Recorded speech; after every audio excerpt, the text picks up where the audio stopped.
I still call it lapel, but it doesn't matter. Check, check, check. Just doing a quick sound check for everybody. Ooh, the levels are peaking like crazy. All right, guys. Audio. I know you're busy, so. Check, check, check, check, check, check. 1, 2, 1, 2, check, 1, 2, check. It's not too loud there. Oh, pull that down. See how high that is? Oh, that's not this one. Pull it down to 0. Or pull it down to -10. Drill the scroll wheel down -10. Also, can I do an Asian accent and call it?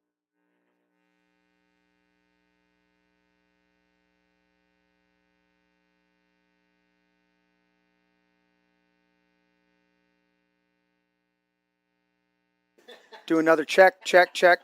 Still a little saturated. Check, check, check, check, check. Pull it down just a little bit more. Check, check, check, check. Okay, we'll keep it there. We'll see where we're at. 14. All right, we'll see.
Certain time. Like, we're supposed to go on 6 Is ice gonna bug out? Oh shit! I guess music's going. I don't hear any. Yeah, I know because I didn't undo it.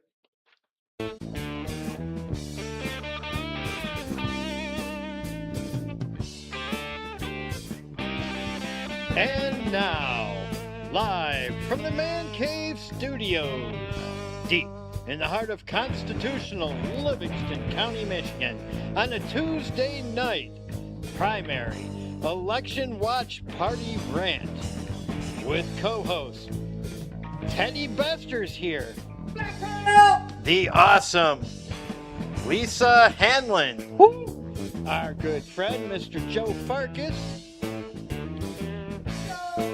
and maybe Pat Acton if he can get out of his driveway. Yours truly, the birthday boy himself, Larry Parsons behind the big red microphone. This is My Brain. And now your host, the man that put this show all together.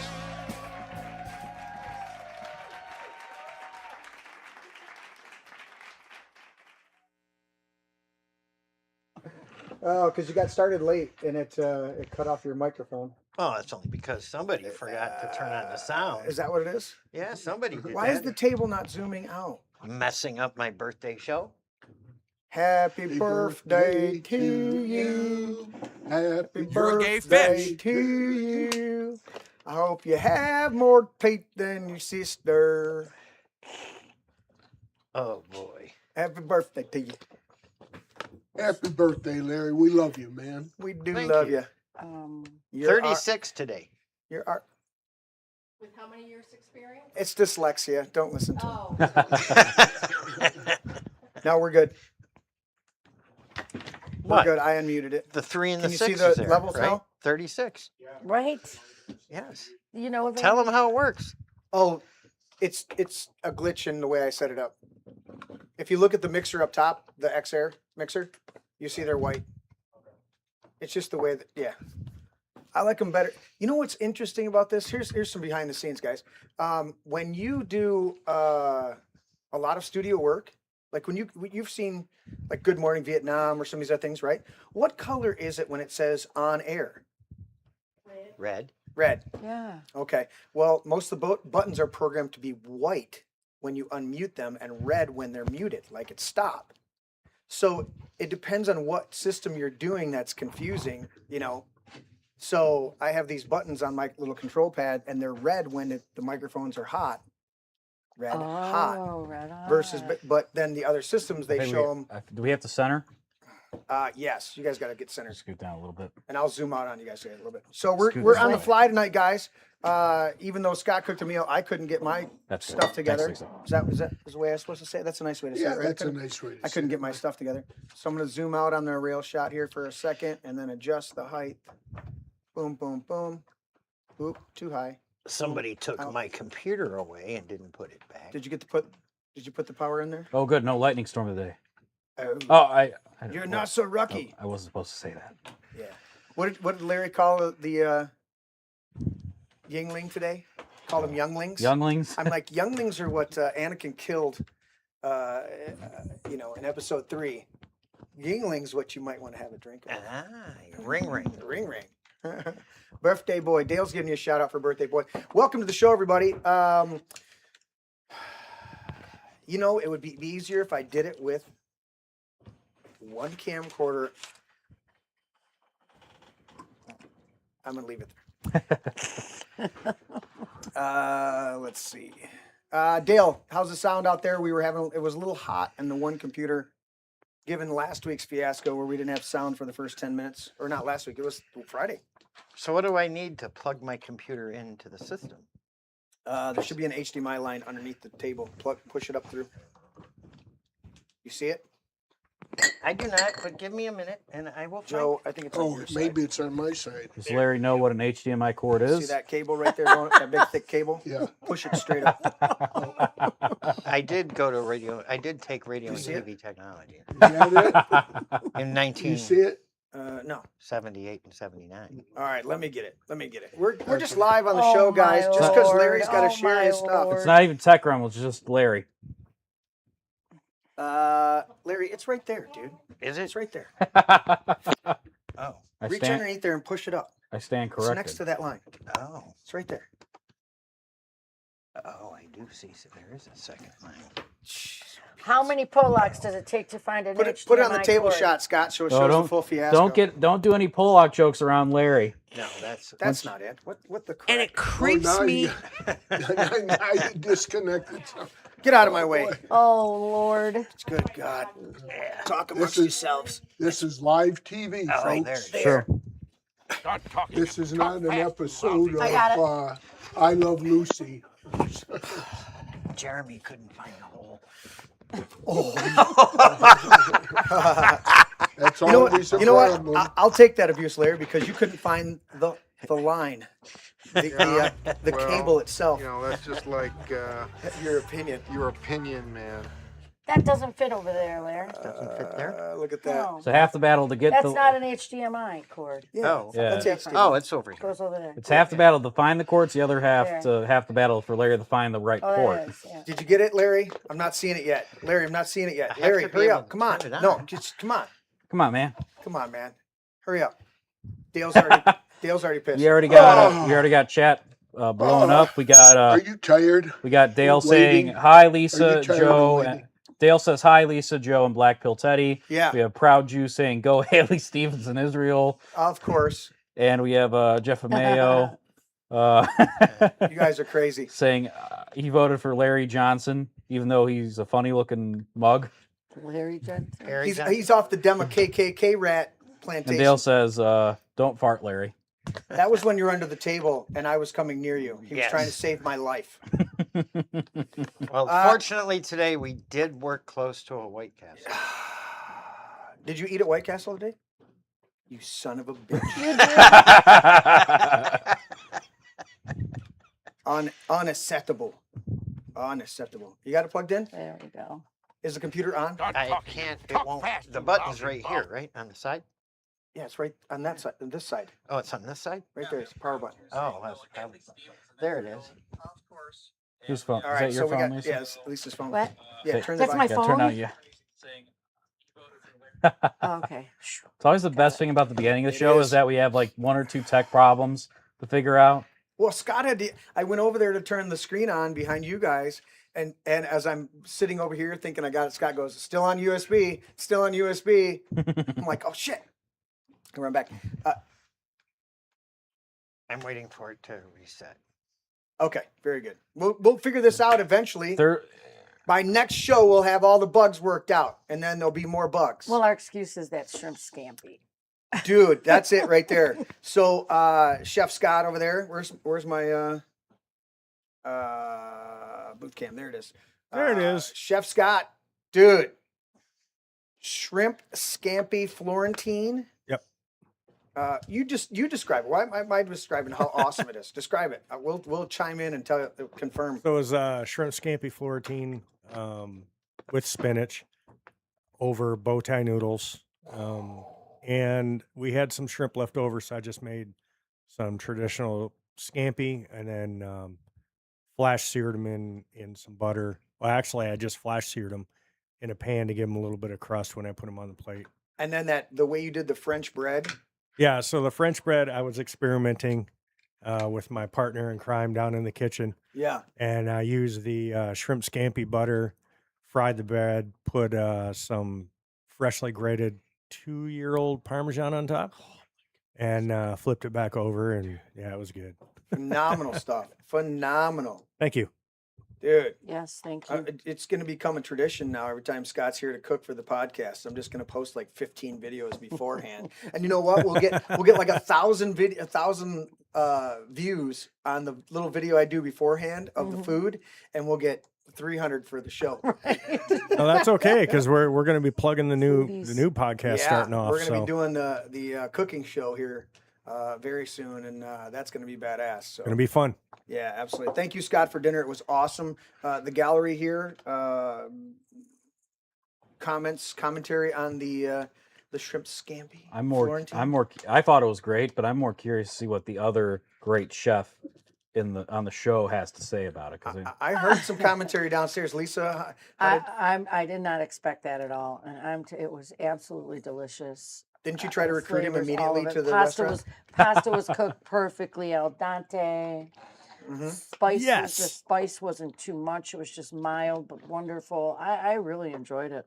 Listen to that. I'm- Rita. And I'm And I've Polish got a little too. leftovers. when And I he's get home Polish too. tonight. Did you hear that? He's Polish too? Yes, Yeah. ma'am. Oh my God, that's why it was so good. That's awesome. My family's from Biedgosz. Did you hear him? I didn't hear him. Are you on? Is your? yeah, main I can hear him. on? Okay. Oh, it's her headphones. Turn your headphones up just a little bit. Can you hear me? Can you hear him? Can you hear me? Check, check, check. Yeah, I can hear you. Now you can hear him. Yeah. Say it again, Scott. My family's from Biedgosz, Where's That's that? Gosh. just northwest of Poznan. Okay, compared to Warsaw, where is it? More further north. Further north? North A Poland, lot yeah. further north. A lot of Polish kissing up there. I'm going to get there someday. You know what I would like to do? I would love to take a one of those Viking cruises when things calm down a little bit more. Yeah. There's yeah. some really cool ones going through Poland. There's a couple ones going through Germany. There's a few other ones around there in that whole area. Is that when you go on the rivers and they're the Yeah. yeah And the- yeah and sometimes you can the only go boat has- certain times a year because And the boats have to like low. There's Yeah. one we watched Tanya and I watched a whole episode where the boat had to, like everybody had to go to certain areas and then they had Yes. to lower the whole upper deck of the boat. I And heard- the I heard about skipper's controlling it, kind of remotely Mhm. as they're going under because they had to collapse the whole thing to get underneath the bridges. Wow. It's awesome. I heard it was great. That's what I want to Yeah. do one of those And cruises they when I they go do there. it so that you've got all these stops along the way. And they're you know. smaller boats. They're not like a great big Yeah, you're you maybe know, what was it, 50 to 100 people, something like that. Some of them were up to like 300 people. But Okay, they were something like fairly 300. Small Yeah, compared to your but- regular- It's not like a Disney boat cruise though. It's really smaller, and they stop at all the little towns along Yeah. the river. And And it's not that type of overly touristy type deal where you're just being bombarded the minute you get off the boat. These are just normal areas, and because they're smaller boats, you're just Yeah. going in there as if you were, a normal tourist in that area, but you're not being, bombarded. There was a couple places when we went on our cruise where you get off, as soon as you get off the ship and you're there in port, some guy comes up and he puts a monkey on your shoulder. Oh, how much you give me for after I take Oh, pictures yeah. with your phone? I'm like, Yeah. dude, I didn't ask you to take the pictures, and I don't have any cash on me. You need to step back. I'm just like bombarded. So yeah, we're thinking about that. What are you laughing at there, young Black Pill? We have a super chat if you want to read that I out. saw. I don't. Well, it's directed towards you. So I know. It says blessings to this podcast from Bibi and the Holy Land, to fellow Jews Jeremy and missing Patrick. Shabbat Shalom Gefilte fish. $20 from Proud Jew. So I read your $20 there, Proud Jew. You crazy fucker. I got to get that tablet fixed up there because I can't tell what time it is. Yeah, so the food was absolutely incredible.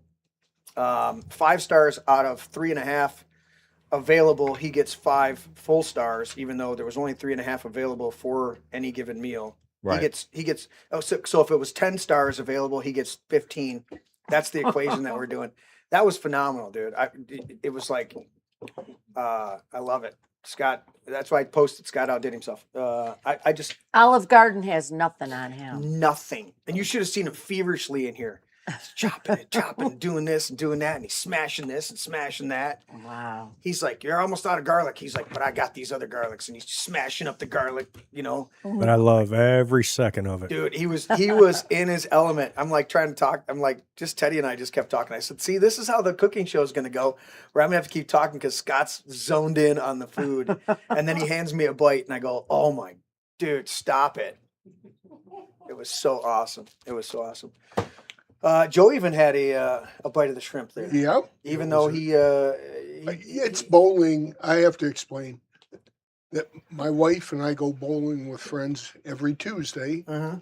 and we always eat. And so I'm done about 5:30 yeah. eating, and so it looked delicious. But You had a bite. You I had did one of the have a shrimp? bite. No, I'm gonna have to see about fixing that schedule. Every Tuesday. Oh, Does that mean What's it's Larry the doing battery's going Yeah. out? Is that All right, what Larry, it's get going in out? frame. You got most of your battery health. All right, I wouldn't get in worry frame. about it. It just keeps going all right, so let's do this, guys, because we're already into the show. Lots of people tuning in. The knob is when you just like your volume. Teddy has the ticker. All right, you guys quit talking over there. Mute Sorry, yourselves. I'm sorry. I'm trying to. Teddy has his tickers ready to go, I think. Which ones? Oh yeah, you can switch tabs if you want to do in coverage. Well, I'm gonna do the disclaimer as soon as I get this program to I'll have to switch like tabs on my browser. cooperate. But I don't think that would be that big of a deal. It's not a big deal. I got you, buddy. Because I can see Larry's. Now I got to see yours. Plugged in. Yeah, you're good. I just don't want to. I don't want to switch to it until I switch to it. Right. So it should be good. All right. Oh yeah, everybody's getting in the chat. Look at We that. got Labella. We got John Bovey. Of course, our faithfuls. Why? All right. Who's N81WS? That's stale. That's Dale. Oh, that's Dale? Yeah. Okay. We missed you, Dale, at the The Perry Johnson yeah, we missed. thing there, but he knows that. Which I will say that was a pretty cool event to go to. Highly impressed. I had the. You were convinced that you were convinced at the last second to come up. No. I'm gonna tell you what happened. When Teddy said, "Lisa's really disappointed that you're not gonna make it," it wasn't convinced. It was guilt. It was sheer guilt that I was gonna disappoint Lisa by not showing up. So what I say to you, I was on the phone. I was like, "Oh fuck! All right, I guess I'm coming." That's exactly what I took said. a little bit of heat from that. I got a really bad review from somebody because of that. Those Yeah. people. That's not your bread and butter. What are you gonna do? Your normal people, dude. We put the word out. Hey, listen, we're gonna pull that up in a second. Somebody pull it, or I'll pull You it know, up. people say you're gonna lose business. You know, oh, you'll lose business if you get involved with that. But you know what the thing is? If the Democrat socialists take over, I'm gonna lose my business anyways. Exactly right. I'm gonna lose it anyways. Exactly right. Because they are claiming now that they are Democrat socialists. Oh, They're putting it 100%. right out there. Oh yeah, it's right out there. Right out there. Yep. All right, guys. You know the spiel here. Notice this podcast is raw, unfiltered, completely politically incorrect. We say Merry Christmas and we pledge allegiance, especially the part about one nation under God. We thank our troops for their service. Thanks, Larry and Scott in the house and those in our audience. We recognize 3 genders, male, female, mentally ill. As adults, we enjoy adult beverages. We got some adult beverages here at the table. Yeah, Anybody? I do. Anybody? Oh, yeah. Teddy? Nope. No, nothing? Larry? What do you got there, Larry? Ooh, ring ring. A nice ring relaxation. All right. Mm. Very nice. We cuss. We don't curse or swear. Please look up the definitions. It cusses me off. We love Jesus, but we hate religion and religious hypocrites. If any of this offends you, get the f*** out. And for the sake of time, do we want to? No, we're just going to do this. It's my show. We're going to do this. Everybody at the table, ready? Ready. Never apologize and never explain. It's a sign of weakness. And I think that people out here would do well, if you're watching, to understand that apologies do nothing with these monsters. Absolutely nothing. There. Disclaimers are out of the way. We're good to go. Teddy, what do you got? Let me see it. So we got some 1% of the roughly 1% of the votes of the governor and Senate primaries for the state of Michigan. This is the Dem primary, as you can see. Abdul El Said has bomb this 55. place. No, say on my mother's eyes. On my mother's eyes. My mother's So eyes. Abdul El Said has kind of a commanding lead of 55.8% to what do you call her, Larry? Whaley Stevens. Whaley Stevens. Whaley Stevens at a little bit behind at 30. Oh, when updated. 38.8%. Yeah. And we have Mallory McMorrow, who dropped out a few months ago, at 5.4. Of course. And Isn't that pathetic? we have the governor's race, where we have 1.1% of the vote in. John James at 49.9% of the vote. With 1% in. Come on. Perry Johnson. This is probably early voting, by the way, before Mike Cox dropped out, which is why he has a considerably high number. Yeah, and he we- was and we- listed first on the ballot. Did you see that? And we have Perry Johnson at 33.7. Mm-hmm. And we have Mike Cox at 14.4, which is interesting because currently John James doesn't have a majority. It's only 1% of the vote, but John James doesn't really have a commanding lead. And the amount And of I people just want to scroll down a minute and Yeah, see go the ahead. county results. Okay. So for the most part, we got some stuff in the Upper Peninsula. This is probably just like early voting or something And like their that. polls- Low, and most of this vote is coming from Kent County. So I'm guessing this is like probably early voting from Kent County. We're Yeah. just making up most of this, but got some stuff in Wayne. Not a lot, but Macomb. Okay, Wayne. But the main thing with the governor thing is we want to see what is going on in Oakland, because The Oakland County Republican leadership endorsed Perry Johnson, and we want to see how he does in the rural part of the state, as well as he can run it up in the larger urban areas as well. So, Okay. but I think I'm possibly going to be right in my initial prediction where Abdul El Said is going to beat Haley Stevens by between 10 and 15 points. That would be a blessing straight from the Lord. So if you guys look at the I notes don't know here, about that, if you Larry. guys look, I'll explain it in a minute. if you guys look at the notes here, what I put in there in the latest brain freeze was the greater of two retards, El Said versus Haley. The greater of two retards, not the lesser of two evils. The greater. We want the Democrats to vote for the greater of the two retards, which would be El Said. He's the biggest retard out there. That is But the truth. there's a little slight fear that we could have a Democrat socialist take office. No, I mean, we're not New York. right. Yeah, Michigan is a swing state. You know, So what's going to happen, and this is the best case scenario for Republicans, is that, even better would be is if that lunatic William Lawrence running in the 7th district, if he won, that would be the double whammy, 2 communists winning in a swing state. So that the fact that this communist is going to be on the ballot tomorrow, if he wins, he'll be on the ballot in November, will bring out Republicans and independents, and that's going to help us win the governor's office. well, The we only can thing, hope, you know what? but it's We can hope, but I think I'm with Kelly in that if they got 3 votes, I'd find that alarming. yes. Well, I do. I Yes. do find it alarming that people are dumb enough to vote for a communist. That's very alarming. So wait, are you talking about Haley or are you talking about El Sayed? El Mohammed- Sayed. I I'd mean, say- Haley Mohammed Stevens. Alala Haley Kakaba. Stevens isn't much better. She just Because he's not just a communist socialist. That guy's got a rap sheet.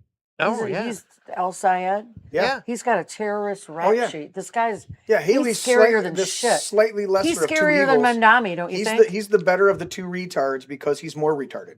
Yeah. Well, that's what I mean. And Mike Rogers is going to have a field day with him.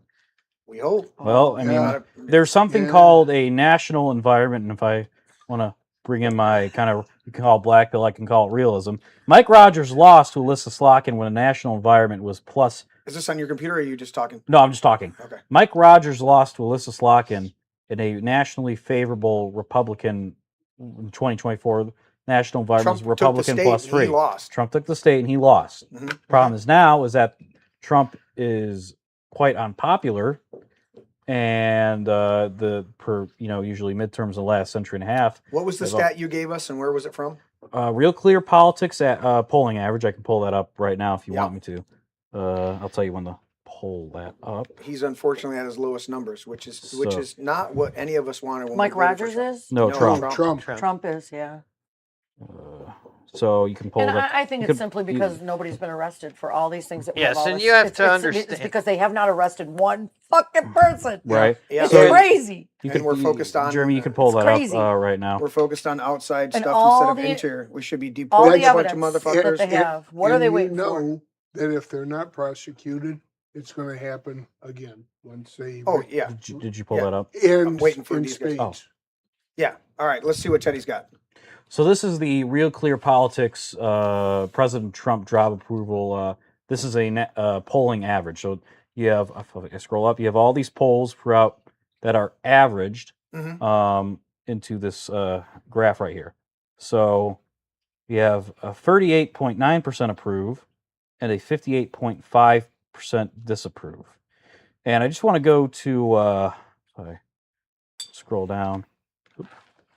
If you, this is basically his entire term. I want to point out where this is February 28th, right? February 28th. What day? What was like that? What started on that day? What started on that day, Teddy? Do you guys know? What? What Yeah, started on that day? The Iran war. What? So- Say it isn't so, Teddy. On that day, you have 55% disapprove, 43% approve, which is an average, right? Nothing too major. But since then, it's dropped nearly, let's just say roughly almost 5 points since then. Which is amazing that it hasn't dropped more than that. Right. And I agree that we have Well, this it's pretty common for presidents to drop and approval. Yeah, but the combination of what you said, we're not getting arrests. Right. Okay. There are very few people that are happy or excited about this Iran conflict. They're not even calling it a war. Right. All right. We haven't seen the mass deportations that we wanted. I mean, 11 million under Biden, and how much we're not deporting these people. ICE has made a fiasco of it. ICE was going into cities, and the more you look at it, the more the optics are horrible of it. They could have sat outside any one of these factories, arrested the owners of the factories that was employing a whole bunch of illegals, and just rounded up 200-300 people at a time walking out of the factories that don't have proper credentials and shipped them out. Just, line up some buses and ship them out, But we're not doing that. We end up in inner cities, and I know there was a lot of stupidity and a lot of protests that, fed into the media's thing. But the reality is there should have been a much more efficient way of getting rid of 11 million people that don't belong in this country because they're not here legally. Not that they're not human beings, not that we don't have empathy for them, but the reality is I don't leave my front door wide open for anybody to walk in. Why? Because it's my home. We do have some. You want to come here? You're either invited, or you buy it from me if I want to sell it. We do have some Livingston County results in quarter of the vote from Livingston County governor. Go, Teddy. John James, Livingston County, 25.5% of the vote. John James at 52.8%. Perry Johnson at 36.2%. Cox at 10%. And then if I switch over here at Livingston County, we have El Said at 61% in Livingston County, and Haley Stevens at 35%. And I'll tell you what, the majority of the Cox votes are those who voted early. Otherwise, he wouldn't get. I mean, he would be getting the 1 to 2%. And I think this is probably early voting. You have to be really. That guy, I don't know. Is he your friend, Larry? Mike Cox? Yeah. Yes. I don't like him. I've known him for 20. What he did was just deceptive and wrong. Oh, you mean dropping out? All of it. Dropping out and then endorsing John James. Well, I'd watch your back if I were you. I think we have somebody here. In fact, I have this. I'm having to check stuff. What? Is 9:30 okay? Okay. Should I let the rest of the kids know? You got a stripper for my birthday? I do, but it's called turpentine. Turpentine. That was cool. That's the only stripper you're getting tonight, buddy. Some turpentine. Scott's asking what time we would like dessert here on the show, and I said around 9:30. Ooh. I did not know that he had prepared dessert, but he is a beast, and I'll take it. God. I'll take it. All right, and with that, Birthday let's go. Cake. Yeah, let's go with Joe over here, dude. Is anybody else the increase of fruit flies in your houses and stuff? They've been crazy. It's not just the bad lettuce. Joe, you wanted to address this whole issue here of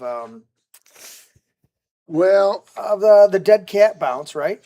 The John James endorsements from the dead cats that dropped out of the race and bounced over to him. Yeah, and I wish I was a fly on the wall listening to the conversation that could have gone this way. Hey, listen, Mr. Cox, and we're going to. Who's the other person running? I'm having a mental Cox.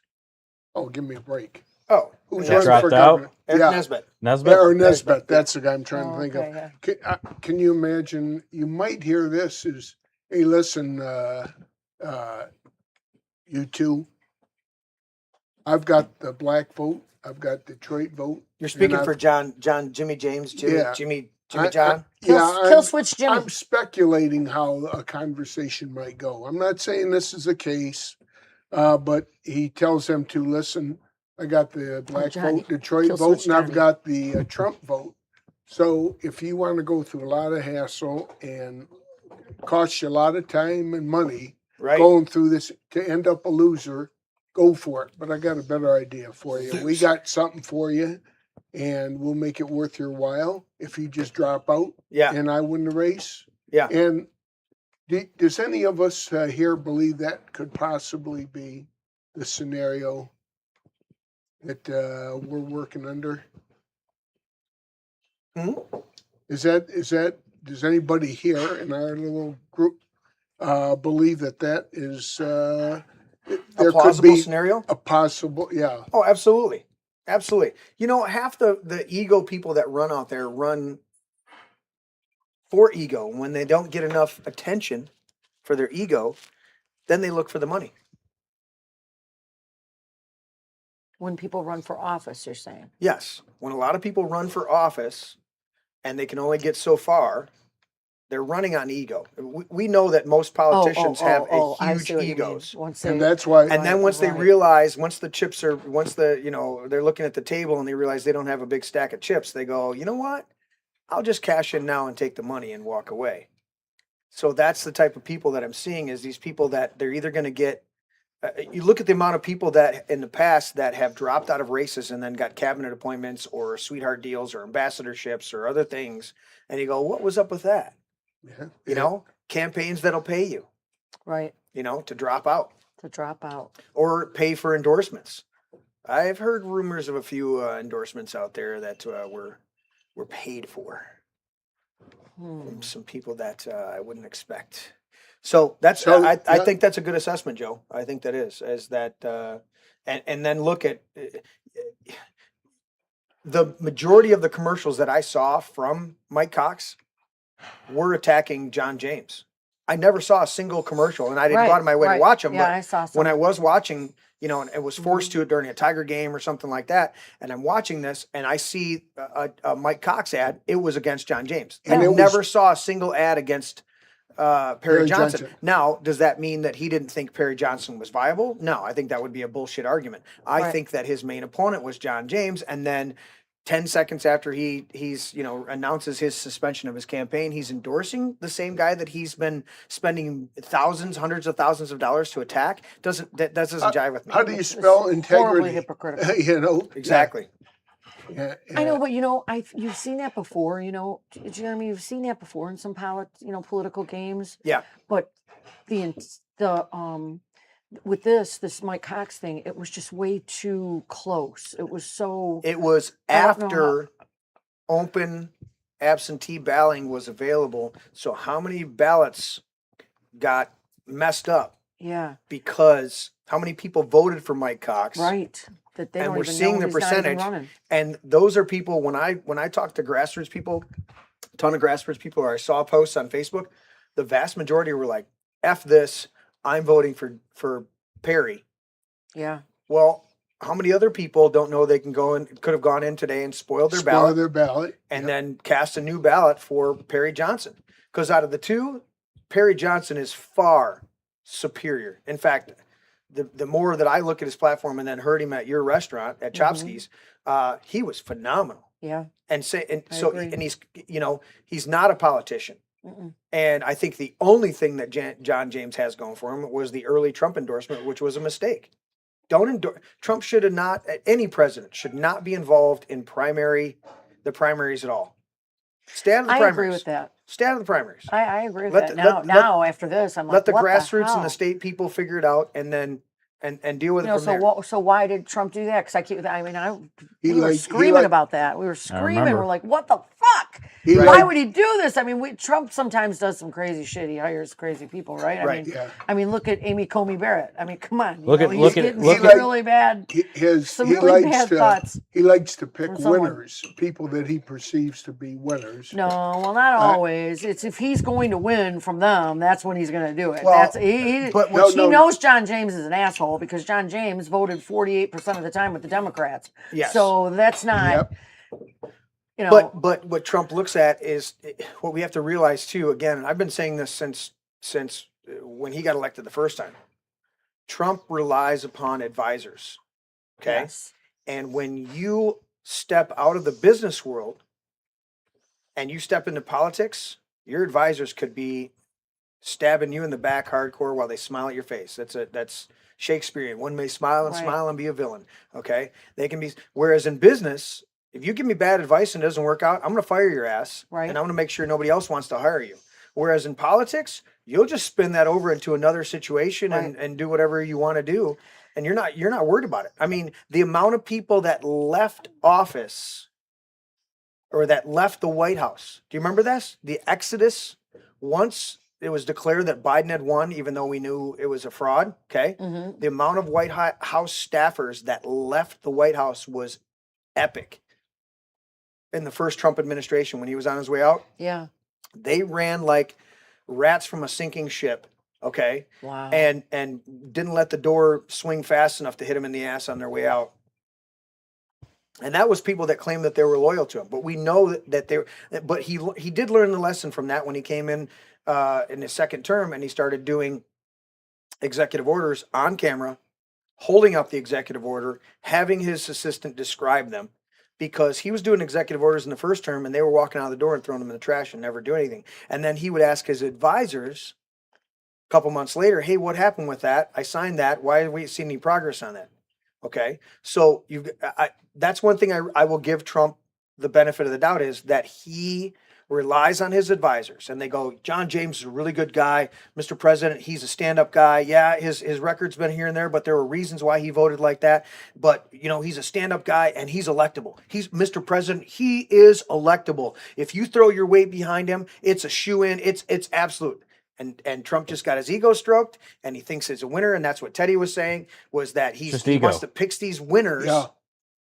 But he hasn't learned, I because don't he think endorsed. so. He I think endorsed it's because John James is going to be in there till what? January 1st what in the where? House. in the House. Yeah, What votes does Trump need by January 1st from him?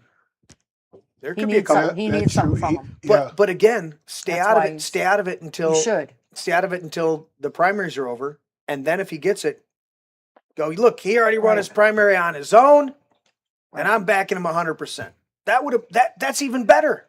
Right. But you look at Trump's numbers I've now. seen him at other rallies where he introduced John James and he just pumped him up like he was freaking God. I mean, it was very. Unbelievable. I mean, it was very sickening. Immediately, as we're talking about this, where at the GM plant in Milford, Yeah, Trump's there, and you got Mike Rogers, John James, all there on the stage, and Trump's saying, "Oh, these guys are great, the real patriots. You got to vote for them. Got to vote for them." And Did Mike Cox actually endorse John James? yes, Yes. Because the only thing I saw him post was that he will support the winner. no, he said after he dropped out, we needed we needed unity, and he was supporting John James because Trump endorsed him. If you look at his, so that was his out. That was his excuse. yeah, was- his excuse was the Trump endorsement, and we had to unify behind James because Trump endorsed James. Mhm. I can't imagine him as the governor. Oh, John James, it's going to be horrible. Well, the only thing we can hope for with John James as a governor What? is that It's not Benson. it's not Benson. That's first and foremost on Larry's mind, of course. But the Jotza second thing clan? is, John James is all about getting the payouts, so he might be just as ineffectual and pathetic and lame as we hope he would be, because he's getting paid by people to not do very much. And that cites his current record, I understand. And Yep. how many votes did he miss? Multiple. Oh, A whole lot of them. What's I his wish I What's knew his the Liberty number. rating, Teddy? 48%. 48%. It's pathetic. Yeah. Compared to pathetic. Thomas Massey, 98%. Yeah, 98% Liberty rating, meaning he voted with the Constitution 98% of the time. But in their wisdom, they spent. Well, it's not only that. John James has been backed by DTE, Consumers Energy, and their PACs. It's been backed by data center developers, and those two right there are he's horrible. he's backed by the Republican side locally here in Livingston County and in Michigan that support data centers. Right. And we know how Trump's been pushing these data centers, and he's on the same page as Whitmer. We saw Whitmer on a hot mic saying, we're not going to listen to these people that oppose it. Right. And we saw Trump in a speech 2 weeks ago saying, everybody wants the data centers, but they, don't fight about it. And we're seeing these data centers now, especially this one in Utah, Yep. that's supposed to be the size of Manhattan. Yeah. being pushed under national security parameters. And that's the interesting thing about the data centers. With Whitmer, we know she's an evil Democrat. With Uh-huh. Trump, I go, what are you doing? He's looking at it from a business side, from the business Right. perspective. He's not listening to somebody like we've had on the show, Kristen Megan Kelly, who sits down and goes, look at the environmental impact. But look he's at, but look he's at all these also other saying, things. if you look at his tweet, his big Truth Social, whatever you call it, I just call it tweet. But he's like, oh, these data centers are bringing in so many jobs. And The the whole data center is 1,000 acres, and that was only going to bring like a couple dozen jobs. and they're probably going to be H-1B visa type people. So that tells me that he doesn't know the actual facts. He's got an advisor that's telling him what he needs to hear so that he endorses it. But if he actually saw the ramifications of it and everything that's actually going on, he wouldn't be doing that. And I'm with you. I believe that aside from all his shortcomings, Mhm. he loves his country He does. beyond a shadow of a doubt, and he wants to beat China at this AI. so- he really yeah, and thinks that that's yeah. important. I think And they so, should. and so the fact of the matter is that I can deal with somebody that has the country's best interests at heart, though I might disagree with him. I have to give Trump kudos for he's watching out what he believes and that he's watching out for the country. And We're with the gonna information that he has that we don't know. Correct. We don't not Right. know it. Well, and we do know from the first administration, there's many people that came out of the first administration that said they straight up lied to him during briefings in the Oval Yeah. Office so that they got him to believe what they were saying. And when you've run multi-billion-dollar corporations, you're not sitting there figuring out how the food cart pulls up to the building and makes sure the workers get fed, right? You don't even pay attention to think the it- invoice. You don't even pay attention. You're trusting the at the guy big running the picture. whole project to give you the lowdown. And if that guy lies to you and fudges a few things, how are Yes. you going to know? Yeah, you're John Bovey says Trump sold his soul to big tech in Israel to get elected to a second term. The end. You get a crumb of deportations for your vote. I don't believe over that this for a minute. Shit. Yeah, I That's don't either. dumb. Dum, dum, I'm not going to totally dum, disagree with dum, him. dum. No, Little I don't tech believe and that. All right, Israel. all right, but I was but- Little tech. all What is right. little tech? Uh, What is well, little tech? Do you guys remember the millions of dollars that were dumped in to defeat Massey in a primary Yeah. with a guy that doesn't matter? That's all. The vast majority of that money is traced back to Israel. So I'm not disagreeing completely with his assessment that Israel is behind. As much as they said Russia, Russia, Russia, and they've said China, and they've said all these other things, Israel's behind a lot of stuff because they need politicians in office here in America that are favorable to Israel's position. So I'm not going to completely disagree, but I get that. Tim said earlier, he said, what's wrong with data centers? Nothing. It's where you put them. That's the problem. That is the problem. The whole problem is where Where there they would want be to no put it. argument Yeah, why about data do they centers have to if be they weren't close trying to jam to them people? into every single community buying a farm. That's the whole problem. Why don't they have the them out in data the middle of centers would have nowhere? never popped up on anybody's oceans. radar except for a few people here and there if they weren't trying to jam them into the middle of rural communities. You could put them in all of these industrial areas throughout all these defunct factories. Yes, you flatten them out. Look what they did in Novi, right there, or Wixom. Yeah. Right? They flattened that whole plant and it sat there for what, 10 years where Menards is? For how long did it Yeah. sit Oh, there, yeah. right? Good And then years. they finally did a remediation and they've put in a huge amount of industrial buildings through there and they're getting filled up You by got a different lot of distribution. you got a lot of businesses out there now. A lot of I businesses think, are I filling think it up. building data centers. I mean, look at all the jobs it creates. They bring in all these construction companies from everywhere, but with the local area that you're in. For the season of the build. For the season of the build, they build it, Yeah. and nobody gets a job from it because all the contractors came from someplace else, right?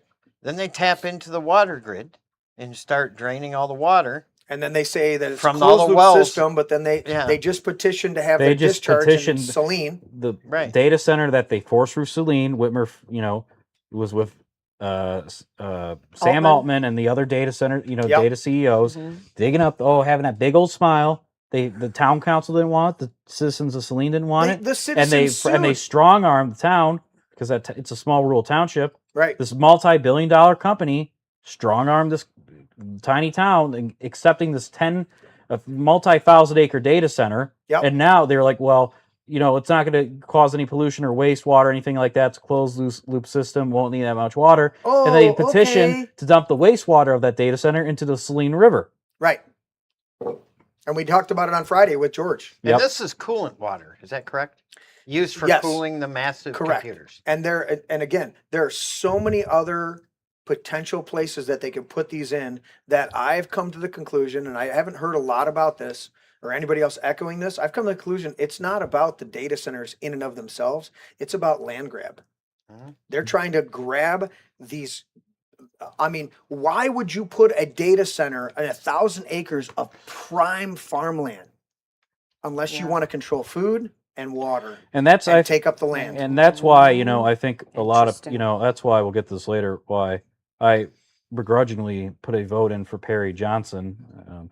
Not for the man himself, he seems like a fine guy, but just the Republican brand as a whole. I put it in here, Teddy, in the brain freeze. That's what I was saying. I was get to later, but Jocelyn Benson, as we know, her husband's a executive of the data center companies, and he's very involved with pushing these data centers. Did you say Jossa Clan, Benson? Oh God, here we go. But I think she's a Demo KKK rat. Yes. But what I've always said is that we got to focus on local and if needed state, and I think the best thing is that we can't have Jocelyn Benson, and simply the fact she's a Democrat. We all know why she's bad, but the main thing is that she's the one that will probably be the most pro data center person in the state. I mean, like I said, her husband, she's Whitmer's protege. Whitmer was like all about these data centers. So that's my main reason for casting a vote for Perry Johnson, because we know John James is going to be more of the same compared to Whitmer and Snyder. 100%. We absolutely, and John James will not. You don't think for a second he's going to fight these data centers. He's going to go along to get along. Yeah. He got donations from super PACs related to DTE, Consumers Energy, and data center developers. And until recently, the Congress here in Michigan was getting prices cut on electricity and gas, specifically electricity. And then all of a sudden there was this whole flip and everything like that. And now they've approved 2 increases in the last, year and a half, Teddy? And they're shooting for another one. And we've said this before on the show. These aren't data centers for, storing data from Facebook or anything like that. Or, how all these pro data center people are like, well, you don't want we need data centers for Facebook. No, these are I like what Kelly said. These are all basically these are surveillance and flock camera. No, they're stuff. Semiconductors for these AI systems that these big tech and little tech companies are powering up, and nobody wants these. But that's what the AI is doing. AI is sifting through all the data. It's not storing data from your Facebook. It's gleaning from your Facebook and creating a profile on you. It's not even that. It's part of it is like scanning for Facebook, but that it's the learning that AI does. That's what I'm saying. In order for the AI to learn, it has to scan the entire thing, flock cameras and Facebook and Instagram and your posts and all this stuff. It's scanning all of that and building a profile on each and every person because they want control. It's gone beyond advertising to you where you say something and 10 minutes later it pops up in your feed. It's about profiling and control. That's what. And nobody uses, Facebook wanted that 1,000-acre data center in Howell. Nobody really uses Facebook AI, but they're trying to push it like every other, Claude, Larry wanted it. Yeah, I know Larry wanted. He's a big fan of Facebook. Larry wanted that Facebook AI data center. Actually, they needed a Facebook data center for all the different Facebook account Larry makes. He was like, what? That's true. You know what? He petitioned him. He's like, I can't keep track of all this and when I'm banned and when I'm not banned. Can you plug this into an AI engine and just let me know which one to use at any given time? But I mean, it's like, we see all the generative. I'm not even responding. But if we look around, I mean, we even see ads now. I mean, every freaking day I get an AI generated political ad from Haley Stevens or Republicans. Yeah. It's like all this AI slop. Dude, it is, and that's a lot of it. What's building up. What one's really bothering me lately, and I, if they're done okay, then I get it. But the ones that really bother me, because I listen to a lot of. Yeah. What would you call them? Documentaries, but they're on YouTube, right? So this one's what really happened during what was the real origin of World War I, right? That was one I just listened to. Okay. And it's like an hour and a half, and it's cool. I'm listening to it, and they're going through the facts, and they're getting better, but every once in a while, So what one of them was We got some breaking news. Sorry to interrupt. okay. We'll get that.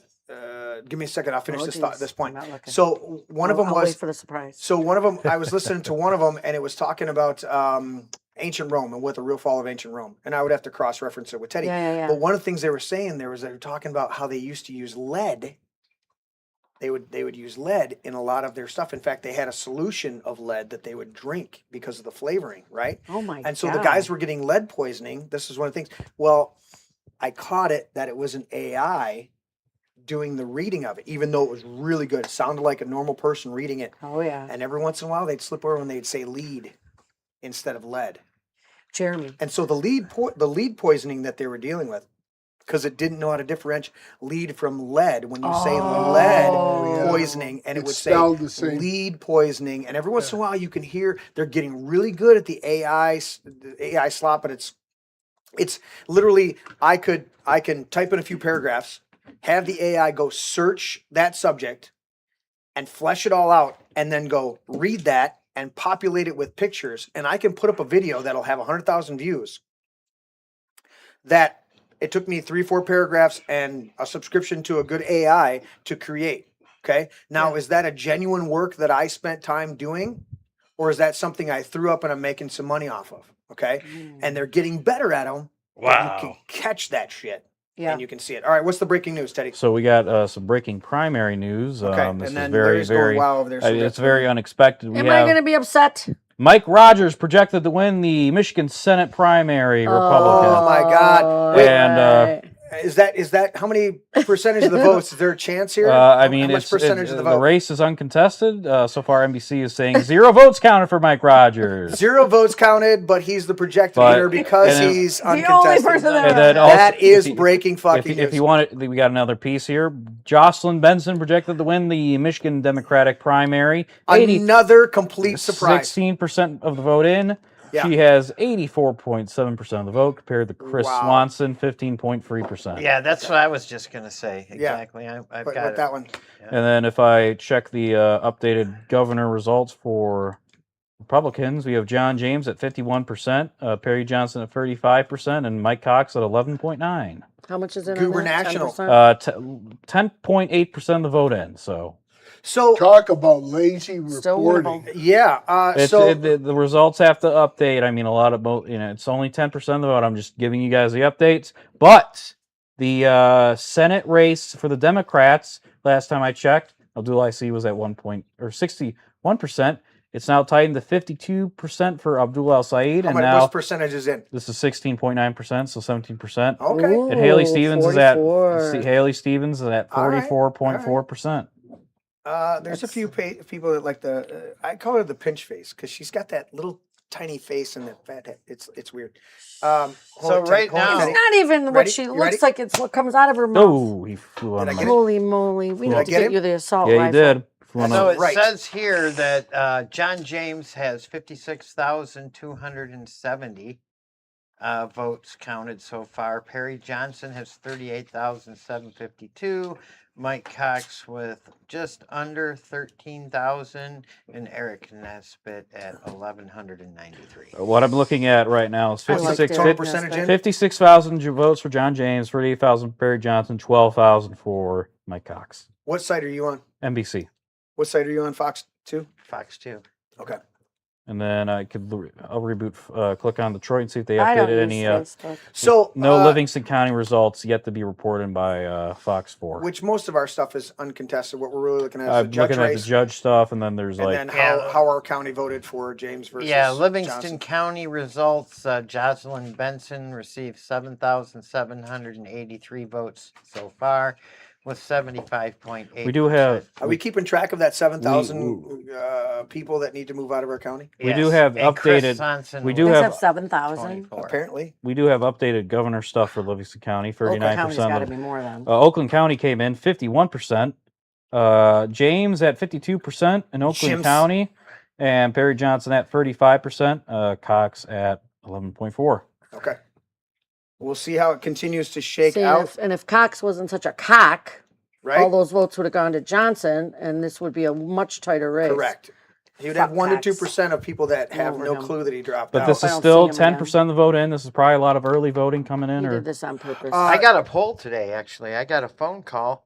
Well, luckily, I was sitting in my truck, and, and it was a polling company. Okay. And they asked me, all the questions. They asked me if I knew, what candidates dropped out and everything, who I voted for, and all that kind of stuff. See, I don't answer polls. I do. I like taking them to make sure they're accurate. I don't like them to Bovey sent me a link for Livingston County results, so I'll browse through there. Thank you both. How about in Livingston County? If Yeah. I can just address this. Let me do this real quick, Joe, and then we're going to go to you. I got to ask this question real quick, and this is primarily for Joe and Larry, even though Larry's leaning off slightly off the camera. I got a quick question for you guys. Come on, Larry. Who's our current Secretary of State? Jessica Clan. And wait a minute.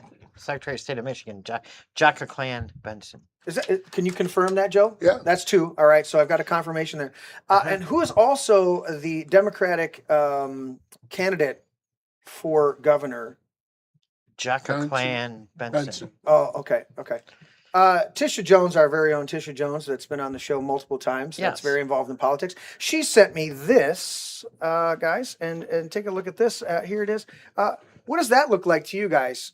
She said this, what the hell? Celebrating 250 years of democracy. Oh, who do you think in the Secretary of State office approved the word democracy at the bottom there? So when she got her sticker that says, I voted, and it says celebrating 250 years of democracy, correct me if I'm wrong, guys. We do have sorry to vote. I correct me if I'm wrong, guys, but we live in a representative republic. Constitutional republic. A constitutional republic. And so who would benefit from putting democracy on a sticker, except for maybe a Democrat Secretary of State running for governor? Would that make sense? Uh-huh. Yep. Okay, so we got some malfeasance going there. do Teddy, have real quick, and then we're going to go to Joe. We do have some circuit court results. Okay. We have a close race between, so far, Andrea Banfield and Christina Lake. Banfield has 26.73% of the vote, and Christina Lake has 26.27% of the vote. Wow. Where's the rest of the field? I don't know where the rest of the. Were you it's nervous, still, Lear? It's still That's around. your It's weight, 'cause you're a girl. It's still around 20% of precincts, though. I don't know where we stand here. I'm pretty sure Larry's part of the campaign, and I'm pretty sure my wife did. How many envelopes, or how many? How many? Thousands. Do you have an exact number of thousands? 8. 8,000. Wow. 8,000 postcards that she literally put the address on, and the. Did you have to do just the address? No, I did both. So address and the stamp. Wow. 8,000. Wow. Yeah. So the party that she wasn't at, because she was under a deadline to get thousands of. Oh, I'm flyers sorry. in I'm the sorry. mail. I misread. I was reading the When you early asked voting Tanya totals. where she I was reading the. Part of Hang that on. was. I'm sorry. I misread. I'm Oh. reading the early vote totals. This is the total. Okay. Christina Lake is in the lead with 27.54% Hell of the vote. yeah! Yay! Uh, Rock on, Christina! Right behind Andrea Banfield with 23.46% of the vote. Okay. And we have Christopher Candela at 19.06, and Yeah. we have Mark Gatesman at 22.88. Okay. Well, and Larry, explain it, because I asked you about this. The top 2 vote getters Yes. in this Well, judges race face go each to other off at the in November. November. Very good. Because I keep having to So remind my I'll keep- mother-in-law who covets the sign Yeah. because she used the sign Where's the Oakland here in County the one, Tom? yard to deflect snow from Do the you have cat the Oakland house. County one? Because no, that's this the is sign just from 3 Livingston years County. ago, Oh, even okay. though You want me to Dan pull put a up new you want me sticker to on pull it. up Oakland County? So it's down at the road. I want She's to see like, if Lawless is well, on it. today's the primary. Can I take the sign up? I want to get it in the barn or in the garage so it doesn't get messed up. And I'm like, no. If she gets in the top 2, then we got to have that out there until November. Yeah. we She's got like, Bovey "Oh." giving some commentary. He's like, my God, all these millages passing. Like, who the F passes a library millage? We don't need libraries anymore. I don't fully disagree with him. You can get the majority of stuff online. Libraries do a lot. They're good. Yeah, and the I have- LGBTQ can get all their gay porn free. This is true. I do have my, I did renew it, and Larry. I was over there with Jocelyn and And we, my grandson. Last year we walked downtown Howell and we went to the library because I was watching him. And Jocelyn and I walk in there, and the library is very well done, very nice. There were no drag queens that I saw. There was a beautiful Lego display, and you know I love Legos, Joe. Yep, and a library is a great place to spend time at. And As long as there's no we have drag queens. William Lawrence is leading. And you're excited about that. I'm not surprised. I mean, is my microphone working? Yeah. I mean, listen. I mean, the moderate Dem vote was split between what's the percentage for that Dem primary for the county, or are you looking at like just Livingston County? I'm there? just looking at Livingston County right Oh, now. let me look at the what district are we in? 7th district. Yes, sir. Let me look at that. I actually was meant to look at that. Give me a minute. Bovey says it's a beautiful building. That's all. No, yeah. $3 million budget last year? Yeah. Yeah. So No, I agree with you on that, Bovey. I'm saying that it's not completely lost on us, but to keep doing these increased. That's why I'm going to tell you right here in So- Livingston County, and I know Teddy did the same thing. We voted against the millage for the veterans, not because I don't want to support veterans. The second paragraph, and I know Joe's going to do this. Joe, read the second paragraph. if approved and levied in full, this millage will raise an estimated $1.6 million in the first calendar year of the levy. Is required by law. A small portion of the millage may also be distributed basically to the downtown district authorities. Howell, Fowlerville, And that's the number one problem. When my mother-in-law read it to me, because Tanya and my mother-in-law get their the absentee ballots, Yeah. okay? And she goes, Dad's a veteran. Tanya's dad that passed away, he's a veteran. So we're all about veterans. And I got Larry and I got Right. Scott and I got a whole bunch of other veterans around me. So I want Sure. to support Veterans Affairs every time. Always, I do all That the time. second paragraph, and let's read it again, Joe. Let me put my glasses on and I'm going to read it in full to everybody. Okay, listen to this. So the first part about it is we're going to raise. Doesn't seem like it's big, right? But it's 1.6 if approved and levied.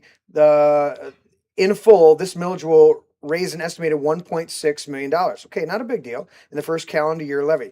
As required by law, a small portion of the millage may be also distributed to the Downtown Development Authority of the City of Howell and the Village of Fowlerville, the Tax Increment Financial Authority of the City of Howell, and Local Development Finance Authorities of the City of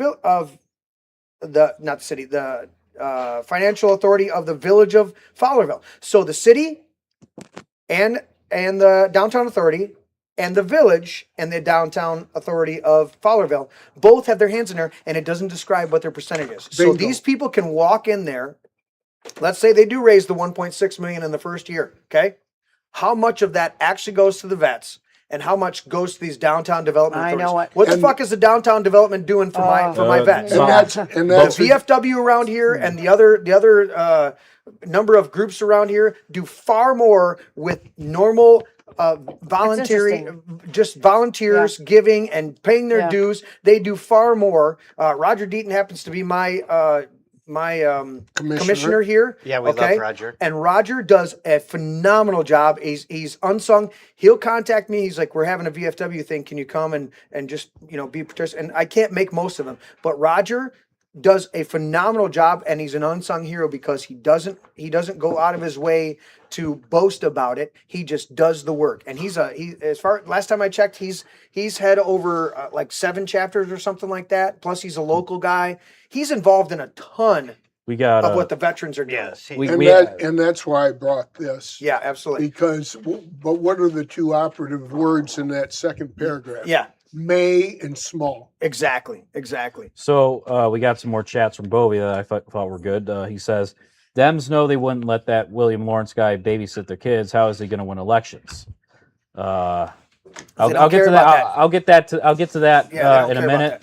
Pushing an agenda. And he says, yes, and the Howell DDA is a libtard organization, basically a city office they can avoid FOIA with. They are housed in a city property and work at the behest of the city, Yep. and even use the same branding as the city. Yep. If you want to, if you could pull up the my screen real quick, Jeremy, I'll show you Go. why William Lawrence is currently winning, but only this is 20% of the vote in. Mm-hmm. So we have William Lawrence. He's the progressive socialist, whatever you want to call him, right? He's a left-wing guy. And He's then a we have POS. Bridget Brink, former ambassador to the Ukraine. So we know where she's like part of the lib shit Democrat, Right, establishment Democrat, loves Zelensky, Yep. we know that kind. And we have Mazum. He's the other, lib shit, moderate Democrat type. Yeah. As we can see here, if the moderates combine their vote, that would be 60%, let's just say. Okay. William Lawrence at 40%. But because we have the moderate vote split between, former Ukraine ambassador and former guy that carried the nuclear codes Right. for Obama, Right. that means we have William. So he's not going to have the majority, but he's going to have. He's going to have a plurality. Plurality. Yeah. Which is crazy. Speaking of Obama, today is his birthday. We're going to celebrate. Wait. Wait a minute. Larry shares. No! Larry, Larry, did you Larry and Obama have the same birthday. look that up? Can we confirm that? Yeah. Chat or Teddy? I'll look that Oh up. my God. Larry. Larry, birthday. Obama, and Larry. Apparently, the long-legged Mac Daddy has a August shared- 4th. Yep. Larry. Oh my You God. share your birthday with a very Very great. very Great man. very Oh, a long-legged Mac Daddy. the guy that worked so hard to bring the Listen, country I together. work so hard. Listen, if you got a business, let me be clear. you didn't build that. Somebody else made that happen. He's a long-legged Mac Daddy. Listen, when Michael and I like to go to the beach, every once in a while. I want to ask you something first. Yeah, go ahead. So these downtown, these DDAs, Yes, Yes. downtown district. So of course, I started my business 8 years ago, but I didn't even know those things existed, So I realized what they were. So they're funded by the federal government, right? Yep. And grants, right? Yep. And they're not elected people Correct. again. And I find that same thing in Milford. Oh, yeah. We have this downtown Yep. DDA woman that just does whatever she wants to do, and they change these towns. I mean, look at all the way they're changing Yep. with these. They get this federal money, and they come in and they just start. And of course, they're making these great salaries. Oh, 100%. Yeah. And they increase their own salaries. I think I Yep. don't even know. They just when they want to raise. I don't even know how it happens, but they get them, and it's just like. And they can And do nobody, does anybody even see their books? Do we even get to see what they're doing and where the money is going? No, I and don't. I think the commissioners have a tough time. what are their and the little city perks officials. and benefits on those Yeah. things? Well, and because it's federal money, they feel like they're not beholden to it. I remember dealing with them 30 years ago when I lived up in the Thumb area. And at that time, it wasn't as much polarization because it was a small community, it wasn't. And there was, I was looking at a building. I was going to buy this building and rehab it and turn it into a youth facility and do that. And they had the paperwork right on the table. There were 3 grants that I was going to get. And it was to cover 3 sides of the building that I was going to get money to fix the facades on 3 sides of the building that faced the main road and the side road. Excuse me. And they were really helpful.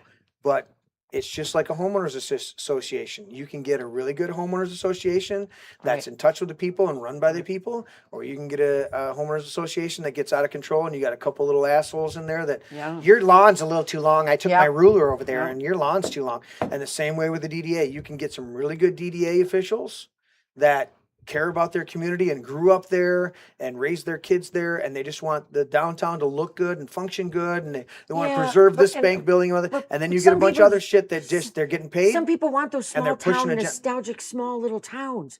And then all of a sudden, these DDAs get all this money, and they just start changing everything that everybody's moving there for. 100%. Everybody's moving there for this beautiful, quaint little town. Yep. And then all of a sudden they're just like That's the number one. tearing, putting in the new park and doing this and doing that. And it's like, oh my God. So they're all cloned. They all start to look the same. Yep. Plymouth. that's true. And they that's all what start to look the same. that's what I was Ann Arbor, getting to. all of them. They're all looking That's like. what I was getting to. Not just the downtown development, but other things. The city officials started to implement things in the town we lived in. It was 10 miles from Frankenmuth. And all of a sudden I started getting, notifications or even harassment by the police because I was a block off of Main Street, my house. And they're like, you haven't mowed your lawn, your grass is too high. I'm like, we're in a drought. The only thing growing is the weeds. Okay, the weeds are 10 inches high. Oh, okay, I got a postage stamp lawn. It'll take me 10 minutes to mow it. But are you Wow. seriously harassing me over this? And it was because they were starting to get influenced from that Frankenmuth crowd. You go into Got it. Frankenmuth and you're within their city limits, you have to have absolutely immaculate. And you understand to a certain extent because it is It's a a tourism tourist town. Yeah. It Right? is. It's I'm huge. 10 miles out of that town. I don't give a fuck who drives through here and does that stuff. Right. I don't want my house to look Right. bad, but at the same time, I'm not going to go overboard to please somebody else. And the crazy thing was, at the same time that they were doing this, I was mowing the two properties next to me that were vacant lots. I mowed them to the point that the city considered them mine. Wow. Like they stopped even sending people to mow that part of Yeah, the lawn because I mowed it so much and took care of it. Yeah. And I went and talked to the city manager. He's like, man, do whatever you want on there. You just, you can't build a house on there Right. without buying it from us. But other than that, he said, so my kids played on that. So it felt like we had 3 big lots all adjacent because I mowed it, because I took care of it, Yeah. And I'm like, so if I mowed it long enough and you guys just, figure, hey, yeah, have at it. I do have some good news do you got? regarding Howell Township. me go to your chat. John Marhofer, however you say it, the Mhm. anti-data center Republican, is currently in the lead Okay. with 54% of the vote in. Okay. That is good news. Okay. I think Any Laura. other- I any think. other I little think. I locals? think. I think. Laura Wilkerson is also anti-data center, and she has 29% of the vote in. So combined, that's over 80% of Howell Township, Okay. if I'm correct, is anti-data center. Nice. Wow. Yeah. Very good. And it's not, again, I know. And it should be. I know Tim was chiming into the chat there, like, but it's not about, and he said it. He's like, it's where they're put, but that is the number one, 100% of the argument is where they're Where putting they're it. putting them. Well, here's the Absolutely. distressing thing, though. The stats that you just cited, Teddy, they probably were very similar in Saline. Did that stop the data center from going in Saline? Right. That's the problem. But there was an election at that. I hear what you're saying completely, Joe. But there wasn't an election I think the board. at that moment. So what we're looking at is the fact that we've got people I think running and getting the potentially getting problem with elected that are Saline. against The it. problem with the Saline thing was that the board was initially opposed to it, Yes. but the company threatened to litigate them. Saline doesn't have a lot of money, And they fucked it up. But yeah, they fucked it up. Yeah. But what if we have more anti-data center people in Howell, and we learn from the mistakes of Saline, we make sure we have zoning Correct. and all that jazz to make sure that As unfortunate as it is, you can get past it. Sometimes you got to move past the lawyers, past the city councils, past the township boards, and you've got to grab, lack of a better term, but to give you the visualization, you got to grab the pitchforks and the shovels, and you've got to go to City Hall and go, we're not fucking doing and this. Right, Christina right. Lake is still in the lead Hell yeah. in the circuit judge race. I think it's getting close, guys. 26%. Andrew Banfield is at Oh, I'm sorry. 24 I didn't mean the race. The race is not getting close. Christina's got this. I think that rumored dessert coming to the table is getting pretty close, and kind of excited about it. I think the shrimp has almost settled. Let me see here. I thought I saw an Oakland thing. As soon as it got ready. I don't want to rush the chef because. We're ready. All right, let's do this. I did not make this. You didn't What do you make this? mean? Did not make this. I didn't have make this? time. Or is this what you're talking about? You The didn't make Oakland this. school millage? Is that what you were looking for? That's Livingston County. Let me. So what are you saying, Scott? You didn't make this? Yeah. What was the But it one thing that we were complements talking the, about? The Oakland County millage. Yeah, I wanted to know. It follows yeah, the what's entire- going I'll on look with that Oakland up. County. Okay. Thank you, sir. Thank you so much. Thanks, All Scott. right, so Scott's saying that he didn't make this, Look at the Thank you little. but he very, approves very of it, much. and it's complimenting the Italian. Tiramisu. Oh, and look how Oh, he it's tiramisu. folded the Okay, little all right, tiramisu. napkins. From now on, I'm going to give you the wireless over there, so you can. Thank you, Scott. Thank you, Scott. Appreciate you, buddy. Thank you. Chef Scott. All right, some tiramisu at the table. So, What do you got, Teddy? I don't know if this is all the votes, but the Oakland millage is a very close race with 51% yes, 49% no. 49.51, Say again? Jeremy. This is the Oakland County millage. Lisa's been. And what's that one for? That is for. I don't know if you want to explain that, Lisa. I don't know. It's basically like a millage for school funding and all that. Yeah, a bunch of Okay. more school funding and Listen, taxing. for all the municipalities out there in the increasing our school taxes, systems, huge. use. You know what? I'm going to go to my shop. Listen, all the school systems out there and all the municipalities, use the money you've got and make it actually work for the people. Don't waste it on bullshit things and then come asking for more. Kind of simple. We're 44th in the nation out of 50 fucking states for education. Don't ask me for any more fucking money for the schools because you've gotten too much already and you waste it. And you're not educating our children. Nope. You're indoctrinating them. You're doing drag queen bullshit. You're failing. You are failing. You want me to support the teachers? Right. Then fucking educate the kids, not indoctrinate them. That's why the road, that millage is going to go down. Because of that very. Matt Maddock posted something a few weeks ago. I wish I had it in front of me, but that would take too long. But it was just information on how the school has increased and what they're actually paying, and how many administrators they have now. It's more ridiculous. It was just ridiculous. I wish I would remember the percentage, but I can't quote that because I can't remember for sure. But I was flabbergasted. I read it like 5 times. Yeah. I'm like, what the hell is this? Yep. They have more. We got a administrators DEI than administrator. teachers. We got another administrator. We got this crazy. counselor. This thing, And I'll tell you this: my grandkids are at a certain school district around here. But Jocelyn just graduated from Pinckney. Now I will tell you, Pinckney. I don't know all the extreme inner workings. I know they had some rainbow flags and some other stuff going on there. But I'll tell you what. Highly impressed with that graduating class and the kids and the aptitude of the kids out of Pinckney. Nice. Okay.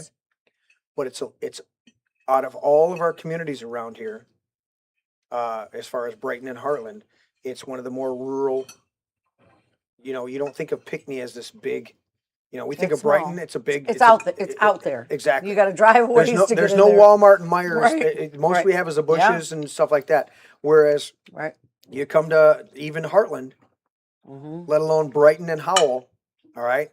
You've got these bigger infrastructures, and we're considered more of a blue cities, even in this, red county, because we have we have a Democrat right here in Howell as the mayor, Yeah.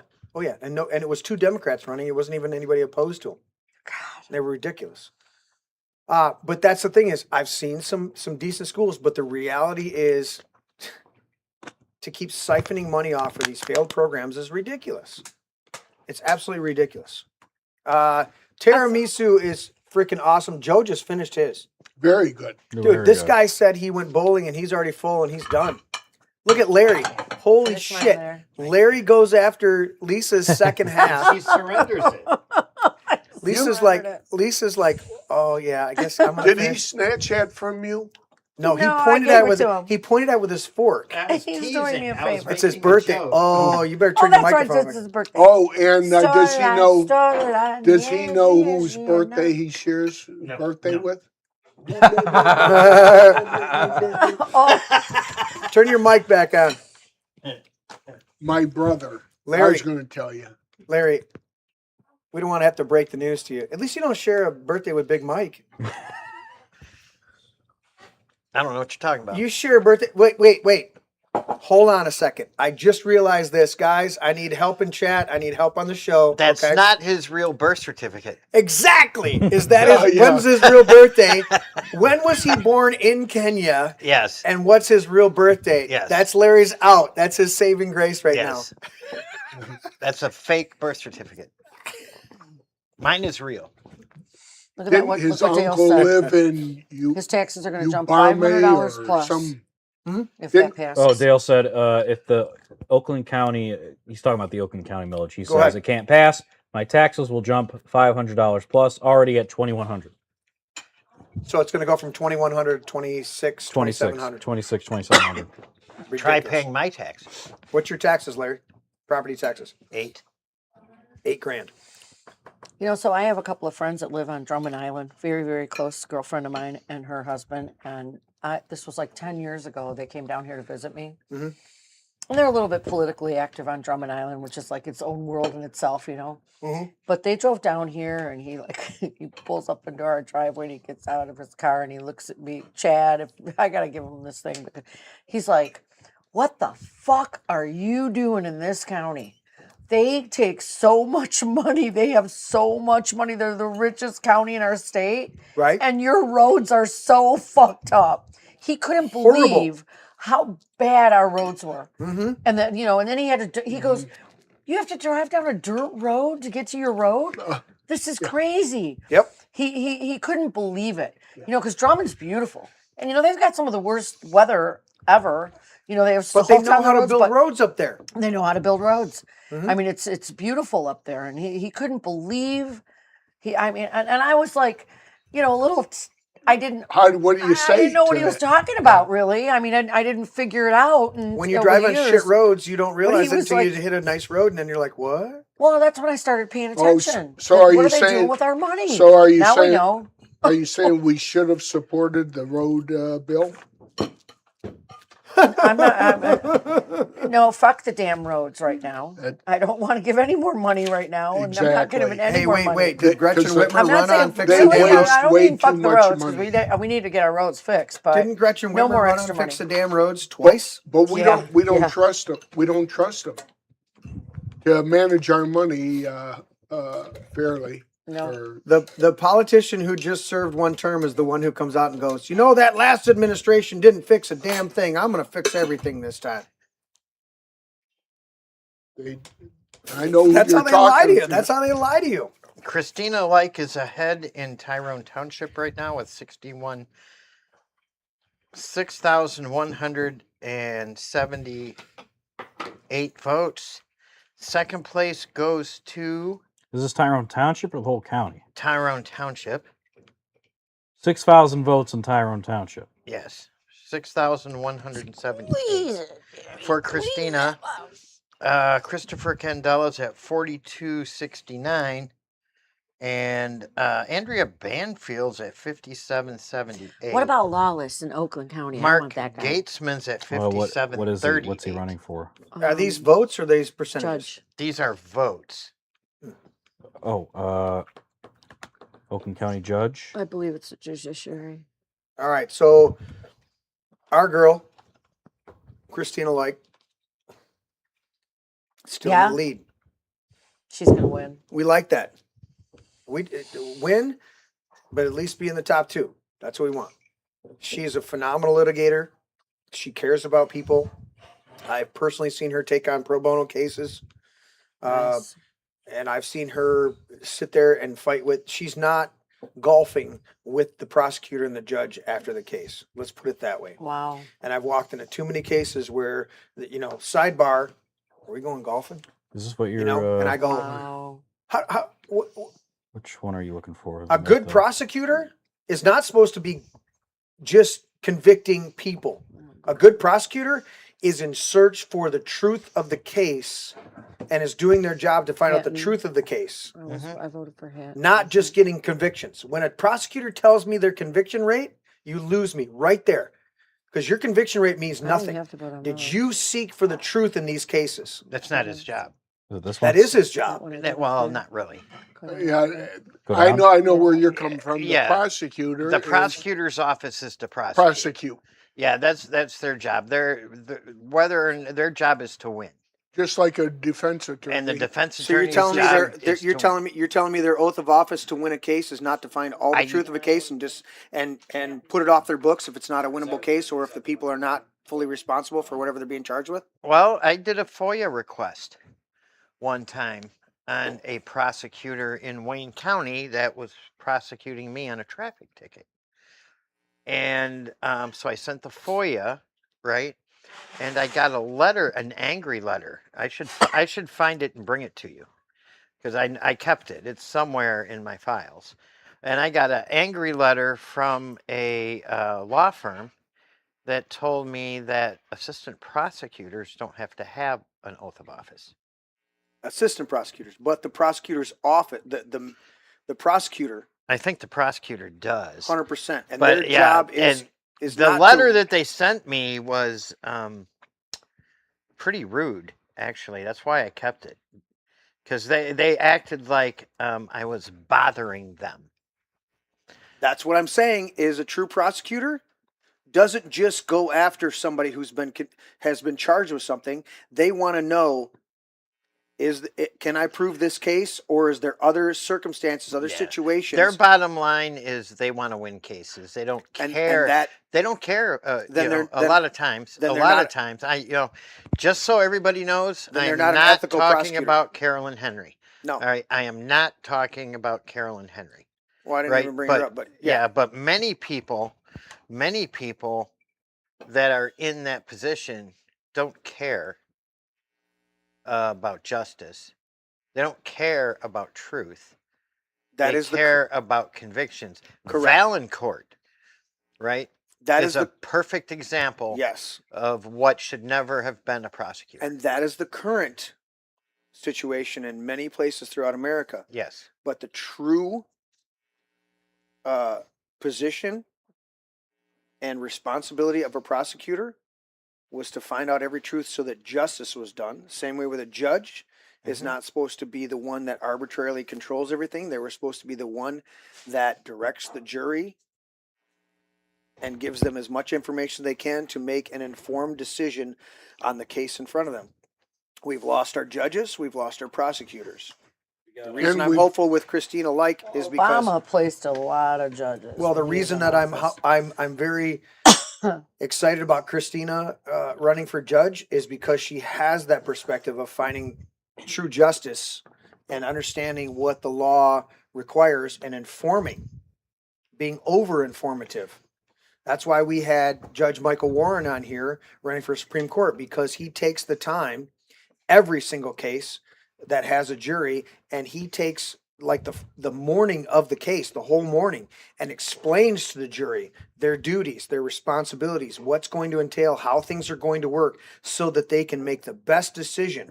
He's not there to just get a conviction one way or another. He's there to make sure that justice is done. And until we get judges and prosecutors that want justice done, and a prosecutor may have to let a case go and say there's not enough here. We got a couple good chats from some faces I haven't seen before. We have Pass the Mic saying the guy that runs Oakland County Road Commission is on the board for some of the largest paving companies in the state. So no conflict there. And then we have Grandy Green saying, I found that Carolyn Henry to be very justice-minded Absolutely. and appropriately compassionate. Great prosecutor. Yeah, But no, we you- love Carolyn Henry. This is not a slight on her. This is a generalization that a lot of prosecutors only care about their conviction numbers. And I go, if you're convicting people wrongly, I'm going to go back to our founding fathers. Teddy, correct me, right? Our founding fathers, I think it was Jefferson, or no, was it Franklin? One of the founding fathers said, I would rather see 100 or 99 guilty go free than one innocent man be convicted wrongly. We've lost that mentality. We have more people incarcerated per capita in America than any other westernized nation in the world. That means we're over prosecuting our people for bullshit. Yeah. Okay? Wow. And our jails are privately owned. What other country has privately owned jails? These are things that I'm looking at across the board. It's funny. We take positions a lot of times and we don't try to grab as much full spectrum understanding. I go, okay. So same way with Tim pointing out data centers. I go, okay, what's the full spectrum of this? What's the whole thing on this? What are we doing on this? And I go, this seems like this is just a land grab at the end of it, because you could build this thing anywhere. You could do this thing over here. You could do all sorts of alternative And things. Elon Musk Why is are already you pushing saying so that he's hardcore to have this shit right here in my town? Elon Musk already said that, and he's already working on I don't know, whatever In outer apparatus space. is, but it's going to be like a fraction of what these buildings are. He's already 100%. saying, and he said it's going to be in the next few years. Well, And Perry he Jo- said said that like he's going to build them in outer space. Well, and Perry Johnson was talking, and he held up he found his phone. They're not going to be that big though. They're Right, going to but be they're like the size of a semi truck. He held up his phone and he says, when we were at your place at Yeah. Chopsky's, and he says, look, there's more power in this than the whole space program, which yeah. Anyways, but the whole Okay, space yeah. program of the late 60s, early 70s, he goes, there's more power in this cell phone than ran the entire program. And he goes, so why do we need data centers the size of counties, Right. or football Right. fields, or Right. multiple football see? fields? It doesn't make any sense, doesn't. except if it's a land grab and it's a resource grab, to where we're going to take away your farm fields, we're going to control your water supply, and we're going to take your good farmland. We're going to do all that, and we're going to tell you how That necessary sounds like it is. Bill Gates. And most of all, we're going to take That sounds away- like Bill Gates. Yeah. I mean, think about it. I'm sorry. No, go ahead. Most of all, they're going to take away our rights. That's the number one thing. Yeah. Yeah. And then it starts to tie into the flock cameras. Then it starts to tie into the surveillance state. It starts to tie into this stuff. But that's my going back to my whole point about are we seeking justice? It's always these issues, and we've had debates here, and sometimes they get a little, we can get a little heated. But the reality is, what is really at the core of these things, and sometimes that takes a little bit of digging to find out what's really at the heart, at the core Right. of these things. Is it really the data centers for what they provide for the community? We keep hearing it's going to help with the tax base because they're going to be paying in. Nobody believes No, that. they're Any not. perceived, They're not But- going to have an impact on the water. Nobody believes But that. we've seen it. there will never be. They do not know the idea of what's good for the residents in that Right. area. That's the last thing on their They mind. don't care about that. and they've tried to get, that's why Whitmer was trying to get these in the state, is that they would get a lot of tax breaks too. And we've seen also in Saline that the city council tried passing this tax limit on the data center, and then guess what? They get strong armed again to abandoning that. And You know wasn't what, there, Larry, wasn't there a Supreme Court case just recently, Michigan Supreme Court, where they turned it down and said you're not getting tax breaks on these data centers? Wasn't that here in our Michigan Supreme Court? You don't remember? Okay. I don't remember that. We can look that up. But I thought there was something where there was these tax breaks, and they're like, no. Or maybe it was another state. There was another state that they were like trying to get all these tax breaks, and they're like, hell no. Not only that, you should be paying double. You're going to take up a whole bunch of resources and a whole bunch of stuff in our state? No, we're going to charge you double. I guarantee there was a Supreme Court that just overturned this. Teddy, what's our next update? We got any updates here? I'll give you a governor update. We have 16% of the vote in. Yeah. John James is basically at 51%. Okay. Perry Johnson at 35%. Mike Cox at 12%. Dude, Mike, the more I see this, the more Mike Cox is But an it's absolute fucking asshole. It's only 16% of the vote. 16% of the vote takes away from Johnson. Right, Yeah. it's 25. Yep. It wasn't going to go to James. It was on purpose. It was. He waited until he fucking the absentee ballots were available, and then he drops out. And then we have And there's his name for right on the top of the Democrat, ballot. and we have the Top of Senate. the ballot. Abdul Al Said is ahead by I 6 hope I never points see him. I don't want to see him ever. against Haley Stevens, Unbelievable. and that's 22% of the vote in. No, but and I understand what you're looking at, Lisa, but El Said is a much better candidate in November for the Republican than Haley, Yeah. because Haley's a girl and you don't hit the girl and you do all this, it's like yeah. it's like you have Al Said and his socialist. Think about what he's going to do from here until November in his socialist platform. He's going to double down on that stuff. He's Yeah. going to be exposed for more and more of who he is, and that makes it open for the Republican. Now we may not like the Republican, but they're damn Yeah. shot better than a fucking communist socialist piece of shit. What do Hey, you got, Teddy, Larry? I was going to ask Teddy how I'm doing And what? on the ballot. Are you on the ballot? Yeah. Oh, yeah. Thank you, Scott. Thanks, Thank Scott. You're a you. man. Do I, Thanks, is this Scott. like, what am I looking for exactly, Larry? Heartland 3, Precinct 3, Thank you. delegate. Okay, let me try sir. and find that on the list of. Awesome tiramisu. Next time you're making a homemade from scratch, I'm going to watch it and videotape it. That was awesome. What do you got? Huh? I got to look for whatever Larry's trying to. Larry's a precinct delegate. He's running. I know. I got to find that in the Livingston County election. I should results. have 3 votes in precinct 2, Osceola Township. Well, I know I have 3 votes because I voted for myself and my wife and my mother-in-law voted. I think thought have you to didn't put your name on the ballot. I didn't. I'm not seeing I'm it a on write-in. the He's a count. write-in. I'm not seeing any Did you precinct. put your name in for a write-in? No, I talked to. I'm good. Right Oh. in. Okay. Once you have a certain amount. Exactly. I talked to some friends. They're like, "No, you're good. We'll see." Dude, there was only one person running. Yeah. Again, I pointed this out. The 2 cycles ago when I ran, there were 11 of us running for 7 positions. This next cycle, there were 6 of us running for 7. Heartland. This time there's 1. Who was No. Are you in Heartland Precinct 3? I'm in precinct 1. 1? Okay. Heartland, the Heartland millage, fire millage passed though. Did it really? I'll tell you the results. How many well, votes? I mean, it's still. Bye, Scott. Thank you for your help, buddy. Thanks, Scott. Bye, Scott. See Bye, ya. thank Yeah. you. I think these are the final results.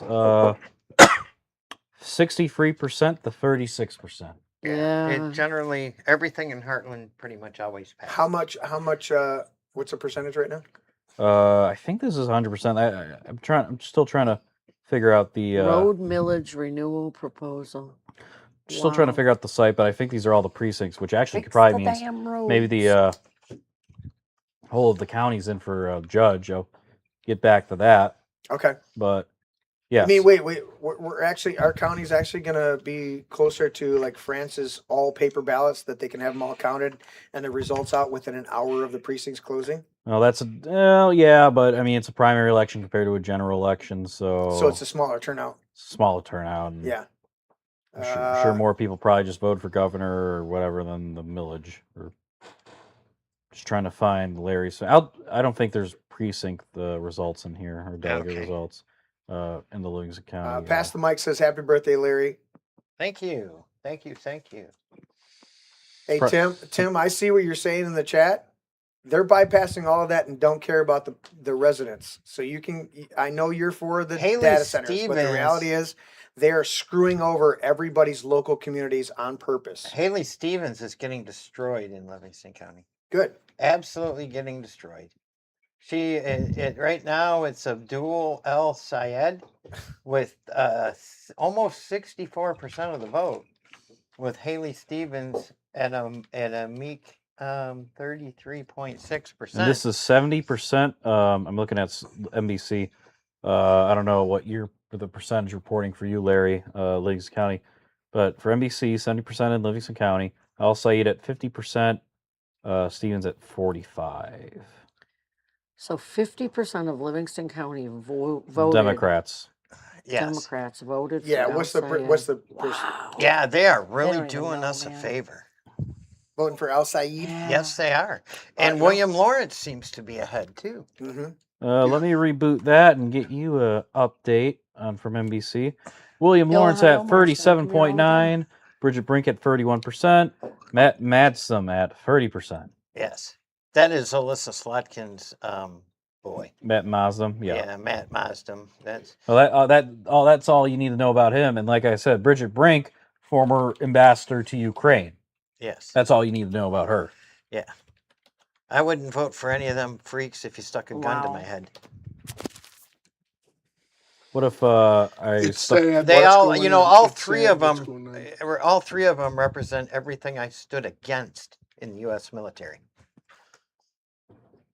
Yeah. But Mazdam, he was a former Navy SEAL and he carried the nuclear codes. You know about that? It's like every ad I got for like the last couple weeks is Mazdam. He carried the nuclear codes for Obama. Oh God. That's exactly why I would vote against him. Right. For Obama. So, I mean, anybody that would accept an endorsement So- of Alyssa Slotkin is not qualified for office. Simple. And Slotkin is pushing, what's his name? Mark Muhammad Muhammad Abdullah Bahabala. Yeah. You know, I mean, come on. Why do you need? I mean, anybody that, I mean, come on. Telling the It's- military they don't have to follow orders if they think they're unconstitutional? Yeah. Yeah. Okay. When What is the fastest way to go to prison for 20 years? when Listening to This- Alyssa Slotkin. correct Yeah.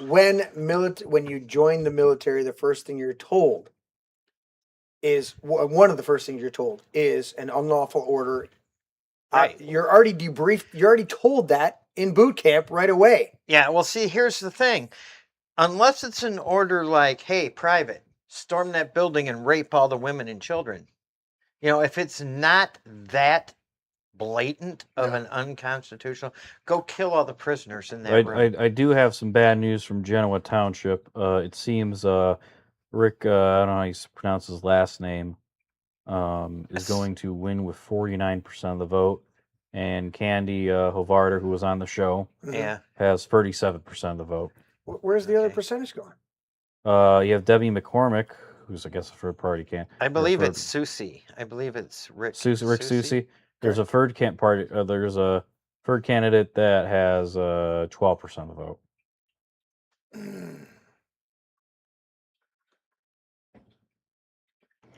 The best they could come up with was stealing signs, and it was total lie against Candy.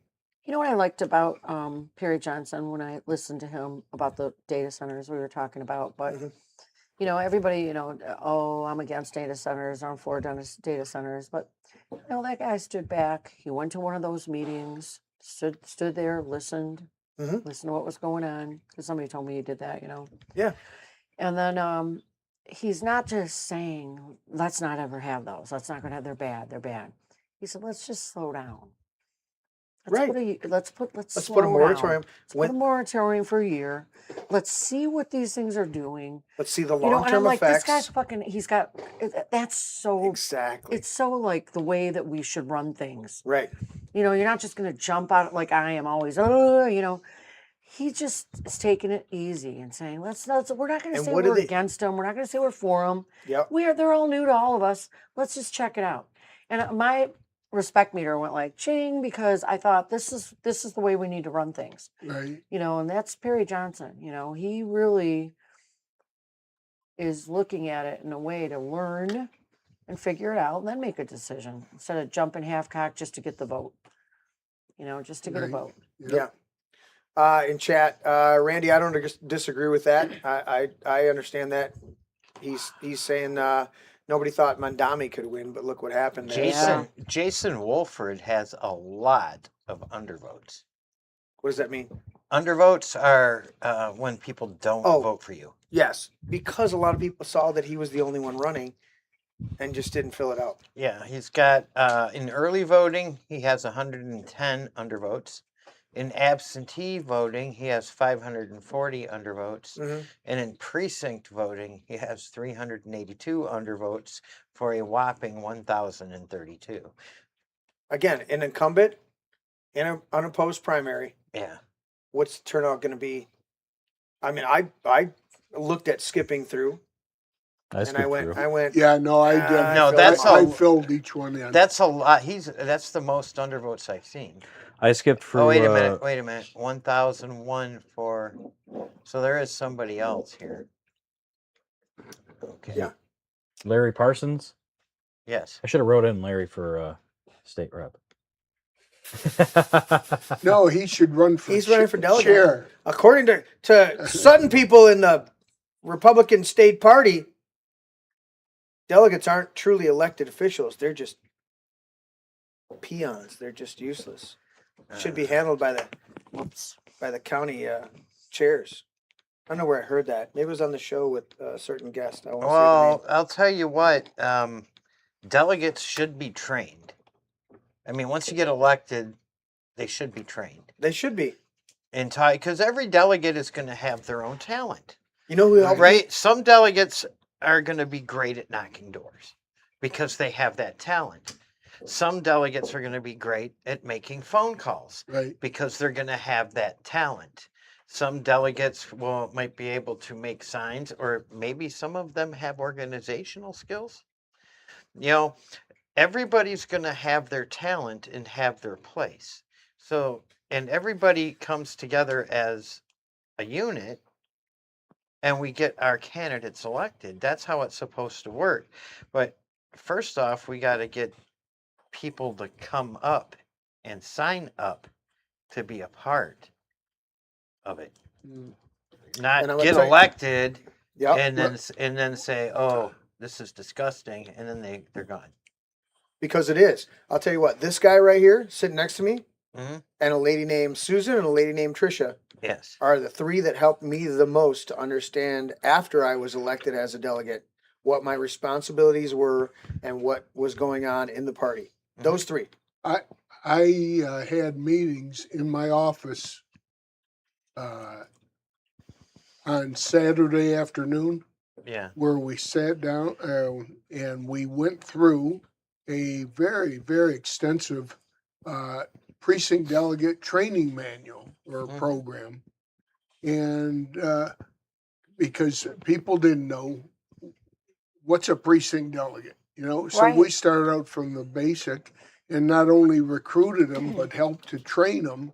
And we didn't really get a lot of recognition for doing that, for the training aspect.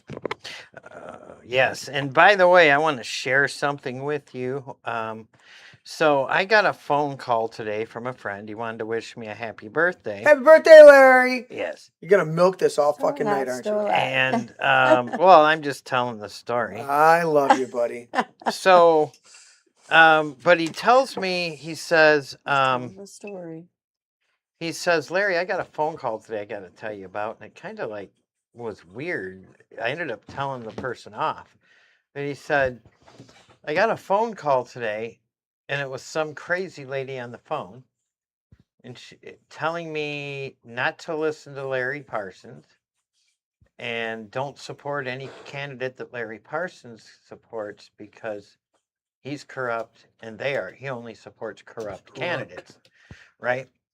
So of course my buddy goes off on him, right? You know, he's like, "What?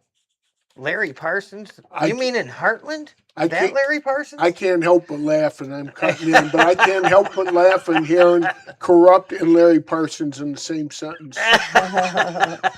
So, well, he ended up telling this lady off, and she ended up hanging up. But here's the funny part, right? He lives in Flint. So it has nothing to do with. So it has nothing to do with anything going on in Livingston County. Yeah. He screens his phone call and gets in Flint. You know? Was it a Flint number or confirmed Flint app? It was a blocked number, he said. It said blocked. Ooh. Yes. And they were trying to dissuade you from Larry Parsons? Yeah. You are a divisive person, Larry. I don't know if you know this. Mm-hmm. Yeah, he went on about the phone call for quite some time. He said he was leading him on and saying, describing me. He said, he's corrupt, that guy? Larry, I'm going to tell you right now, you are sassy. Uh-huh. You might watch a little too much Fox News for me every once in a while, but you are not a corrupt person. You are as honest as the day long, and you believe what you believe 100%. Yep. And that's why I never try to criticize you, just bring a different perspective. But you are always an honest and honorable man, and Yep. I am proud to be your friend. Thank you, sir. Happy birthday, motherfucker. Somebody put happy My birthday cousin texted me and punk on she my said- Facebook page. She's watching and she said data center conversation was interesting. She never thought about a land grab. That was interesting. That's Thank you. yeah. Thank you. That's It doesn't that hit make me any too. other. It doesn't make any other Yeah. sense to put them in rural communities, close to Yeah. small rural areas. Right. You know, and that's part of the perspective is that we're talking to people that have a vested interest. When the PUD came through here, you're over next county. But when we had just south of us in Genoa Township here, we had a whole PUD thing. Okay, what is that called, Teddy? Public. So they were Planned unit development. Thank you, What is it? Joe. What is it? Planned unit development. Planet unit. So there was a person that sold land so that the state of Michigan could build the Latson overpass. Okay. Okay. So that Latson overpass got built. Land that didn't get used went back to the original person who donated. Well, in the interim of that person donating the land, they also were on the board of the road, whatever the state version of the road commission is. Transportation department. Transportation. They were part of the board that was behind putting that in. Then they get the land back that didn't get used, and now they went through Genoa over the last few years, and they were trying to get that rezoned so that they could put in light industrial. Light industrial. Okay. Well, Democrats and Republicans alike across that whole area came together and said, We don't want it. we moved here and bought 5, 10, 15, 20 acres Right. to be in a rural area. Regardless of our political dispositions, we want to be in a rural area. And I had straight up people who claimed, who professed to be and are registered as Democrats on my show talking about how they didn't want these damn light industrial going in, because if it's light industrial, it's going to be medium industrial. It's going to be heavy. And the proposal was to have a whole bunch of industrial stuff south of 96 and around Latson. We pulled up the maps. We did all this stuff. Okay. It brought the whole community together. You know why? Because they live here and they have a vested interest in this community. They don't want it changed to facilitate some, and we've got a whole bunch of other industrial areas that they could do. What's the next exit after the outlet Tanger Mall. After Yeah. Tanger, what's the next one? I think it's Pinckney is 137, so that must be 141. Whatever it is, there's a whole areas there. Let alone we have ours right there at 96 and 59, where they can. There's vacant. I looked at vacant lots like 7 or 8, 9 years ago to potentially do some commercial stuff over there. Okay. You've got commercial stuff all along the I-96 Right along the corridor freeway. that they could do. Yeah. Why take this farmland? I know. Yeah. I know. It Why? doesn't make sense. So it's not just the data centers. There's these other, it's like you're trying to take our prime farming areas. It's one thing if you take a prime farming area and it turn it into a subdivision. Okay, on another level. Are they Because run you're by least- 5G? Do they need to be close to the people that they're... There's none of those arguments that hold weight. Because I've heard the arguments for, well, it's closer to the electrical. No, you can run that electrical anywhere. Well, it's closer to the water. No, closer to the water would be on the coast Yeah, of right. Michigan or Right. Wisconsin or Which there's plenty Illinois, of coastal water that's or not... there's tons of coastal water. Yep. So don't give me the water Even bullshit. ocean-wise, yeah. Okay, don't give me the infrastructure bullshit, because no matter what you do, you're gonna have to put in your own substation. I think they're even requiring Saline, aren't they, or one of them, to put in their own substation because of the amount of draw that it's going to be on the grid. There's some states fighting against it, saying you're gonna have to put in your own separate electrical because we're not gonna deal with this shit. So yeah, it's like there's something underneath it, and it goes back. You said Bill Gates, right? Bill Gates at one point was buying up more farmland than the Chinese, and the Chinese were buying up a shit ton of farmland as well as land During COVID, of course. land adjacent to We were all Our locked up. military. well, their military bases. The Chinese were buying up bases, and you go, "What are you buying up all this land for, other than control?" And I go back to Kissinger. Kissinger said, "If you control the food supply." Right, and then we know about the Koch brothers and a bunch of other people. What was it, Pickens down there in Texas, who was trying to control all the water reservoirs. Why? Because you control the water. That's why some of our dams are failing. Not all of them. Some are failing just because of attrition, just because they haven't been maintained properly. But they like it when a dam fails. Why? Because we just took away a water supply. And now people have to get on the grid. Larry, do you like the situation you got on your lake of having... Christina is starting she's not to even listening to me. pull ahead. Do I what? You like the situation with your water and sewer there on your lakefront property? I do not. And how many thousands and thousands of dollars is wrapped up in that bullshit situation over there. I couldn't tell you. It raised my property tax. I mean, it put a $20,000. What do they call that, Joe? Assessment. Assessment on my property, which the next owner of my house is going to deal with, because I'm not. So, Larry, you live on a lake, and yet you have to pay for water instead of having a proper. No. I don't pay for water. You pay for sewer. I pay for sewer. I pay for the poop. That is a shitty thing to do. But there's always something behind these. There's a reason why they want to get you on municipal water. There's a reason why they want to. Well, they use all kinds of excuses. Correct, and it's all about control. And the drain commissioner lied to us. What? Oh, Say yeah. it isn't so. Oh yeah, he held all these meetings. Hey, we want to vote on putting you on a sewer. Everybody voted no across the board. Then he came back again. Hey, we really want to hook you up to the sewer and want to abandon your community septic field that we forced on you 25 years ago. Everybody voted no. Then You were already on a community septic field. Yes. And then he came back and he said, okay, well, we're going to give it to you anyway, whether you want it or not. So do you want A, B, C, or D? Right? And A being the most expensive, D being the cheapest. So everybody voted D. He came back and gave us A, the most expensive, and hooked us up to the Genesee County sewer. Would that guy have signed any NDAs or had any kickbacks or anything? I don't know. I hate to speculate on that. It's just, I'm just always curious about that. That's just one guy I don't vote for under any circumstances. Mm-hmm. He literally shoved a sewer pipe up my butt. Huh. Now, Literally. Larry, Huh? He said literally. when you describe it that way, and knowing how much you frequent White Castle, I'm not completely opposed to that too being shoved up your ass, but I understand what you're saying because, Yeah, I mean, it was a unanimous hell no. Dude, from the people of Lake Tyrone. Yeah. It wasn't a close vote. It wasn't like almost half. It was a complete no. It was like three people voting yes and everybody else voting no. Right.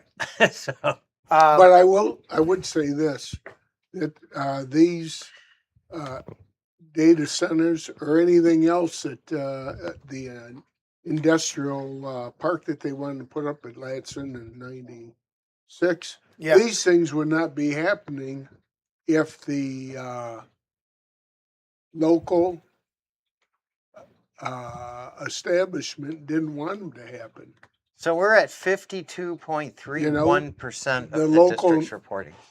All right, finish your point. Now, Larry, say it again. These data centers and industrial land, they would not be taking place if the local government represent the people. Correct, because the people don't want it across the board. Larry, what were you saying? So right now we have Christina with 34 of 65 precincts, so that's 52.31%. Okay. In Christina is leading with 8,489 votes. Compared to Andrea Banfield with 79.46, and then Mark Gatesman third at 79.16. What are those percentages? The percentages? Yes, you're giving me vote counts. What's the percentages? 27.83% for Christina, 23.25% for Banfield, and then we have a 22.26 for the guy that lost it, the school board race. So this is a nonpartisan, supposedly, nonpartisan vote. So the top two vote getters, again, I'm re-emphasizing for the community out there. Yeah, and right now it looks like that's going to be, if things do not change, it'll be Christina finishing first. Yes. With Andrea Banfield chasing her heels. Very good. We love Christina here. She's phenomenal. We do. Yeah. And I just pray that that's the Lord's will. Yeah. I would love to see Christina on the bench because out of a lot of people that I've met, a lot of people in the legal community, she is Mhm. absolutely above board.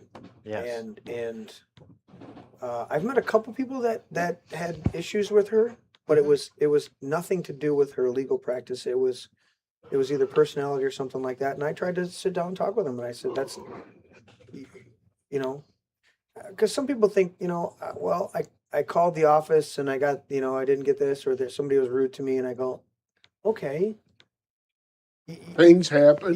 I'm gonna answer my phone every once in a while with a number that I don't know in a rude way because I get so many damn spam calls Oh, you should hear me. that sometimes I answer the wrong way. But there Oh, I know. you mentioned a pollster or a survey. Every once in a while, I'll get a survey that calls me, right? Mhm. And they'll call me up, and I go, who the hell is this?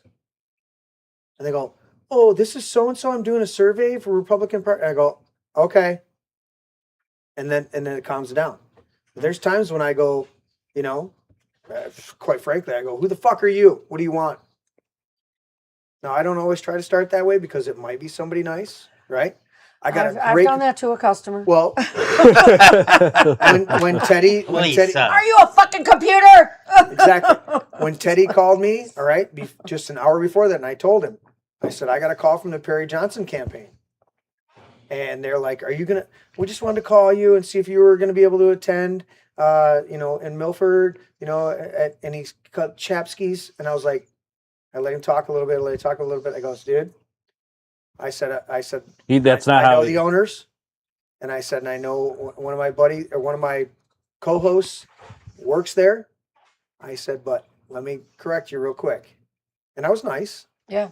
I said, it's Chopskis. Well, you weren't saying what he was actually Chazapskis. Yeah, He's trying. Chazapskis. This show is brought to you by Chazapskis. Chapski's Restaurant. Yeah. The best Glumpke in 20 states. Dude, it was awesome. And you know what? I will say this. I'll tell you what.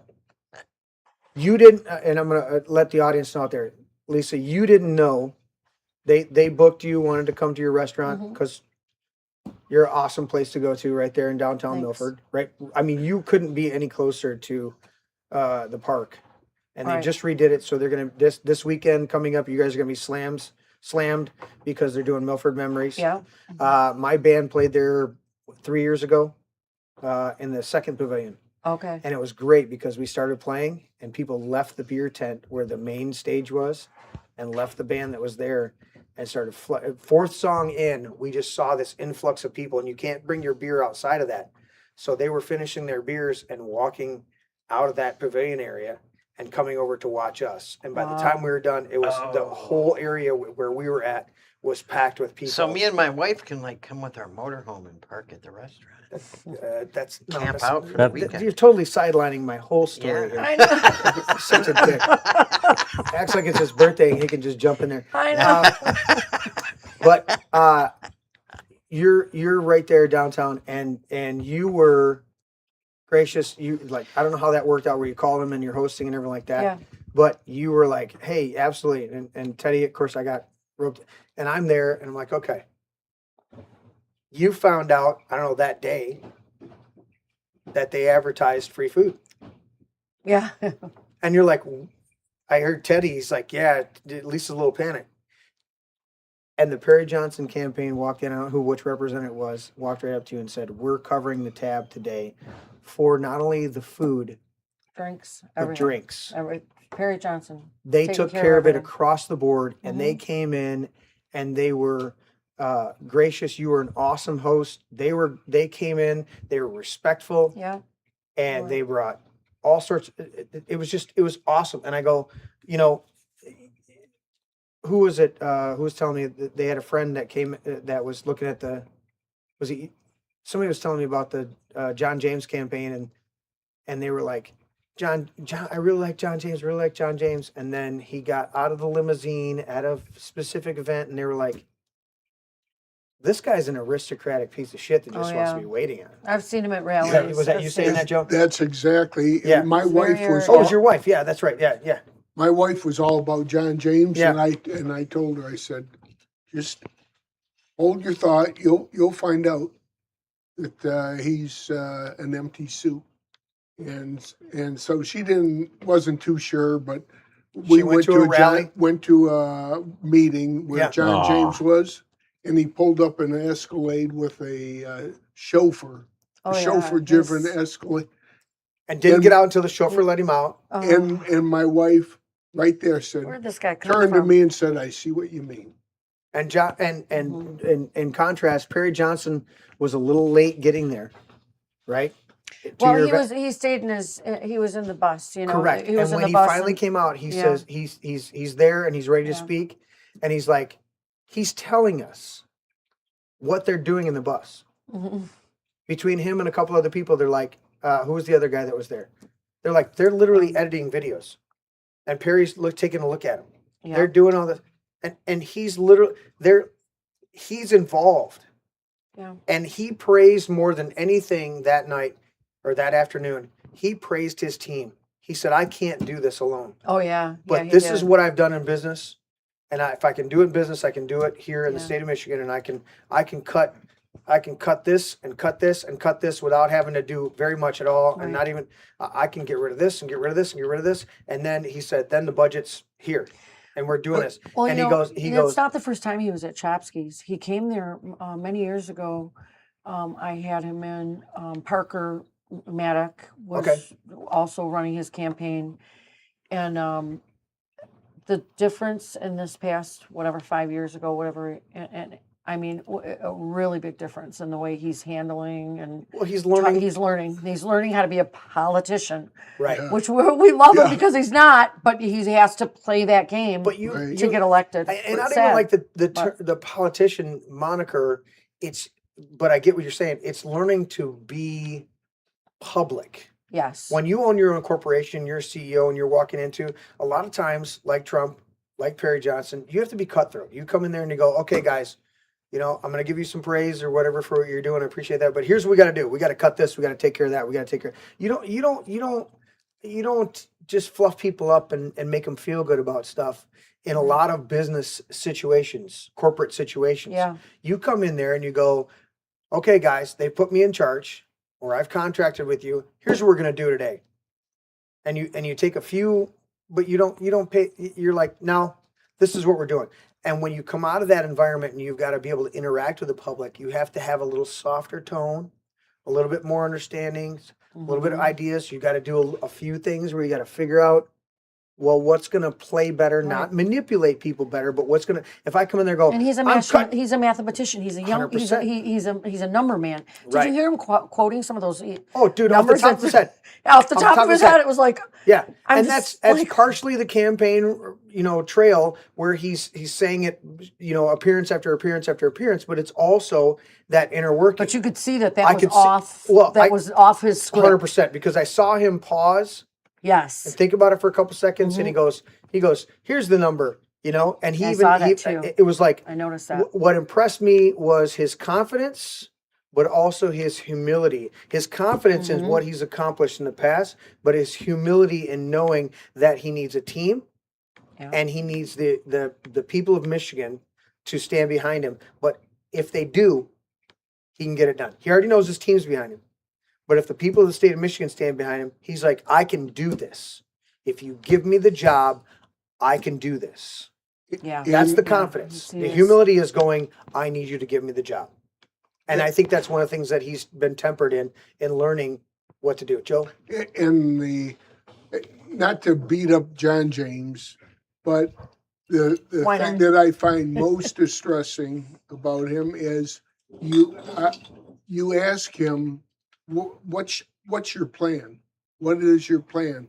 And he'll say, "Check out my website." I've heard it happen. Yeah. Somebody wrote it check for out, him. Right. Check out my He website. doesn't know. Right. Or he'll go, "Boy, we got to get them Clintons, or we got to get them Democrats." And we're in a meeting and people applauding him, and I'm going, "What are you applauding? You're not telling us anything." Right. And so I was the last one. I raised my hand, and it was just winding down. Unfortunately, I didn't get called on. My question was going to be, what is your plan? What are you going to do to move the state along. Yeah. And people were, I couldn't believe they're applying. Yeah, Seals. Yeah. Seal. Teddy, what do you got over there for us, buddy? Breaking news: NBC has called the Michigan governor primary race for John James. Motherfucker. That is completely How much are the votes in? discouraging. How many votes in? It is 23% of the votes in. I'm going to tell you right now on this show tonight, John, I honestly don't know what's worse, How can they Benson call or that? John James, Oh, because Benson's worse. Yeah. I mean, don't. Benson's up front with us, but John James will stab us in the back in a heartbeat for whatever deal he's going to do behind the scenes. That's my. How can they even call that with 23% of the vote in? How can they call that? I checked the AP, I checked NBC, It's NBC. I checked Polymarket, I checked the betting websites. They're calling for John James. They're all calling Yeah, it? so it's John James 99.9%. I'll tell you on what Kalshi. it is. These people that call themselves experts, right? They sit there and they calculate God. the amount of votes that have been counted, the percentage of those votes that are coming in, where those votes came from, and what votes are left outstanding, and what they estimate the turnout to be. Well, that's And they've got important, too. algorithms that they punch everything into. Yeah. So How are we going to vote for the schmuck? How are we going to vote for him? like this. Fuck. Holding your nose. Oh my God. And again, on paper, up front, James is and with the R next to him, we all have to go, all right, that's right. But the reality is, behind the scenes, we know that this guy's fucking bought and paid for by whoever is doing it. He's bought and paid for by DT. He's bought and paid for by a whole bunch of other entities. 48% Liberty score, and he's missed dozens of votes. He votes with he's the most liberal Republican In Michigan. Elected congressman in Michigan. And Yes. he lost To define it. lost 2 votes to liberals. 2 races. 2 races. Yeah. And I just want to go over this. John James is only 50.1%, right? He's at 50%. 50%. Perry Slow- Johnson's at 36%. And Mike Cox is And at there's only- 12%. Yes. Again. And this is a trend. And there's only 24% of Several the vote people in. like me that I talked to Bullshit. Just wouldn't like change always, their vote. cheating. Crap. that wouldn't change their vote. Just crap. From Mike Cox. It's like spoil the ballots. You know? Yeah. I mean, with me, I actually tried, Okay. right? And I got told, sorry, Larry, you missed the deadline. I thought you could do it day of walking. Well, either way. I was forget. told no today when I went to try that. Okay. And again, this is how politics works, where we get an endorsed by Trump shithead, Yep. absolute bought and paid for piece of fucking shit. That's it. I'm taking off my fucking hat. Fuck. I'm done. I'm done. I'm not done, but I'm just pissed. Yeah. I'm Well, pissed that they can call it when there's only 23% of the vote in. That's crazy for Yeah, one. and that does. This is the same shit that we went through fucking in 2020. We saw them steal the vote from us. We knew it was going to happen again. Jocelyn Benson, she's, refused to turn over the voter rolls. This is just such, the criminal activity that's going on. Yeah, Channel And we're getting 2. away with it. Nobody's saying anything. And I said to somebody the other day, one of the Republican people that I speak with, and I said, how are we going to know if this... how are we going to know John if this is James a won fair Livingston election when they County, haven't done too. anything Right. to stop the steal in the Correct. state of Michigan? And Yeah. just It's so always you know, put on the fucking back burner with in all Livingston- with all these Hold on. Republicans. yeah. Why? Why are they ignoring the fact that they stole the election in 2020? Right. They have all the proof in the frickin' world. We know this. Jocelyn Benson's walking around like she's the queen of fucking England. And I want to see I her don't before get this. Congress, just like fucking Fauci right now. Larry, go. Okay, Livingston County numbers.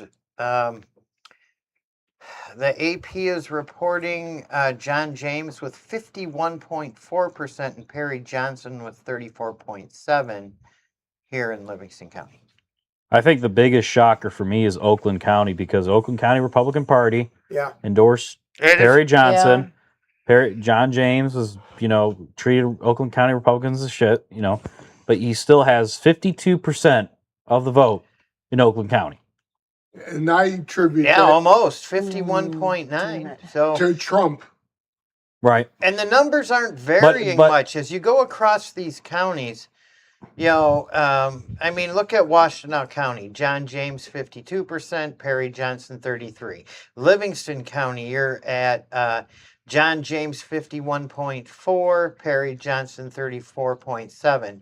Oakland County, 51.9% to Perry Johnson, 30. Oops. Come on. Don't go away on me. There we go. 35.2. And let's go over here to Macomb with 51.6 to 37.8. So, I mean, the numbers aren't changing too awful much as you go across. Ingham County, again, 53% James, 31% Perry Johnson. Eaton County, 49.9% James, 34%. Are they going to be able to Kent put County, kill switches in our 52.4 and vintage cars? 32.5. Well, that's what James voted for was kill switches. I think And he votes for data centers and he So, votes for increases Are in you taxes. able to click each county there on your map and see the numbers yes, coming up I like have I am? that. It's basically with the same stuff as you were saying on AP.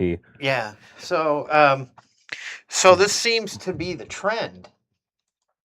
I think Unfortunately. I think the trend is that too many people voted for Cox, and then Cox dropped Yep. out. I mean, if I'm looking at an average here, And you Cox is waited so around long. 13% vote in each county. Yes.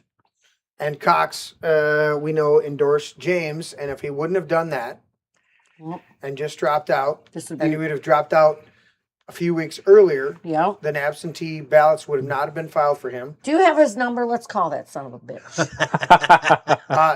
Lisa, What? the proper term is we're going to call that cock. You know? But it's like it's the same thing with the Trump endorsements. He just endorsed Yes. a nice catch. It's Lindsey Graham. I mean, remember Lindsey Graham? You know, Lindsey Graham was Yeah, now it's a fucking fiasco down there. Yeah. Was it North but Carolina? he endorsed Lindsey Graham. Lindsey Graham get like what 60% of the primary vote. I didn't understand why he even endorsed Lindsey Graham. Lindsey Graham has bashed him from day one. Yeah. He's just been, and Lindsey Graham is such a fucking. And did you rhino. see the? And you saw Oh, I'm sorry, he's dead. We can't talk bad about him. Not. Yes, we can. I don't even believe he's dead either. I don't even know where all of a sudden these guys are disappearing. What the hell is going on? Sometimes Where they die. And Sometimes they die. But what was I going to say? Did McConnell die today? He died 4 months ago. Come on. I It was think. weekend at But if you saw- weekend at McConnell. But if you saw like the new footage that came out about Lindsey Graham, he's like so giddy when we like started the Iran wars. Like, oh wow, it's so great that we're bombing Iran and yada yada yada. It's like, have you never fought of a war that you didn't like?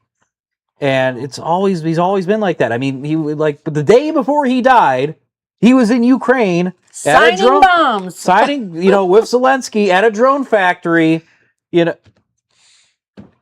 And he's been to Ukraine. Me and Lisa were talking about this. He's been there like a dozen times or so, just with Zelensky. And as you know, at his funeral, who's there? You have Trump, you have Netanyahu, and you have Zelensky at Lindsey Graham's funeral. Was Zelensky playing piano with his penis? Trump, Netanyahu, and Lindsey Graham were there. I mean, Zelensky were there. at Lindsey Graham's funeral. Holy shit! Did Zelensky wear a suit? We're in trouble. Where did he wear his cheapest fucking fatigues? Oh right, but I mean, it's like Laura No, Loomer. he wore his outfit that he wore when he played the piano with his penis. Remember that one? With his stilettos. Oh, Have you ever seen that on video? No, I refuse to watch it, but I am well aware that it exists. Oh, it's out there. Yeah. Dale says Surreal. Oakland County Tiny Republic. cock piano playing. Dale says Oakland County Republican Party is a shit group. Elites only get answers from them. Yep. I'll tell you what. Well, Teddy, more and more black-pilled. It's the we've got to start dealing with these local Republican parties and So- the local races, because if they don't have the locals to support these shit-ass candidates that are being propped up, then it doesn't reach national fervor. And right now, if John James wins the primary here in the state of Michigan, I don't know how we're not fucked either way. Yes, Benson will be on par, worse. But it's like a golf score between 92 and 102. It's a bothly a shit. Well, look how perfect Show. it's going to be. I don't he can think run so. against he can run against Benson and use his race card now all the time, just like he did against Barry. She's going to use her just gonna- vagina card. Come on. Yeah, I mean, he did it against Perry Johnson in the primary, right. right? They Right, had their debate, right. and Perry Johnson asked him a very simple, pointed question, and John James goes, "I'm black. How dare you ask me that? Right. How dare you do that?" But so I it's- mean, look at the way Tudor Dixon failed against Gretchen Whitmer. Oh, Two yeah. chicks going up against each other, and Tudor failed. Yeah. I'm going to watch John she failed from the James. very beginning. Yeah. John James doesn't have And where the fuck did the she come from? on the fly unless he's got somebody in his ear. You're not watching his TikTok videos, are you?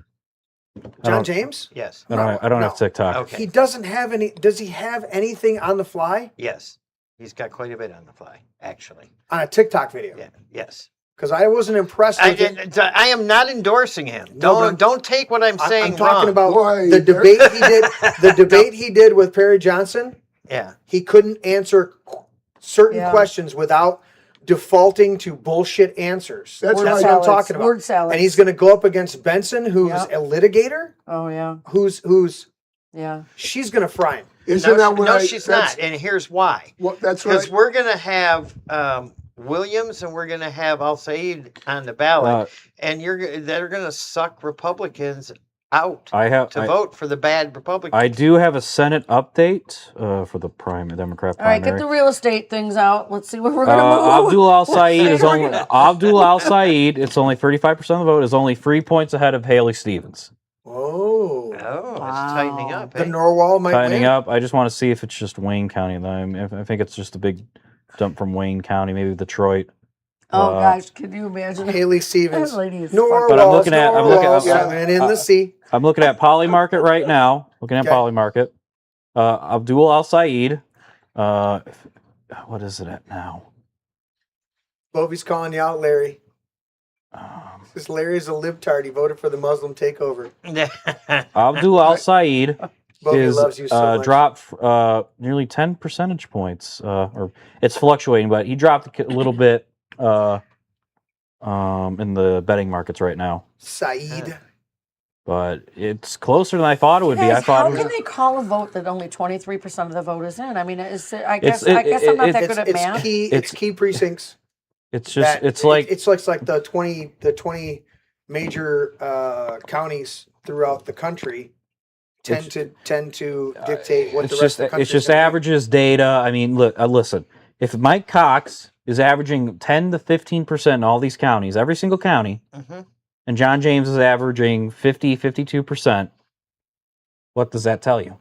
Right. You just have to look at the averages. You have to look at the data. You have to look what other counties are there. in the 2020 when Biden lost 19 out of 20 bellwether counties Mhm. and still won? Right. Well, they're doing the actual metrics of what are our bellwether precincts throughout this state. Okay. And once they have certain numbers from those bellwether precincts and townships throughout this state, that's when they're forecasting wins. Because we're past 8 p.m. There's no way to disenfranchise somebody who hasn't voted already. Everybody's voted. Right. So that's one of the things that they did in the past, where they would call races midday and disenfranchise people who were coming out of work and needing to go vote. They're like, well, fuck, it's already over. I'm done. So they're doing it now, but they're doing it on bellwether counties, bellwether precincts that they know are not set the trend, but are indicative of the trend of how the whole state's going to vote. Am I correct? Yeah, well, I would ask, how likely is it that James can beat Benson? Like you said, Benson's a litigator. I think in She- debates head to head, she mops She'll the floor with him. Yeah, She'll slaughter him. and- She's an idiot. She'll get stumped. You're saying Yeah. that now, Larry, but she worked in the SBLC. These people don't get to As a where they are if litigator. they were stupid. Yeah. Did you She see her? might No, be she wasn't a evil. litigator She at might the be S- evil, but at she's the- not at stupid. the Right. SPLC. Oh, she's not stupid. Right. No, that's what She's that's not what stupid. that's what we're saying. Jocelyn Benson's been trained by the World Economic Forum. She's- She's gone to college She there. might be She's evil. not stupid. She might be evil, but She's she's evil. not stupid. Okay. Let me ask you Absolutely. this quick question. Uh-huh. Which one's more demonic? Between who? Benson and James. Oh, that's an easy call. Benson. So she's got the devil on her side to speak with the silver tongue more than he does. Mhm. That's my point when they go to debate. Yeah. You got to forget the debates aren't going to matter. Oh. The debates are not going to matter. Oh, I To think you? No, to debates- anybody. But you guys don't get it. This is a swing state. The second they put those communists on the ballot, Republicans sweep. I don't. That's say- delusional. That's No, not delusional. You've You've got Dearborn that's completely controlled. Dearborn's population doesn't offset the rest of the state. You've got to understand most people in the state of Michigan. You're talking about moving to Florida, Larry. Don't tell me Yeah. that this state is a swing state anymore. We're losing the state, and you know it because you want to go to Florida. And, Uh-huh. So don't tell me that the debates don't matter. Yeah, but I'm watching it in know real what? time. I'm sitting What? happy here tonight. yeah. Well, I'm sitting happy here tonight because the communists are winning. And that's what I want. It plays right into our hands. See, The does it? independents No, aren't I going to don't want know that. about We're going to go the The way in New thing York is- if Yeah. No, if we're the not. Republicans don't get their head out of their ass. here, Dude, there are 3 states that lock down all of their population: New York, California, and Michigan. Okay, so don't tell me we can't lose this state in the Yeah. general election And because and- I'm watching it in 2 other states that are just like If us. I could bring how- if I could bring up something real They're quick. not just like us. They're more liberal than it's us. Larry, it's the national environment, right? Mhm. Mike Rogers lost to Alyssa Slotkin when the national environment and Voted for Biden Trump here. voted for Trump. Mhm. We are in the Republican Party is doing such a shitty job right now, as we all said, no arrests and all there's that. no doubt. That these socialist communists are winning everywhere. I mean, and they have a chance because the national environment is pushing them. If it was any other, Trump's at 38% approval rating in the averages, right? Yeah. It's worse than Biden. and when 51% of the Democrats support How's it a worse guy than like Biden? El Said, I could get the You pointed out to us just a little while ago the amount of undervotes Mhm. for a Republican in a red county. Mhm. You don't think there's a lot of Republicans that are going to go, fuck that guy? I never wanted that guy in the first place. This is a primary. But I mean, it's not This that. is- Saying, this is a he's- primary. to his point, Rogers lost and Trump won in this state. Right. And hopefully people learned a lesson. You're But- saying but the hopefully, thing but then is- you're arguing with me that there's no chance that we can't win against Benson with James. And I'm telling you, there is a chance because I saw it multiple times. There And is when a it- and chance. let me There's just say, always but- a chance. hey, but what- the chance is slim. how many Americans are ignorant of what's really going on politically? And so Most. most, right. Most. So they sit- most people don't pay attention until, a day or two before the election. and that's the debates. Then they That's call my- people that's like my you point. and me and say, "Who do we vote for?" And- Has anybody Easy ever watching called the you debates. and But- said, Yeah, no. "Joe, who should I They- vote for?" My thing The is, counties own the media. I mean, let's get real here. All of it is just people didn't even see that Spain was invaded the other day. People didn't even see that half of Europe is being raped by Islam. I mean, nobody's even seeing this because it's not on the mainstream media. I tell people all the time. I talk to saw it. them. but the thing is, I think people do listen to the debates, and I think that a lot of people wait to the last minute, listen to the debate. Oh, okay, that sounds good, and they go out and vote. I think there's a lot more people that do that. I think Right, but I think- here's what I'm trying to explain.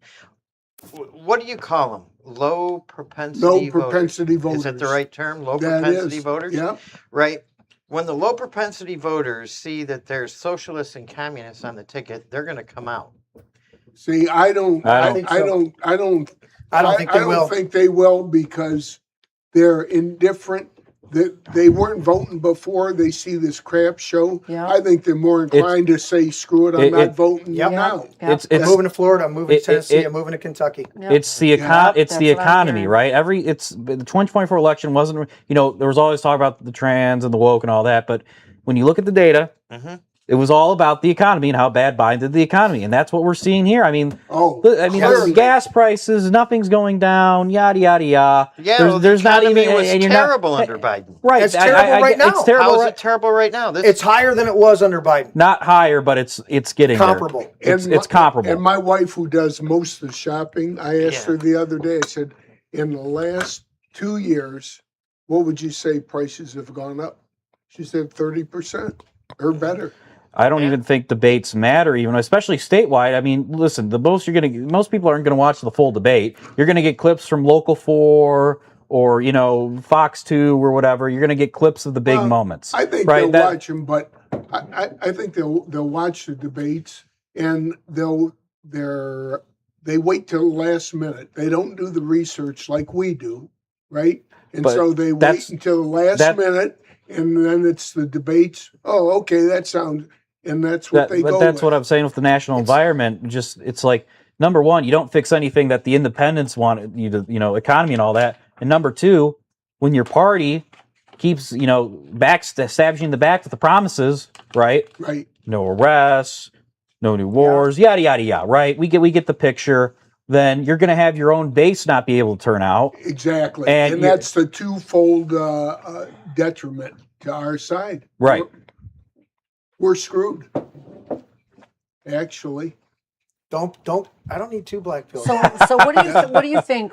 Do you think that if Trump did not endorse John James, if he would endorse Perry would have won? I don't Absolutely. think I didn't want him to endorse anybody in a primary. I understand, across and the I board. like that idea. But you're I think- asking like that if. idea, I but think- if I think Perry has the momentum as far as the grassroots, but John James has the corporate endorsement and the media. yeah. I think that there's just a lot of people that don't really do anything right on our side. They're like, oh, well, Trump endorsed him. I guess he's a good guy. Yeah, And it's like we're that- so it's strong on DEI in Michigan. He's like another little DEI But guy. it's like the same thing Right as there South in the Carolina.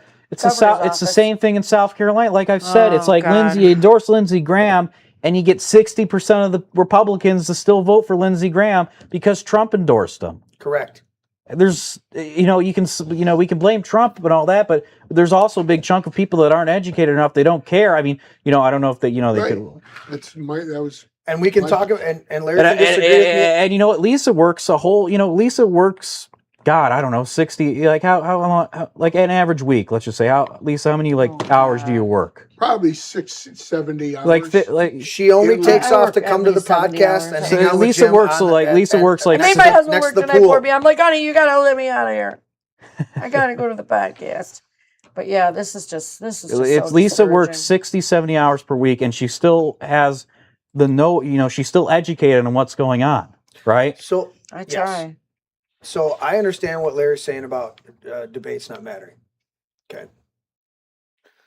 How many John James ads did you see I don't know. from the debate yeah. highlighting something Perry said wrong? Well, 0. You know what I saw? John James endorsed by Trump. John James endorsed by Trump. So John- if that debate didn't matter, why wouldn't he? Okay, if debates don't matter, then who was Reagan voting against? And he said, Reagan said, I paid for this microphone. Who was he debating? That had to be What was it, Mondale? Mondale. Yeah, and he Yeah. also said, didn't he say, I don't want to discriminate against my? That was Carter. He said, I don't want to No, discriminate that was against. Mondale. No, that my was- opponent's inexperience. So it was Carter that you're talking about with the microphone? Reagan and Carter. Yeah. But Carter it's like- said, I the- don't I want mean, to the only- criticize My point. Here's my point on this. Okay. But what my point is, there's an example that turned that debate around. 100%. Debates do matter. 100%. Well, the debate with Nixon and JFK. Okay, everybody who listened on the radio didn't see it. Said Nixon handed him his ass. Everybody who watched it saw Nixon sweating and not wearing makeup under the hot lights. Didn't and shave. said JFK won it. Yeah. Okay, it's all about perception. But here's my point on this: debates. Maybe the night of the debate doesn't matter, but look at the traction of the sound bites that they get out of it. Right. Yeah, I don't And the think. sound bites that came out of Tudor Dixon and Gretchen Whitmer, Whitmer destroyed Tudor Dixon with sound bites from the debate. So we can say the debate in and of itself doesn't matter, but the traction she got out of the sound bites of the stupid responses that Tudor Dixon gave Which is the same what John James is destroyed her. And John James is going to have the same Same shit. stupid Mm-hmm. responses to Jocelyn Benson. So Larry, I don't That- I don't agree. But he's John James look, is look at far Is an more idiot. politically savvy. He's not. He's a He- paid Yeah. Oh, shill. No. He's a savvy. fucking paid shill. He Hey, was so dumb on that I- debate. Yeah. It's like He we looks just said. so It's like the dumb. debate with Perry. Perry brought up a meaningful point, and like you And he said, said, race card, race card, race card. Or He he couldn't sa- answer. Yeah, or he says, "Go to my website." Yeah. you can't. You I can mean- say go to your website, but you can't answer constituent like face to face of what you believe in. It even takes like 10 seconds of your time No, he's or a like minute of word your salad Kamala. That's what he is. He's John just James like wants Kamala. to get in his chauffeured car. Perry Johnson Yep. stood there, even though he knew he had another event, and answered multiple questions Mhm. to the people and answered them with action.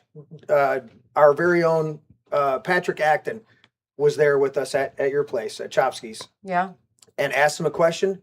And Perry, I was actually, what do you call it? Started to get anxious from the amount of time that Patrick was taking from Perry, knowing that Perry had another event. I started to feel like this dude has to go. Patrick, let him go. And Patrick just kept.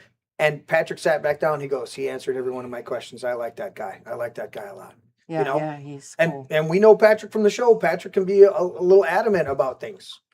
Teddy loves his rants. yeah, I really wish you were I here. do I think like his- I but think we you would know have had what? we would have I- had a great rant right Yeah. now. I went to bed at 1:00 in the morning in 2020, and when that shit went on, and I thought John James won. He had 700,000 votes, beating everybody or beaters or whoever was running against them. I thought, I woke up in the morning and everything was different. So you know what? Maybe that'll happen again today.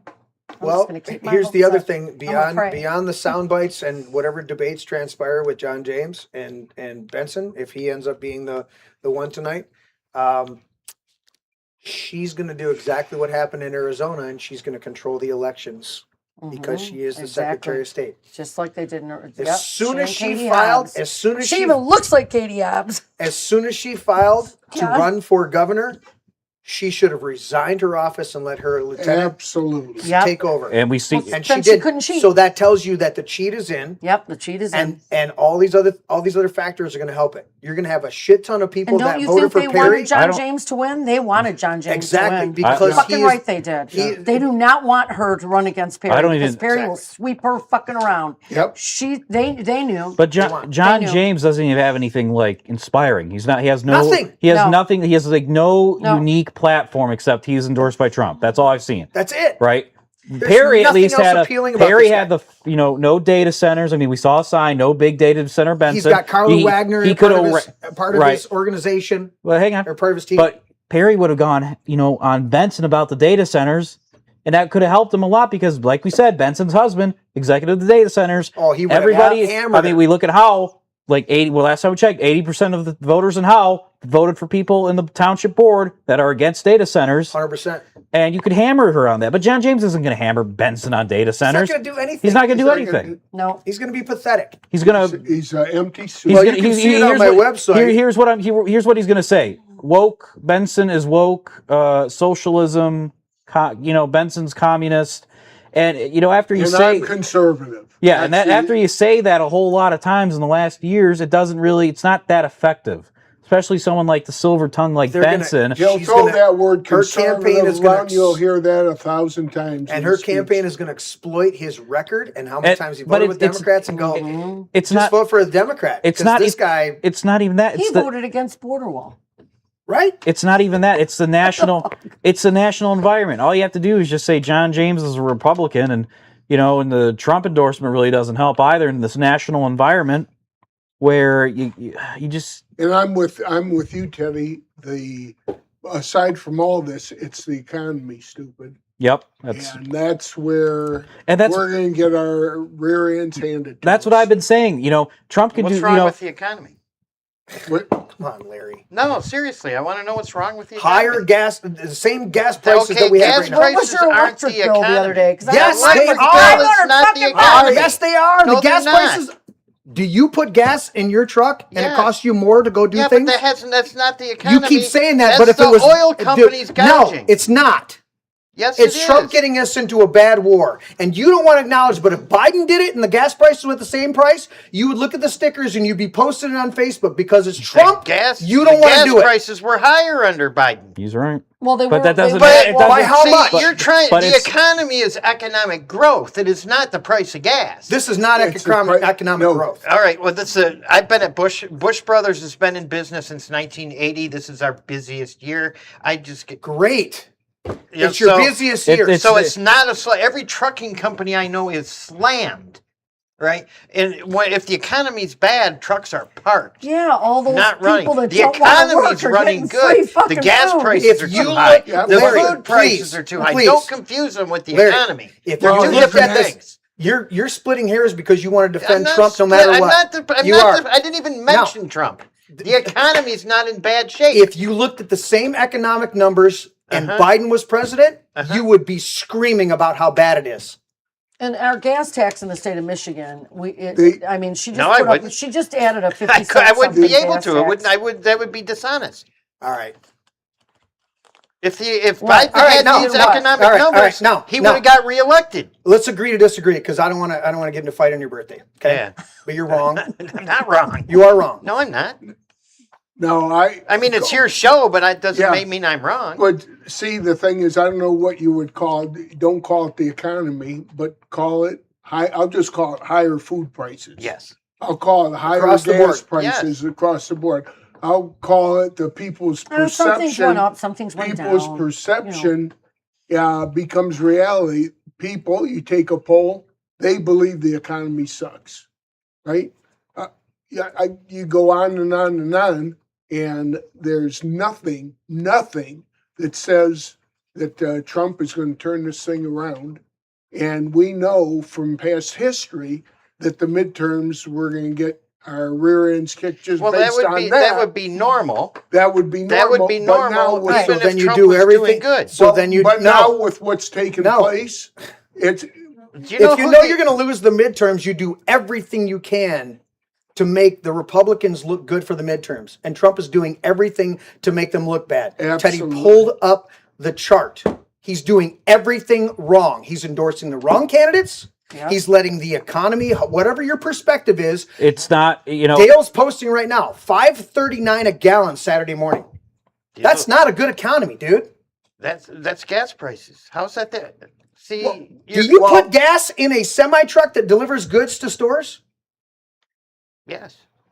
So you don't think that the gas price affects the price when I go to the grocery store? It affects everything. That's what causes inflation. Oh yeah, when all that went on with COVID, we got gas taxes taxed onto our Okay. food trucks. So when I say it's not a great economy, and you push back and go, it is, I go, prices are going up across the board. Lisa, do you feel Because like gas is- in the Okay, last? every time the economy has gone bad, I have felt it. And Right. you're not feeling it, so nobody else should feel it. Well, I'm just telling you, it's the busiest year. Larry, you're Trucking is selling- moving. The cost of freight is up. You know, the Okay, last. wait a minute, wait a minute, wait a minute. okay, so if you don't call it the economy, what, and I'm not Larry, beating up on, Right, but that's what the- would you call it if it's But not Larry, the economy? Larry, Is wait there a minute. Inflation. Listen, my great grandfather owned a bar called Chopsky Bar and Bowling Alley in Southwest Detroit. Okay, during Yeah. Prohibition, all that shit was going on. Oh, All this I've stuff. Wait a been minute. there. During the Really? Yeah. my grandmother said she never felt the depression because everybody goes to the bar to drink when they don't have a job. Southwest okay, so Detroit. it's the same on thing what you're Michigan talking Avenue. about right Know now. it well. No, I People- work in transportation. I see a bad economy before anybody else does, because of the line of work I've been in for 42 years. I hear you, Larry, but you're not talking about what's I- affecting everybody. You're talking about what's affecting you, and Well, if you're well, not there's- affected, Right, that you're not right. affected. Well, listen, I'm looking at prices on You're the job. missing on what we're I'm agreeing looking at on. prices on the job site down here that are up Right. 30 to 40% in 4 months. Right. You know what happened 4 months ago or 5 months ago? Strait of Hormuz got shut down. Mm-hmm. You want to nuke that country to fix it, Mm-hmm. which is genocide. You know, when Trump went into that war, I remember him saying, That's genocide. things are gonna That's cost a little murdering bit of more innocent for people. a while. He said that. What? Trump said when he went into that war. He said things are going to cost a little bit more for. Do you remember him saying that? He said things are going to cost a little bit more for a while, but then we'll get them to drop back down. So he kind of like braced us for the fact that things are going to go up. But you know what? I just want to mention real quick, okay? Food costs during COVID were absolutely horrible, and during Biden, it was crazy. We were paying twice the amount for eggs. You know that, absolutely. right? Okay. Yeah. So you're saying your wife said 30% increase. Did you have That's your not restaurant a 30% then? increase. Absolutely. Oh. So there's not a 30% increase in food costs. Okay, there's not. But some things No, have I gone was up. saying, Some things have gone said I down. was over saying, the I last was saying 2-3 34% years.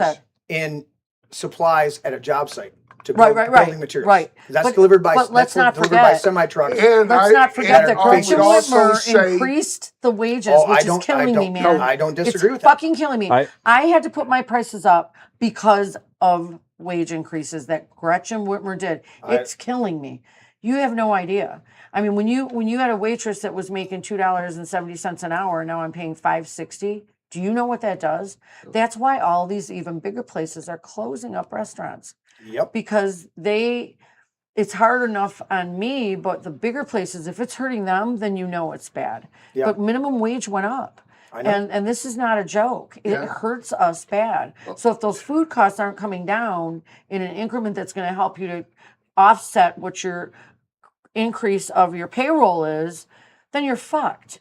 You know what I mean? So I increased my food costs. I'm not making any more money. Right. It's just going to pay my staff. And the thing And they is, still get bridge cards. yeah, ask the average person on the street, I do don't. you think the economy is doing good or bad? What do you think their answer is? Setting aside our definition of economy, call it whatever, and you ask the average person on the street, what are they going to say? Are they happy with the way things are going on today? Are they happy with the war? Are they happy with the cost? And those are the people that are going to be determining our future. Did you see the profits coming in from the oil companies that were reported in the last Did you week? see the profits coming in from the drug companies during COVID? Well, see, that's my point on the fuel gouging. But They're not gouging. But Sure they are. the gouging was the Democrats' talking point back in 2024 that was their excuse. 2024. Tell me how they're not gouging. Larry, hang on. If you look back at 2024, when you had Biden, Kamala, they were trying to say that was their excuse for the poor economy was the companies were price gouging everything. You mean the Biden administration touted that as the only reason why it was high? Right. But now it's like reverse psychology, or it's like it's polar opposite. We're at the same situation. So the complete shutdown of the Straits of Hormuz has no effect on global But oil. here's what I want to say here. The problem is that you think John James and the Michigan Republican Party is going to be competent enough to say, hey, gas prices are high, but that's because Whitmer had a 50-cent gas tax. You think they're going to have ads on that? No, they're not. You think they're going to cut the 53 cents a gallon tax that we're paying right now? 53 cents. That's what I'm saying. They don't. The Republican Party in Michigan is not competent enough to say, hey, Whitmer added the 53 cent to your gas tax, And right? We had 3 or 4 of our Republicans that we love and support on this show that you pulled up that literally voted to keep the gas tax instead of shutting it down. Well, yeah, they're the ones that what they did is they took off the sales tax and then they sat down with their little calculator and determined what the new tax should reflect to keep it about the same. It ended up being a couple cents more when they did that, and they justified what they did by saying, well, we wanted all the money to go to the roads before we had the road tax, and we put sales tax on top of that, went to the general fund. So we're actually going to be able to get more road work done this way. And Ann Bolin stood up at an EC meeting and explained all this gas tax thing. But Did you buy what she was saying? no. Then just But so you know. the fundamental thing is that if you improve the economy, then you can get away with everything else. The thing I've said before is that Trump was too focused on all this foreign stuff. We heard for the last year he stopped 8 wars or whatever. Those wars are still going on, by the way, most of them. Yeah. He stopped 8 wars. He won the FIFA Peace Prize. He won the Nobel Peace Prize, and he's trying to. They'll never give Trump the Nobel Peace That's Prize. not my point, Larry. That was his focus, and Yes. and he was, with Zelensky and Putin, and it was, Netanyahu, and then he did the, Midnight Hammer last July, and he's like, oh, we destroyed their nuclear weapons, right? The nuclear weapons are destroyed. Fast forward now, when we have the Iran war start, it's all about the nuclear weapons that I thought we destroyed. When he was running for office, and he said, the day I enter the White House, I'll end that war. Didn't you? I hear that? Yeah, about Ukraine. Yeah, in the Ukraine war. So I love President Trump. He loves this country. I'm convinced of that beyond a shadow of a doubt. And he's a great man, and he's been a great president. But this deal in Iran, why not get the economy going, humming along, get people on your side? You get the economy They weren't going to going. let him do that. You get the He just can't economy going. wave a magic wand and make that happen. You win the midterms, and then you deal with Iran. What would have been wrong with that? Hey, that'd have been a better way, I think. But Don't you think that Gretchen put that gas tax on to? Well, what does Trump know that we don't? Oh, when he it comes knows to Iran, right? a lot more. He knows what Netanyahu tells him. Exactly. But So you don't think that we have any intel in Iran at all that's trustworthy or Well, it's the same intel. to our country? It's the same. Does Iran have a ballistic missile that can hit the United States? All I know matter. is this. I just think that it's- any Jew hating that goes on right now is just playing right into the hands of Islam. And you know what? That's our biggest problem we have right now. This is really, really scary to me. But I go beyond that. it's the one worst step case scenario forward. for the governor race. I don't know how to deal with all of this, because if you don't support Israel, then you're a Jew hater. If you don't support the Muslims while they invade Spain and invade our country and take over, I'm like, you know what? At a certain point, why are we not isolationists going, you know what? Deal with your shit and let's build up. We have enough oil in this country to not be dependent on anybody else. But the problem is that our economy was set up, our governmental economy was set up by oligarchy a long time ago to be the reserve currency, and the reserve currency is manipulated. There's more physical dollars outside of the United States than there is inside. It's controlled by other countries, and they manipulate that. The only reason we're in Iran is because we need to prop up the petrodollar. That is the only reason we're over there. What about all that money Obama gave him? That big plane full of cash. Trump gave him more money in the What did they do moratorium. with that? He gave him more. Trump gave him more money in the Memorandum of Understanding. memorandum of understanding. Yeah. And the reality was he'd given them the money, and Obama didn't give it. I don't want to defend Obama, but neither one of them gave them money. They released their money that we were holding internationally. Neither one of them gave them money. I knew that. Did they So- they release that money? That it was part of the moratorium. It didn't follow through, so I don't. There's. I saw that like Qatar and the UAE gave him like $6 billion, $8 billion, like during the Yeah. But It's a But quagmire. I just want to say that gas prices, I think, were below $2.50 here at least before the war started, right? So they were getting around there. I can't. No, we weren't down to 250. Or somewhere- We never got down to 250. What was it, like since Obama. 270 or something? I think we were close to Obama was 250. I somewhere around that. We were. And Yeah, I before completely the war understand started, that, and I completely understand that we have horrible Democrats and a lot of politicians here in Michigan that are adding gas tax and a bunch of other shit. My son just went to Indiana, and he said when he crossed the border, gas was up 50, 60 cents more than it was just 2 miles. But this below is the just border. both parties, So I get that. This is just both parties, and that's why a lot of people are so you call black-pilled or demoralized. We have the gas tax by the Democrats, we have the war by the Republicans, and they're both adding on and making gas prices, the economy, Right. and it just affects. It But affects. the bottom line is Islam does want to kill us, okay? And they do have nukes. So let's get real. I mean, this isn't just all made up. I mean, I'll never forget the look on Dan Bongino. Bongino. Dan Bon Jovi. I'm looking at the Oh, Bon John Jovi Bobbitt, guy. yeah. So Dan Bongino and Kash Patel, when they had that interview, do you remember that? And they With Epstein? and it was like, what the fuck? Everybody was so upset. Everybody was so upset because they were like, oh, it was just a hoax. It's nothing. Don't worry. But do you remember that? For Epstein? Yes. Yeah. And the looks on their faces to me, they looked terrified. They looked Absolutely. They looked Deer in terrified. headlights. Whatever information they had gotten Yeah. it just made them do a whoa, wait a minute. We can't come out of here screaming, running like crazy banshees. They needed to handle things in a different way than they went into when they. And I understand that. And my only But slight counterpoint to that is, as much as the Muslims are a threat and they're invading country after country after country, Yeah.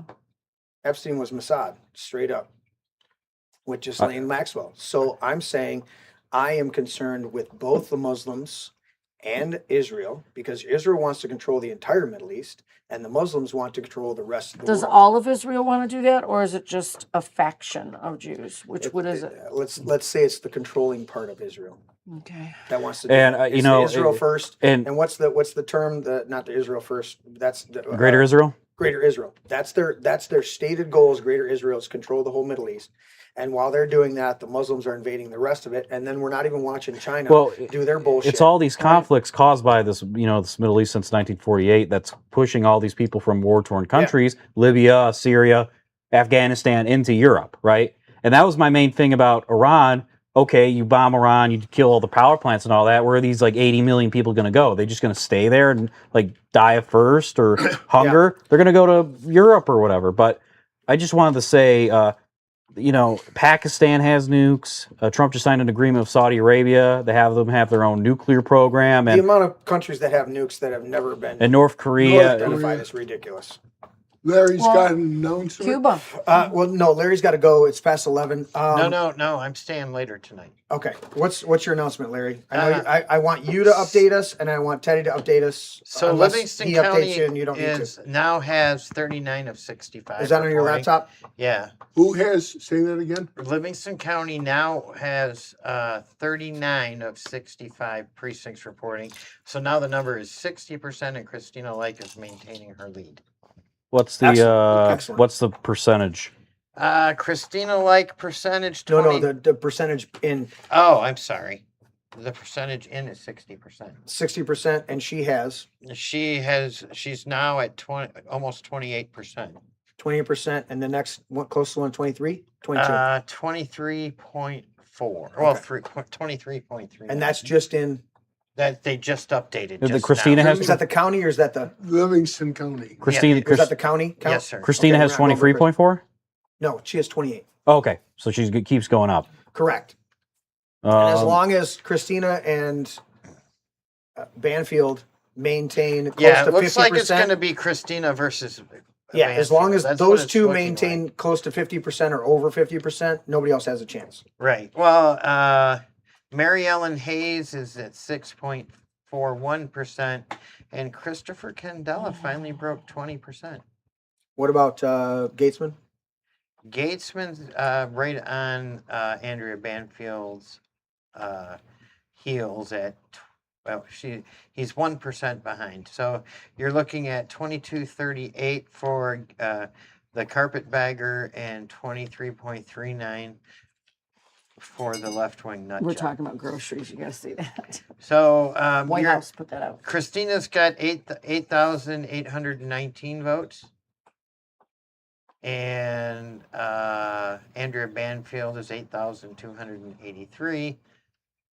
Candela has 5939. Grocery stores. Gatesman's got 8241. I do have some breaking news. Go. Do I need to go to your laptop?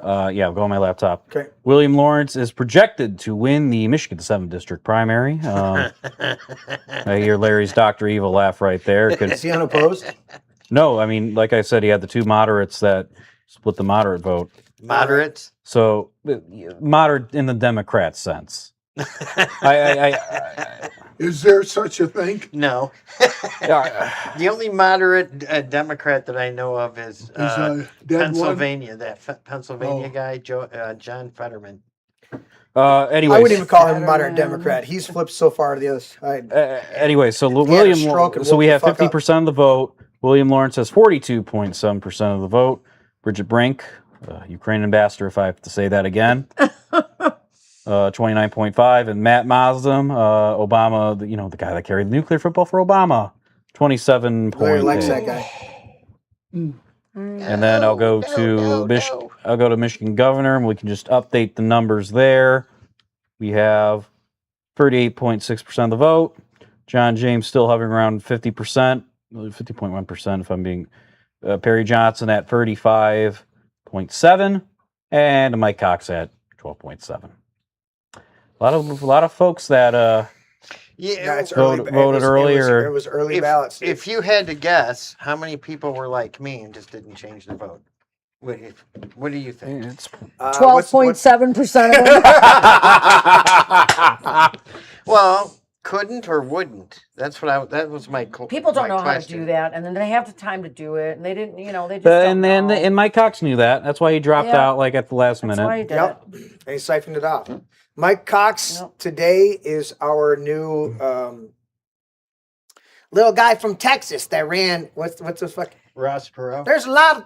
Listen, you're going to hear a giant sucking sound. The only thing you giantly sucked was votes away from Bush, and Bush was no hero of mine. Yeah. But Bush Sr., you sucked away 10 to 13% of the votes from the Republicans. I loved Ross Perot. And fucking. Well, and, if it ain't broke, I loved fix him. it.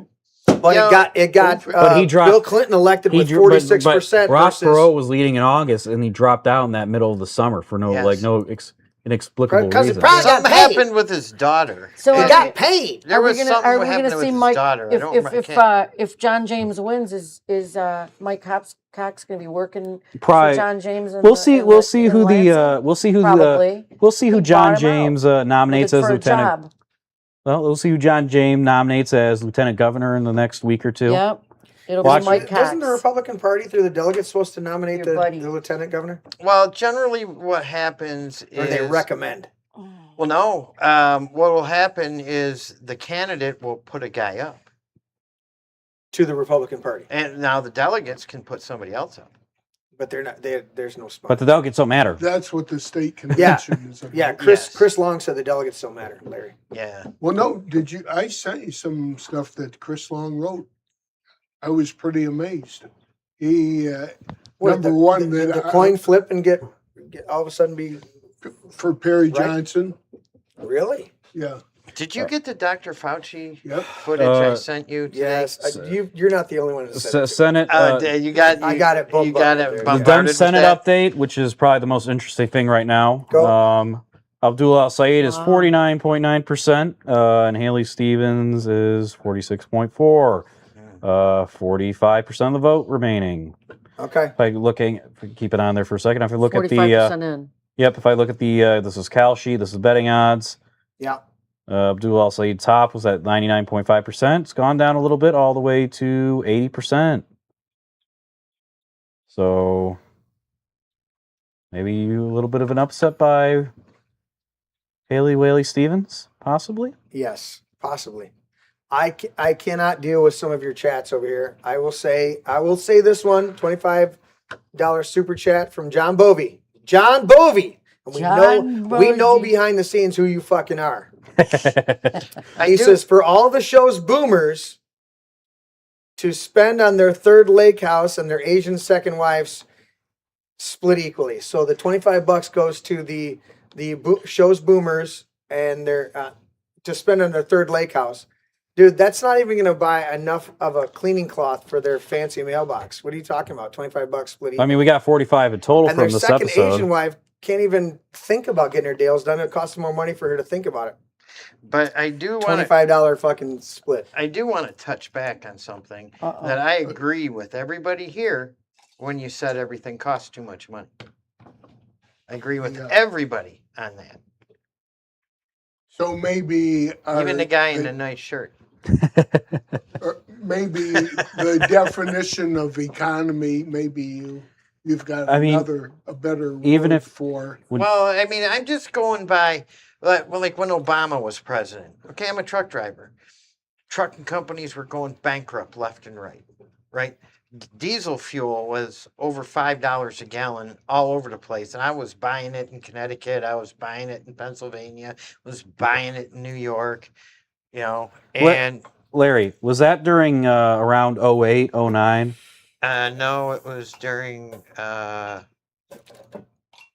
12. So it was after the crash. So it was after the crash, and that was a whole global economic crisis. So that was, which was basically Bush. That was Bush's doing, that crash. Really? Well, it's always. He's the one guy that was standing on a podium warning everybody that it was coming. It's like Well, we said it's never good enough for me. Listen, I acknowledge your super chats, buddy. I love you, and I'll give you a big hug and a sloppy wet kiss the next time I see you. No, I get it. We're always going to have inflation, and Liam in chat said, what is this, Fight Club? It can be, but we love each other. We can't just call it inflation. No, we can call it inflation, but yeah, I'm pointing out the perception that when it was Biden and it was inflation, it was Biden's fault. When it's Trump and it's inflation, it's the Democrats or it's something else or it's anything but Trump. When it was Biden and it was inflation, it was Biden's fault. When it's Trump and it's inflation, it's anything but Trump. And I'm trying to say it's always the guy in charge gets the blame, and that affects the elections. Don't you think That's a lot what I'm of trying what to point out. Biden did though was it was intentional? I mean, look at all the 100%. chicken farms that burned down. 100%. Fucking chicken farms burning down. 100%. Remember the not being able to get baby formula? 100%. What the hell? Distribution centers being burned. It was down. bad. I mean, it was geared towards the global takeover. I'm not disagreeing with that. Those dynamics. I'm just saying we can't call it utopia, right? Because our guy's in charge. We have to acknowledge the raw on the ground truths that each and every individual is facing, and go, okay, there should have been a better decision made. Now we don't know all the details, and that's our job here as pundits, sitting on a podcast. But we look at it and go, Mr. President, we trusted you to do not just a good job, but an absolute better job. Yeah. And if we're having to disagree with each other on a show like this over who's responsible for the current inflation versus the last guy, I just don't get the strategy, I mean, I know you Right. study this so much, and I know you study it so much, and I know that, but I always try to think, what is the strategy? Because I know, like you said, he loves this country, his intentions are good. Mhm. What is the fucking strategy in this? Why does he keep endorsing these people that are He's listening stabbing him in the to back? the McConnell, wrong- he Right. endorsed. Graham, we know what we talked and about four that. of us at this table specifically were hardcore Trump hat wearing, Trump t-shirts, Yeah. attending things like that. Yeah. Now same think here. about not black pill straight up Teddy, Right. but think about the average person on the street who sees this. Okay, Yeah. they're not thinking about it's just inflation. They're not thinking about that. They're going to the grocery store. They're going to the gas pump. They're going to this, and they're not thinking our guy's working a strategy. Our guy's doing this. And- the hardcore Republicans are, but the person on the street is going, this is just like the last fucking guy. I'm paying more than I was paying before. Yeah. And we can Right, we can right. talk about it and dismiss it away. Yeah. But the people that are not turning out to vote, the people that are moving to different states, these people are not thinking the way that we're thinking. I'm sitting here going, listen, I think I know the way Trump thinks. He's a businessman. He's doing this. He's doing this. He's doing this. I'm giving him this understanding, okay? But I'm still want to hold him accountable, going, Mr. President, I disagree with you. I think you're fucking this up, right? But at the same time, the average person's not doing that. The average person's Right. going, Fuck him. there's no fucking difference Yeah. between the last guy and Right. this guy. Right. There's been the average person's going, there's no difference between the last three guys. Right. I had this under Obama and prices went up. I had this under We're well Trump over and a prices year. went up. We're I had well this- over a year and a half into this, and Yeah. I feel the frustration as well. And it's like so does everybody I know. It's like what I said in the beginning of Trump's term on the show. I said we can give him, 8 months, around 8 months, maybe a year. Yeah. And then we can start, and then it's on him after that period of time. I Oh think my it should be God. against And the ground rules of our discussion that the youngest guy here seems to have the thing summarized succinctly. He's got, I don't know where you found Well, this guy, but he's I found him at a school board meeting. I appeared to him one day out of the. I found him at a school board meeting and I liked him immediately. And look at the chat. Handsome Hanley's. Oh yeah, saying it. Handsome Hanley says, Oh, "Hi is he Lisa, I've been looking for you." He tuned in to be enlightened, and he's been out of touch for the last few hours. Well, Handsome Hanley, unfortunately... Look, Handsome Hanley. Look, I get close to her. Well, Handsome Hanley, whoever... He can be here in 25 minutes to beat the... Handsome Hanley, whoever you are, I don't know who you are. We know exactly who he is. Come on. Perry Johnson, unfortunately, has lost. According to the... Don't say that. Well, he's projected to lose. Projected to lose. So I want to point this out as you pointed out, Teddy. Okay, I just clarified this with Teddy earlier today, and Teddy, stop me if I'm going too far. But I just clarified this with Teddy earlier today. Okay, Teddy's going to college, history major. What's your minor? It's just history. Just history straight across. Right. He's hoping for a couple things to fall in place. This kid's working at Chopsky's, living at home, and paying for his college tuition out of his own pocket, and his parents help, and there's a couple other little things, but he's paying the vast majority of that.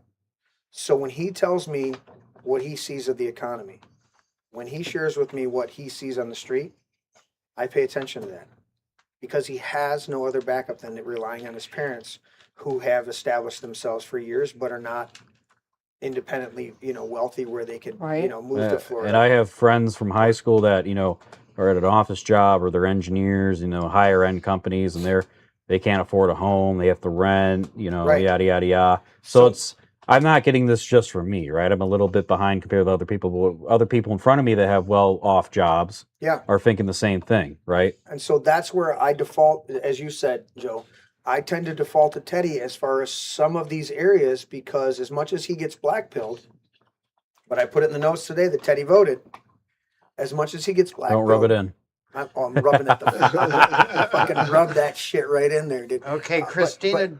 Sorry. But as much as I get that with Teddy, I go, I'm going to listen to this kid because he's not in the same situation as me or you or Larry. Right.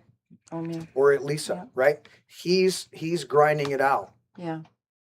Could he, if he could take all that money and get his own place, and then forsake his college, and he's not going to college for fucking left-wing basket weaving and some other bullshit. He's trying to get a degree to be a teacher. To be a teacher. But won't that all be AI in the next 5 years? Well, exactly. I mean, really, what I'm saying is that's why I listen. Right. All right. I told him that the other day. I'm like, they're going to have all AI teachers. You watch. It's like you could either get a white collar job. I mean, God, I know a couple people that, a lot of my friends went into computer science for programming. That's getting slammed by AI. I know a guy that was accounting. That's all getting that's like down the drain with AI. 100%. So, and it's like, it's just, we're running, it's just AI is just, it's a good as a tool. But we haven't endured difficult times for different generations throughout this country. But when we look at the current situation, I take into account what I'm dealing with. I take into account what Larry and Joe are dealing with, and even you, Lisa. I take into account all of that. I know other business owners. I know other people that.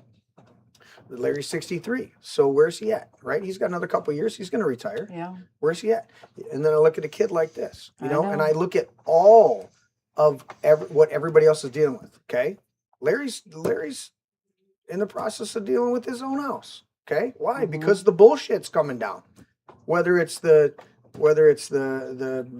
drainage, the septic fucking bullshit and the levies that are put on your property or the just the straight up property tax, whatever it is, he's like, dude, I can't deal with this anymore. I don't want to. Yeah. You don't want to. But I'm saying is it impacts us differently, and I'm sitting back trying to assess all of that and then sit down at the table and have a discussion about that. With me is I'm looking at I want to slow down a little bit. I've always been a hard worker. I work a lot of hours. Yeah. He knows. Yeah. He knows. Dude, I was going to give him the paper to sign out because I know he's got to be up early in the morning. I do, but at 63 years old, he's got to be up at 5 a.m. to get in his truck and drive to another place to get in another truck and do asphalt all day. Yeah. He's a hard working crook. I will hard working crook. 65. I've put in 65 hours 3 weeks in a row. Yeah. Right. Plus, trying to help Christina the best I can, and coming to this podcast, and neglecting my family. Yeah. And I have a very good wife, and I enjoy the podcast. You know, the podcast is great. You know, it's fun. It's I love fun. it. It's I'm- fun to be here. I'm honored. Sometimes I get on his nerves. Let's do this. I just want you to know, Jeremy, I agree with you about the prices. It's just, you know, Just who's to blame? Well, I blame like everybody involved in this. Oh, I'm No, I'm from agreeing, I'm from agreeing with Trump you. all the way down. Yeah. I mean, but here's the thing: when it comes to the economy, it's just not like it was when it was bad under Biden or bad when it was bad under Obama. When like during Obama, you had freight sitting on the docks, Mhm. or you know, you had more drivers Then you had freight. available than you had trucks, and Yeah. you had more trucks than the freight available to move. Yeah. So you'd go to pull a load of freight, and you got a truck that gets 7 or 6 miles to the gallon. Diesel fuel is 5.25, and the freight pays 99 cents a loaded mile. Right. All right, but see, that's not what we're seeing now. The price of the freight is still up. Fuel prices are up, and that's why I said we're getting gouged, and I want to explain that.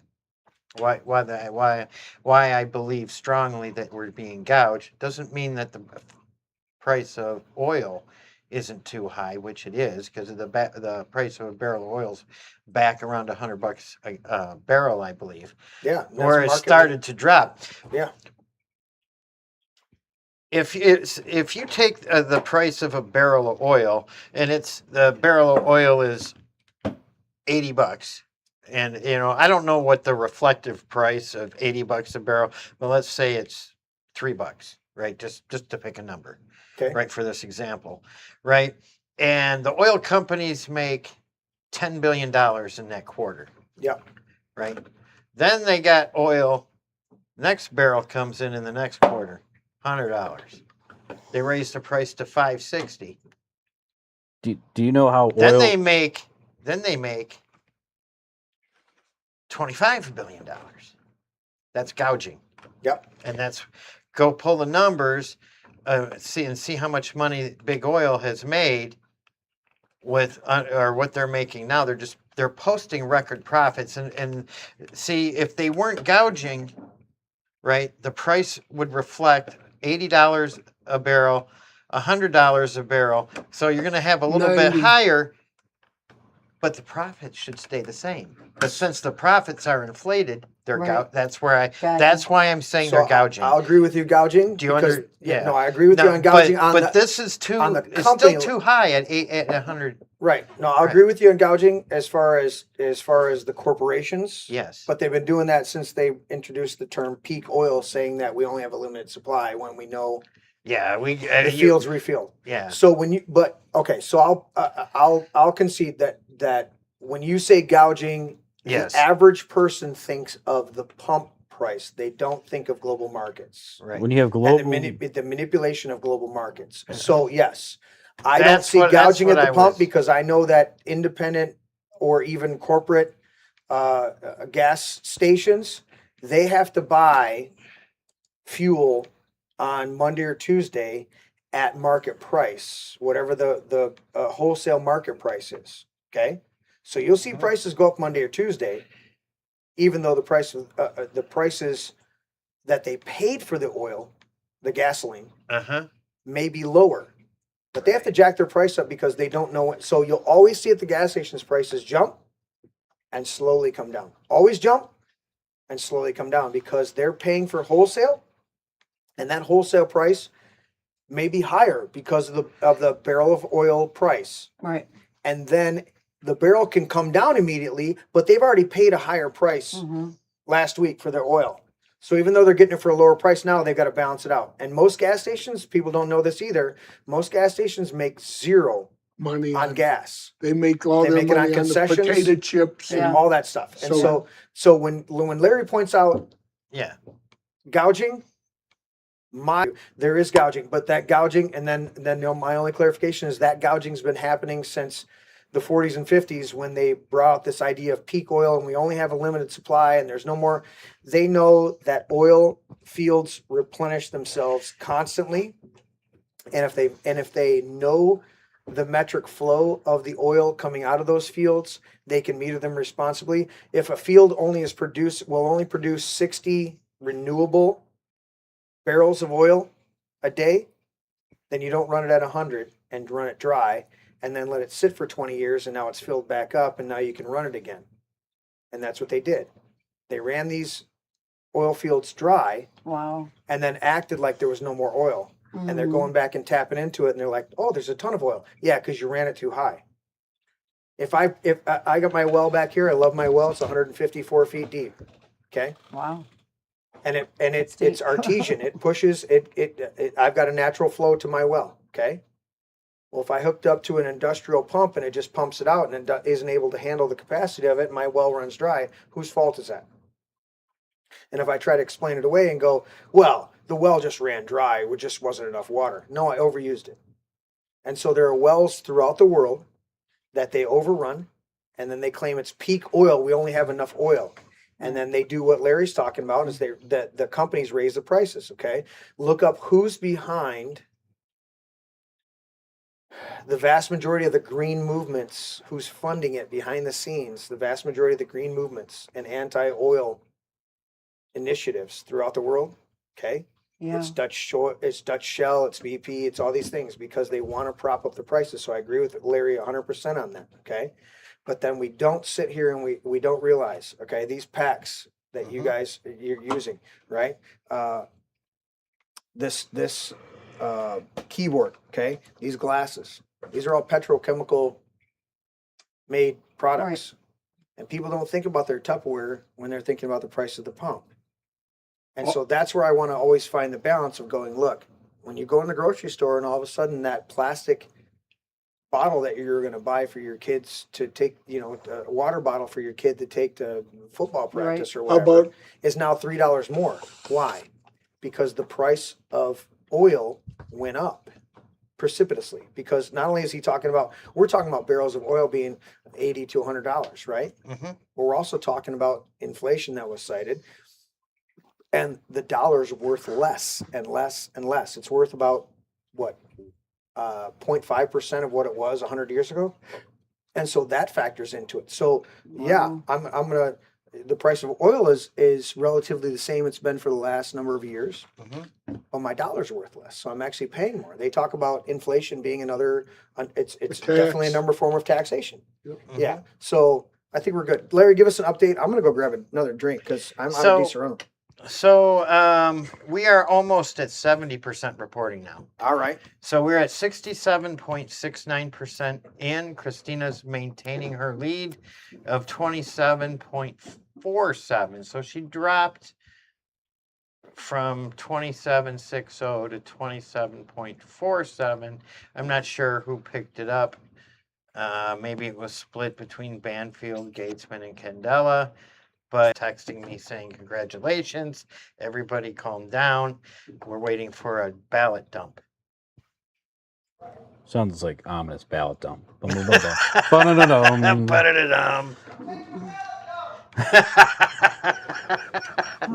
I'm going to have to get going soon. Oh, no problem.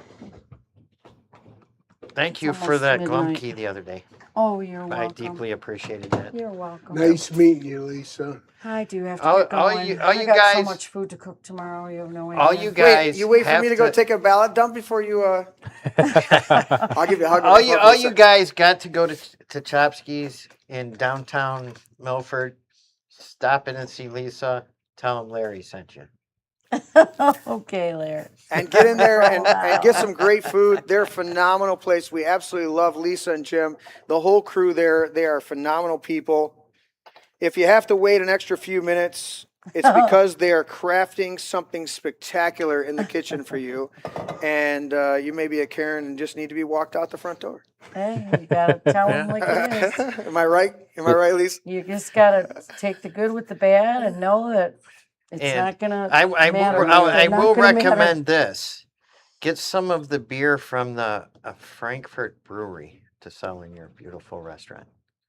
The Frankenmuth Brewery. I'm sorry. Frankenmuth Brewery, they have a really good Hefeweizen and even a much better real crisp Pilsner. All right, stop, Larry. Now Maybe I I'll just try got that. him. I just got him to Got convert to Disaronno. handsome Hanley blowing up chat. He's saying, I might be too late to the party for the AI discussion, but have you guys heard of this? Advanced AI models from OpenAI and Anthropic went rogue during safety and cybersecurity tests, escaping their secure quote-unquote sandboxes and automatically hacking into external corporate networks and public services on the live internet 19 times. Mythos model Nothing to see even there. attempting, with Anthropic's Mythos model, even attempting a deception by creating a fake online personas. Wow. Nothing to see there. Well, I mean, that's why we need more data centers. So Lisa, we can give have me a more, signature. You've got your nice red pen there. Give me a signature. Give me your final thoughts, honey. We'll let you go. Any other updates, Teddy, to load up or Larry to load up while Lisa's... I don't know. You know, of course, I'm going to pull through for my people that I believe in because I am a conservative. And I will have to vote if he wins in the morning, because I'm hoping that something crazy happens. And he's not my preferred candidate. So. But man, oh man, I don't know. I'm just. Perry really... actually sent something out on Facebook 14 minutes ago. I'll read it. It was actually kind of interesting. Okay. That's a good final thought. Did he say? You're representing us. Did he say, hold on, he bought some ballots from the Democrats and they're going to be dumped? Was he like Mr. Burns? He stuffs the ballots of Springfield. Hold on, I found John James is going to need us to win. Oh my God, he's going to need every fucking one of us to win. Yes, he is. It's the bottom line. And that's he's going to need every one of us to win. Yes, to earn it. And that's why back in 22, I recruited precinct delegates, but I recruited 99% of them were America First individuals. And because the Republican Party, there are good people in the Republican Party, but the majority of them are gutless wonders. They're not going to stand up. Do you see John James standing up there and saying, "Hey, I'm here to fight for the people. I'm here. You don't want data centers? We won't have them," or whatever the case is. I saw he's just going to be go along. I'm going to get along. I'm John James, and I'm going to toe the Republican line for the committee and the party. And you better line up with me and screw the people. My first turn on him was at the Lincoln dinner a few years ago, and they were honoring Trump, and he was there, and he showed up late. And I mean, let me tell you, we paid a lot of money for our tickets. It was expensive to be there. And I was my first one ever, and I was so excited, and and we bought a table, and we had people there. It was just so great. And I was like all about John James, but then I started seeing the way he was voting. And he came there, he was late. And I think he came late because he knew that he didn't want to talk to the people. Correct. Yeah. He wanted to get out of his limo. He comes in late. Yep. Stands off to the side, walks up on the stage in his jeans and his little golf shirt. He's an elitist Sorry, I'm late. My kid's t-ball game was tonight or whatever. This afternoon. So he made a joke about it on stage. That he was, he had to be there for his kid. And I'm thinking, okay, get a video of your kid playing that and get to where you need to be today. I'm sorry, but when you are an elected official and there's a sacrifice you don't miss for something doing like what you're doing. this. There is the sacrifice. And you watch that game with your kid tomorrow on your video, on your TV, and you sit there with your child tomorrow. But I knew then, I just thought this guy is. And that's why he didn't come because he didn't want to talk to us. Yeah. He didn't want to have to give us reasons why he was voting. He got booed, if I remember, from the Republican convention a couple of months ago. Yeah. Yes, he did. Yeah. Absolutely. And here he is. There. This doesn't make any sense. But the thing is, the America First group,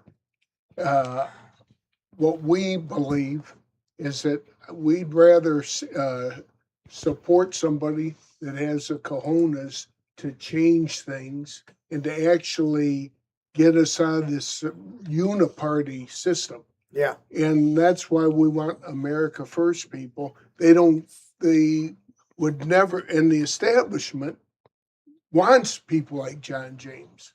He's the America uniparty. First people. Yeah, he's the uniparty. Yeah, the America First people don't want James, and we'll take somebody with less name recognition, or maybe doesn't raise quite as much money, but they stand on principle and they hold Yeah. these people Almost accountable. 80% reporting.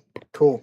I just want Lisa, to. we'll let you go. He's got a lot of work to do, doesn't he? Before Lisa He's got a lot goes, of work to do. before John Lisa goes, I got James. one more thing. I want to read what Perry Johnson just said from Facebook 20 Okay, minutes Let's ago. hear it. The early results aren't what we hoped for, but we have united conservatives to create the capitalized mega movement, and we will continue to demand mega audit, 4747, income tax elimination, property tax reform, and skepticism towards data centers. The career politicians and special interests may win tonight, but they will not win the future. We will make Michigan great again.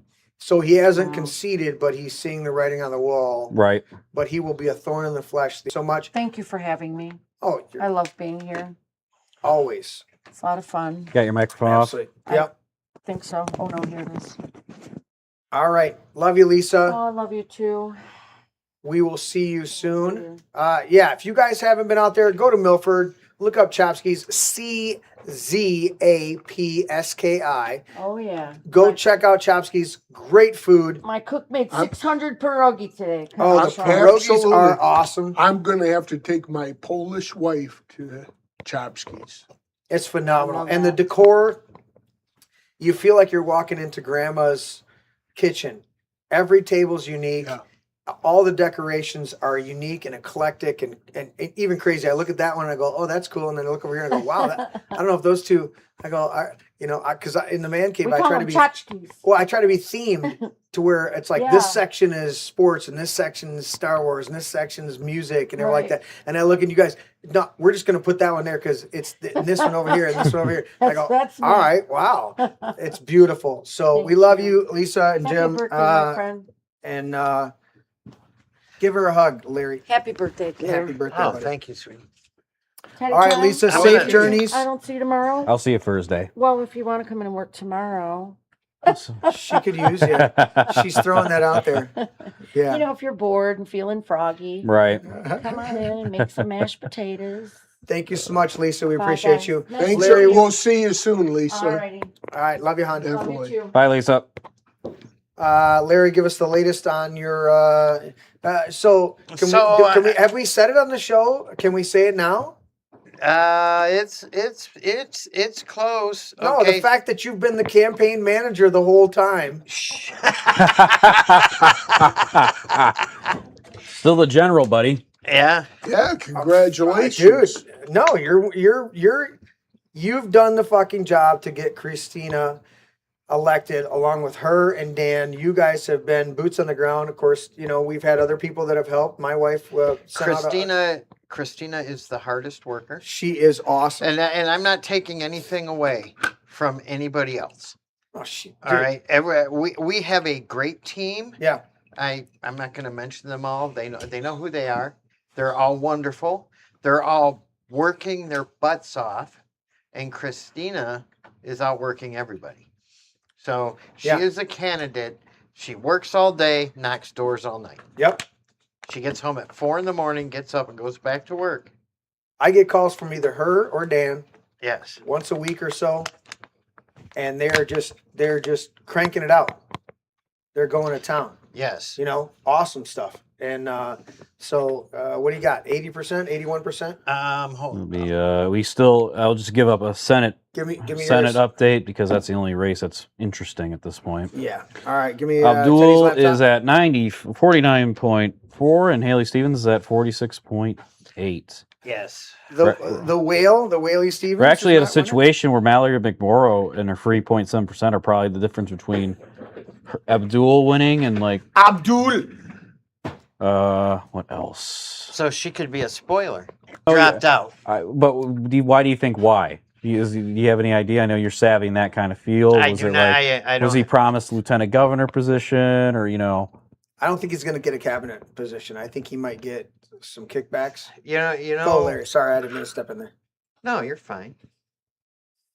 What do you think? I what do don't you think know. he's getting? I've thought about it.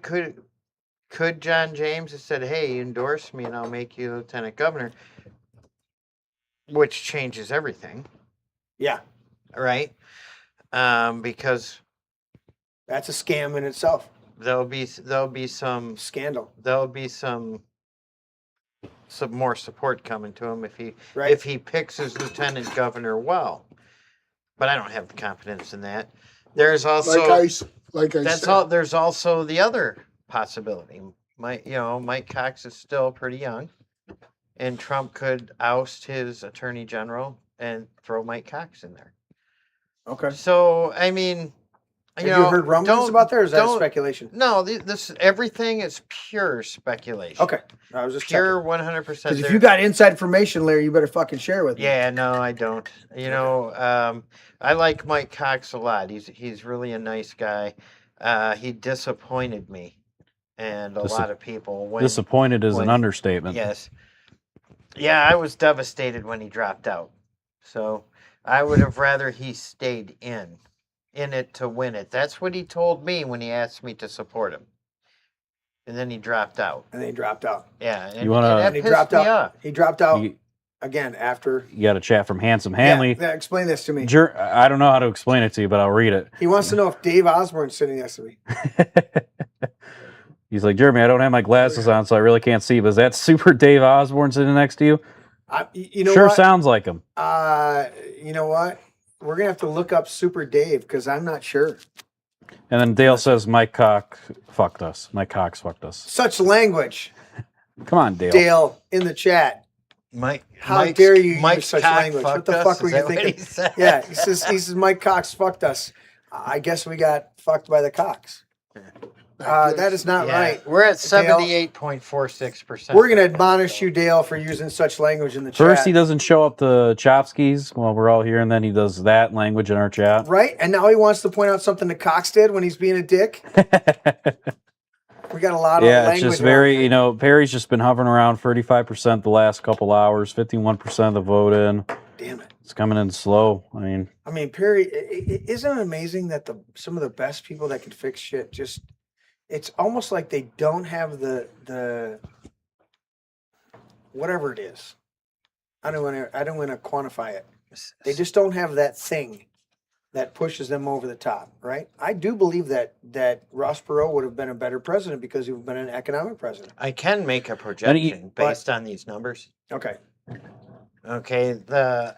Based upon these numbers. Mm-hmm. The November election is going to be Christina Lake versus Andrea Banfield. And we already. And that is an official. This is my brain projection. I will acknowledge that. Right. 100%. And here are the numbers. Really? Yes, Riri. Here are the numbers. Okay, the total right now. Total. Christina Lake. Oh, don't we have one? We need a drum roll. Hang on. I don't. No drum roll in there? Don't think so. Applause. Give us a shotgun. Give us a shotgun. Go. There you go. So right now, Christina Lake 25.64%, Andrea Banfield 25.13%. Wow. At what? So the numbers are 78. 78.46 total precincts returned. 51 out of 65 precincts reporting. Okay.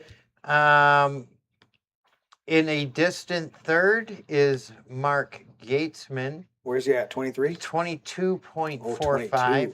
Christopher Candela is bringing up fourth place with Mary Ellen Hayes as the caboose. The rear, if you will. The rear. Don't bring up the rear and that other word. So it is a in the same projection sentence. that Christina Lake and Andrea Banfield will be in November. Will be battling it out through the summer, through the fall, and into November. And I will maintain the big, huge ass Christina Lake sign in my front yard. Yes. Well, the Gates man sign in front of your neighbor's house goes. Yes. Yeah, fuck that guy. Leave the carpetbagger alone. Minority voice in chat says need to put the blame on Perry's team. They sucked. I disagree. No, I'm hearing what they're saying. I disagree. I watched their team. I mean, that's why. I mean, I had some of the most solid people. after Mike Cox dropped out, I just didn't. I wasn't motivated to run down to the poll and change my vote. I just No, wasn't. but you also you voted for Mike Cox because you know him, I know him. I know what he's not about. because not because his platform was better or worse. Well, no, it was. I think he had the best platform. What was in his platform that was He wasn't notable? gonna gut the budget, Yeah. Well, I mean, he's a fighter. right? So, But Perry was coming in with gutting 19 million out of the budget, Just because you say putting you're a moratorium on AI. just because you say you're a fighter doesn't mean I mean well, they said Trump was a fighter and look how that turned out. No, just give me this 4 points. He was going to gut 19 billion out of the budget. He was going to put a moratorium on AI, and he was going to, well, with the 19 billion out of the budget, he could eliminate income tax, and then property tax was next on his list with Carla Wagner with him. So that's where I look at it. yeah, I want to talk to you about that though in a second. Give me a second. I want to. All right. So what's Dale saying? What time is the ballot dump this morning? It's primaries, bro. Well, maybe Lisa's right, and they'll dump a big ballot thing for Perry, and then Lisa will wake up, Perry wins, and then we'll be all wrong. And Where was that chat at? I'm not seeing that chat. What? Was that on Facebook? where the Perry team sucked one? Yeah. No, it's above the Mike Hunt one that Dale sent. It's in Rumble. Oh, there it is. Okay. All right. We only Yeah, had. You'd have to give me more information on how their team sucked because I saw. Yeah, I think we're open to hear what if their Yeah. team was kind of not performing as much. But Right. I'd actually love to hear that. Yeah, I would. But I because- think it's just the Trump endorsement, and not a lot of people. Well, Yeah, I mean, it's the the part of the Perry- Trump. It's part of the people that it's just. right. It's just the Trump endorsement. You have a lot of people that don't really know what's going on. It's just a mixture of things. Yeah, and I'm just trying to figure out what Minority Voice is saying because Perry Johnson is a self-made millionaire or billionaire, self-made billionaire, going into companies and auditing their books and helping those companies be more efficient worldwide. Right. That alone means you have to be able to pick a solid team to work with you because one guy walking in and looking at the books is not going to get it done. You have to have a group of a team. So I want to know what Minority Voice is seeing that Perry Johnson himself or his, or something in the campaign that we missed because he's going to pick a team that's going to do that work that he's establishing the lead on. So I'm just curious. I don't want to. Yeah. Well, and yeah, I'm just curious too. I'm not going to bash on him, and No. I'm actually curious what he has to say. Right. But based on the man, he's not going to pick a bad team. But then again, look at Yeah, so I'm looking Trump- at. I'm just looking at. picked a lot of bad people in his first term. So and even Rick Susi for sure won Genoa Township. all right, I'm going to your Candy thing. you don't have to go to my thing. I was just No, going. I'm going to your thing. That's right, man. I'm just going to your thing. Candy, who's on the show last week, Yeah. obviously 38%. Give me the vote counts. Rick Susi has 588 votes. Candy Hovarder has 449. Debbie McCormick 148. Okay. And then I just will So kind of just want to just over 100 just have over Cohocton 100 Township voids Road separate millage. and Yes. 148. Fowlerville Debbie McCormick. mosquito control millage. Yes. Fowlerville schools operating millage. There's no anything on it. Nothing there. Yeah, I want to know how Hamburg Township Police millage. Oops, sorry. all Yes, over the 55%. Yeah. Run Township fire millage at Larry. It's Wow. See. 64%. What's Cohocton? No, it's Heartland.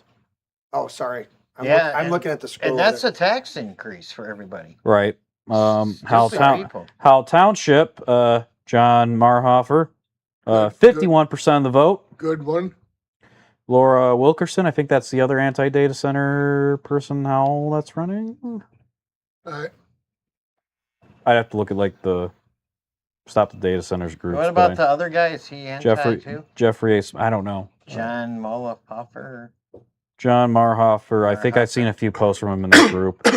Seems like the most Easy, Joe. solid. Let me know when you're going to do that. He seems like the most solid, which is 51% is awesome. I mean, outright victory. And then I think Laura Wilkerson, I could be wrong, is the other anti-data center candidate. So Okay. 81% in Howell Township Potentially, yeah. against data centers. I like it. I like it.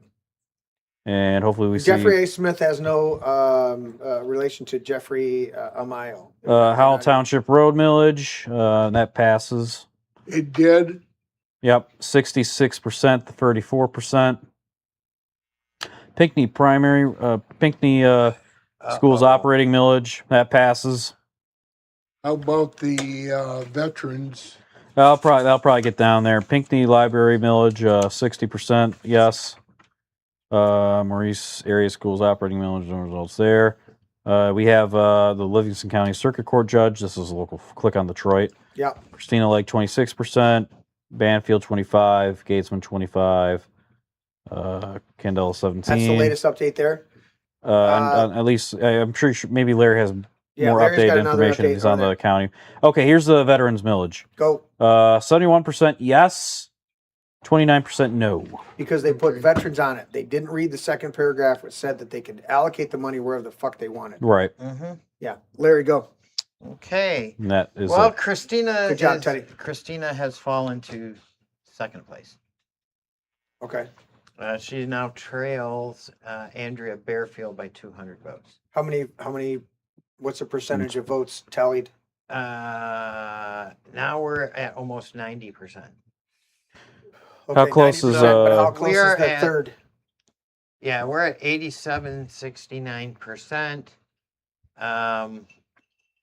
Third place is Mark Gatesman's at 2458. how many votes is he behind Christina? He is behind Christina by 200 votes. Okay. And how many votes behind Bearfield is Christina currently? About 200. About 200. Christina, wait a minute. What do we got here? Yeah, Refresh that shit. 10-5-97 to 10-7-28. Refresh that shit. So yeah. Probably City Hall dump, Brighton dump. Yeah. Taking a dump? Yeah, no, it's not changing.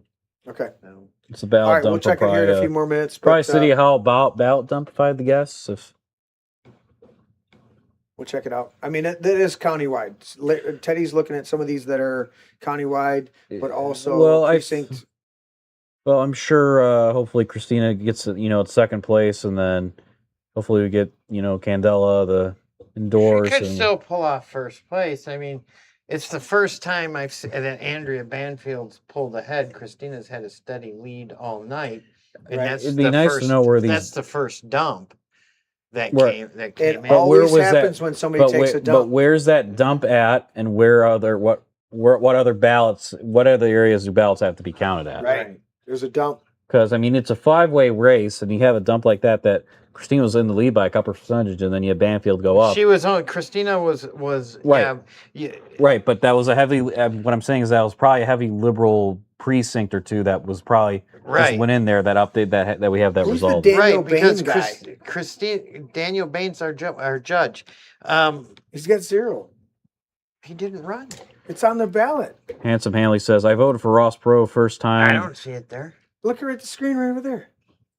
Handsome Hanley says, "I voted for That's Ross a Perot." typo on Click on Detroit. Okay. Handsome Yeah. Hanley says, "I voted for Ross Perot first time I ever crossed party lines. It was a risk, but he definitely was the best man for the job. He was ahead of his time."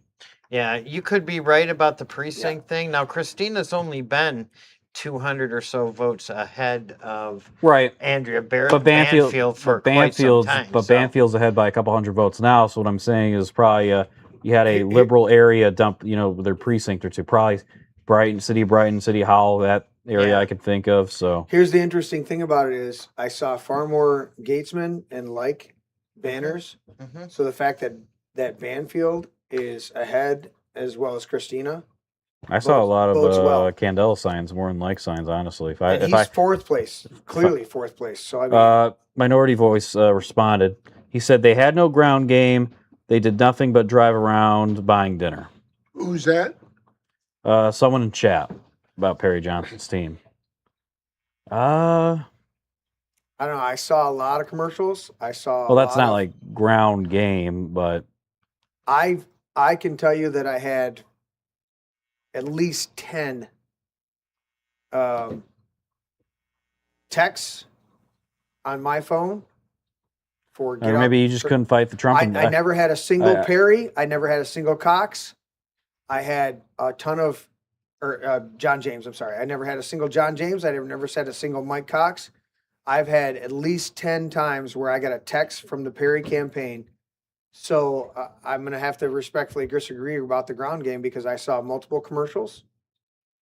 I saw a lot of different community announcements where he was going to show up. And I got texts on my phone to the point where I didn't want to say this was spam, but I read them and I swiped them aside. So I don't know what you saw in Minority Voice, but I saw all of the ground game that's typical of a campaign. Did you not get text messages from the Perry campaign? All day long. I Yep. just think That's part of the ground I'm game. gonna cough. Go. I just think you can't beat. Thank You can't. Like I said, the Trump endorsement is very. Unless you're really, I think unless you're that's the really factor. bad of a. Well, not even Lindsey Graham. I know there was some stuff in Iowa where the guy that Trump endorsed lost to a Maha guy. You just really can't beat a Trump endorsement. And if you have a lot of people that, just only Right. go vote off of Trump and what Trump says, it's uphill battle. I mean, It is. John James didn't really have anything, notable that on his platform. There's nothing on his platform. There was that's nothing on appealing his to me. platform. Perry Johnson at least had something interesting or unique or new that we could have tried. Well, but he incorporated Carla Wagner's drive to get rid of property taxes. He incorporated He brought on Ralph Rebrandt. Rebrandt. There was 10 different people that I knew and connected with at Chopsky's Right. that were part of his campaign that were just stellar people. I mean, we had Carla Wagner on this show. We had Monica Utuma, who ran for Secretary of State on this show. Okay. They're part of it, along with Ralph Rebrandt, which we need to have. I talked to him. Is he still gonna? Yeah. No, he knew me Yeah, right away. yeah. He was like, "Didn't your mom pass?" He's like, "You just lost your mom," and I was like, "Dude, Ralph, how do you remember that from the last time he was here?" And I'm like, "Yeah." I said, "Joe Farkas sent me your contact." I said, "We got to get you on the show. We'll get through this." But they were so ramped up and getting through this primary. Oh, absolutely. That I was like, "Look, Ralph, we'll get through the primary, and then wherever it hammers out, but we'll have you on the show." And he was like, "Hell yeah!" So yeah, expect to have. So Ralph I'll just Rebrandt. give a update on the betting markets for the Michigan Dem primary. Do you want me to go to your? Yeah, you can. So this is 8 p.m. I'm sorry, I don't get these charts sometimes. It's very confusing. We do 6 hours here. Hey, I'm looking at the Tiger score, so you keep going. Oh, that's fine. So we had do they do? 11:30 p.m. Said was at 77% chance. So 30 minutes ago. Right. And now, currently, we are at El Said 96% of winning. Who's winning? I'll say, El Said. yeah. You're- Look at that shit. I will say though, Haley Stevens is doing better than Than a you lot of thought? people thought. Wow, Yeah. So are the Tigers. What? 8-0. 8-0. And, Oh, wow.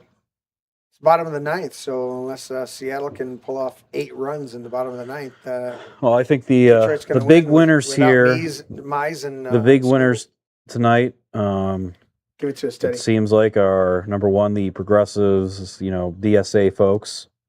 Looks like El Said's going to win. William Lawrence won. So the communists Roughly, left wingers.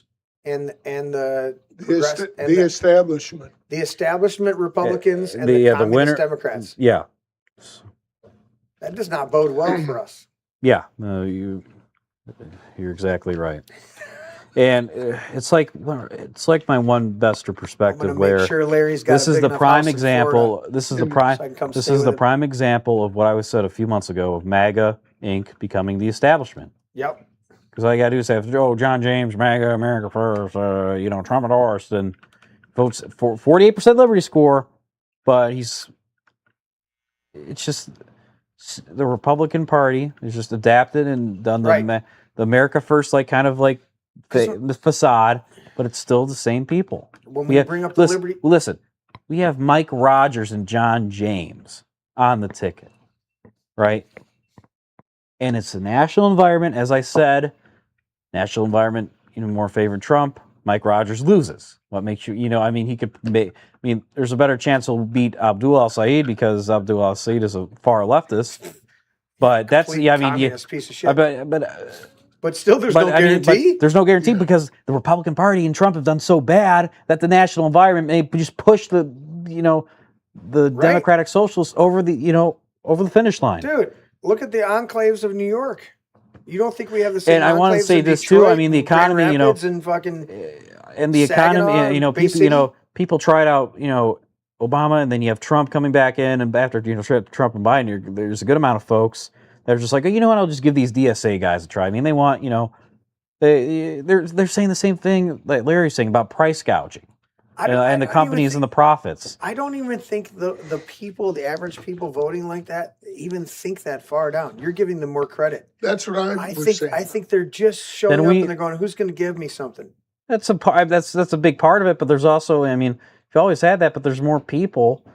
Now, I mean, it's Livingston County. I mean, listen. It could be just a fucking address that somebody filed a ballot on. Listen, William Lawrence, last time I checked, had 44% of Livingston County, right? Yeah. So, I mean, I guess half of Dems,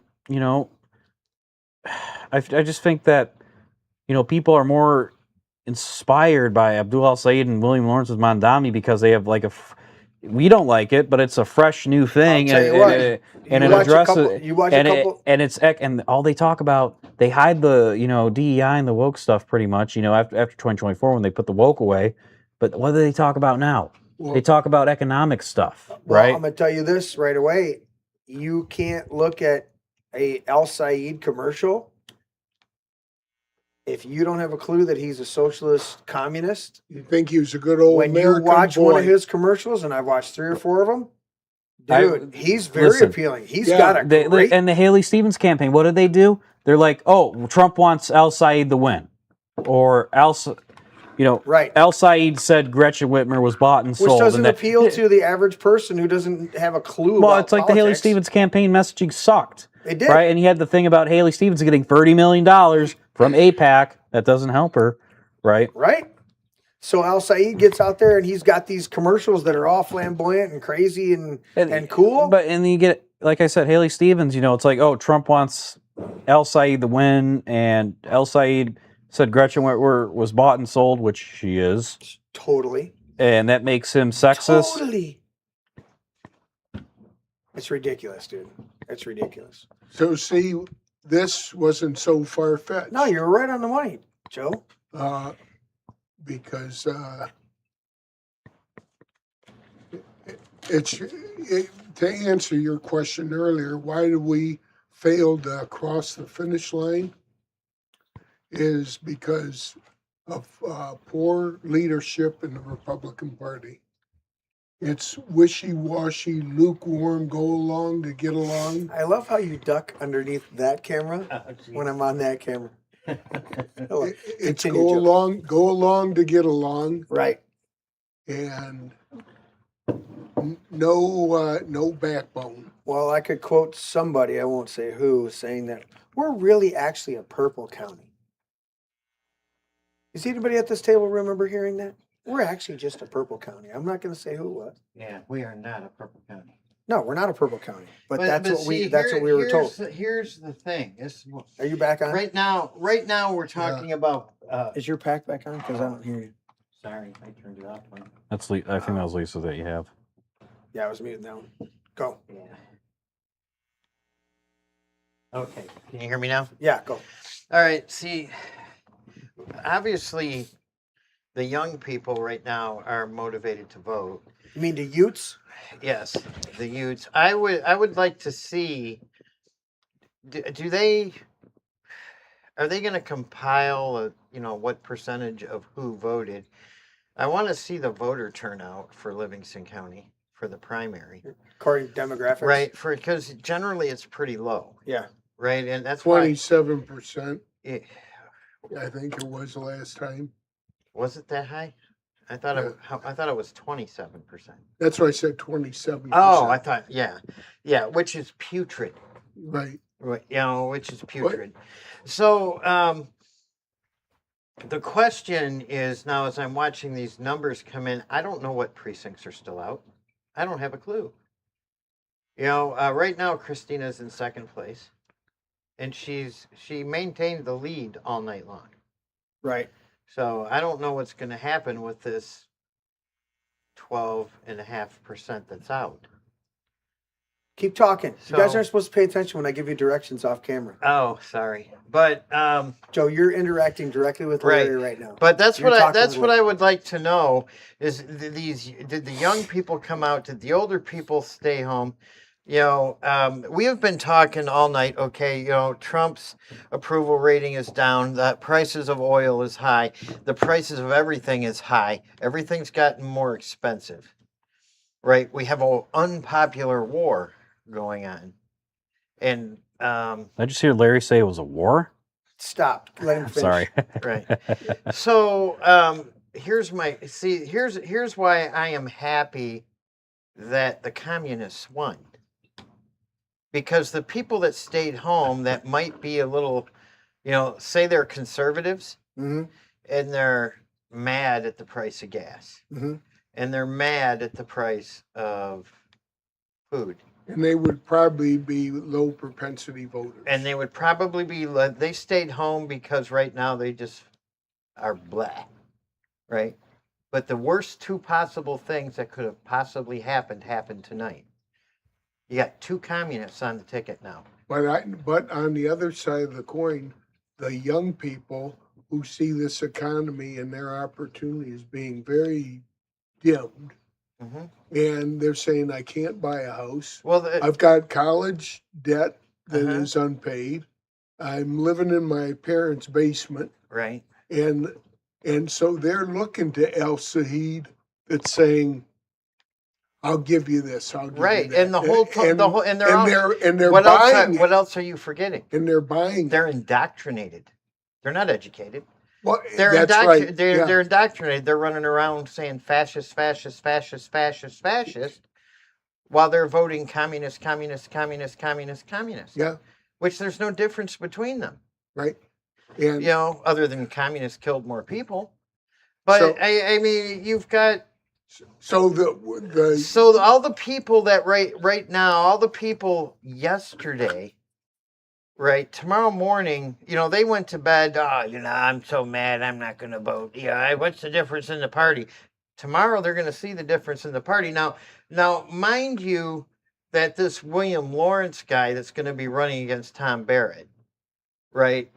All the kids and all the colleges are going to want this guy because they're stupid. They're Right. uneducated. yeah. And they're going to vote themselves they're going to vote their freedoms right out the window. We have to get everybody else. Yeah. That's going to motivate people that are like, oh, it's like, oh shit, we can't have that. See, it And that's used what to they're be gonna the s- young people could go get a job at Ford or Chrysler Mhm. and make a very good living, and they had the union Mhm. support, and they had all kind of benefits. Young people today don't have those opportunities, No, and so the they're Democrats looking. got rid of all that stuff. Yeah. They got rid of health care. Used to be able to get health care from your job. Yeah. My son-in-law is down in Florida, making north of $100K a year. No health care for his family, not available. There's a lot of people like me out there that work for companies. No health care, it's not available. Why? Because Obama took that away from us. Yeah, And that wasn't that long ago. But these young kids, they don't know that because their teachers are telling them Trump did it. exactly. Even though Trump had nothing to do with it, the only thing Trump did and Republicans did was unmask the true cost of Obamacare, because the Democrats put on temporary what were they temporary tax incentives? Is that what it is, Jeremy? temporary tax something. I didn't participate in the whole Obamacare, so Yeah, me either. But you could get a tax. they kept telling me that I was going to have to pay fines. Tax if- subsidies. they were That's the word they were I'm like, looking You're going to for. have to pay fines if you don't get the Obamacare. Yeah, that's how And it I was started. Like, fuck you, and I never paid it, and eventually it went away. Yeah, yeah. I waited them out. Yep. Yeah. But there was tax subsidies that the Democrats put in place during COVID, and the Democrats put a sunset date on them, and the Republicans didn't renew them. And yeah, Because I'm a working man. I know what I'm going to do. But one thing that they don't realize, that I don't want to use the term, but the Trump card that they don't realize is any one of us here could quit our job and go in there and act like a retard and get state benefits in a heartbeat. So you want to come after me and try to get a whole bunch of taxes on my hard-earned work? Yeah. Watch what I do if you push me too far. Yeah, exactly. Either I'm going to rebel or I'm going to dive into your fucking system and own I can retire tomorrow morning. it. Exactly. I can. I Yeah. can sell my lake house, go pay cash for something, Right. retire tomorrow morning and be done. And if these communists come in and start jacking my taxes up, because I mean, it sounds great. Medicare for all. Doesn't that sound good? Sounds No. good. Who's No. going to pay for it? It on You the know- surface it sounds good. It doesn't sound That's good to what me I because mean. I've seen Well, I've seen It It's doesn't. like- It doesn't it's sound like- medical good. for all throughout other countries. It's like- and it's like- horrible. It's like Yes. I mean, But yes, on the it's- surface you go, oh, you're gonna give me Well- medical? And then I walk in, and it takes me 8 months to get a fucking checkup. Yeah, 8 months to get a checkup, and your taxes go up 60%. There are some countries right now, developed countries, Uh-huh. Western style countries, that they pay upwards of 70 to 80% of their paychecks Uh-huh. in taxes. Uh-huh. And the only justification they go, well, we get universal health care, and we do get this, and we get that, and we get this, and we get that. And you go, you'd rather live free. And they go, yeah. I have some news for I Go- think go, Larry will Teddy. like. Hang on, let me just Go. look. Yeah. Let me look. Look, Cory Ref, Bush has lost her primary, or his she- Bush. you know who Cory Bush is, right? It's a Uh-huh. dude. No, the one of the squad. One, Yeah. but Larry would knows, right? Oh, wait, Uh-huh. wait. She lost. She tried getting her old seat back, and she lost by over 30 points. Oh, nice. Wait. Is this the Texas chick that acted No, like she was Missouri. ghetto? No, that's Missouri, yeah. Oh, that was the other one. we're talking about Missouri. Because Al Green and who was the other chick? The chick in Texas.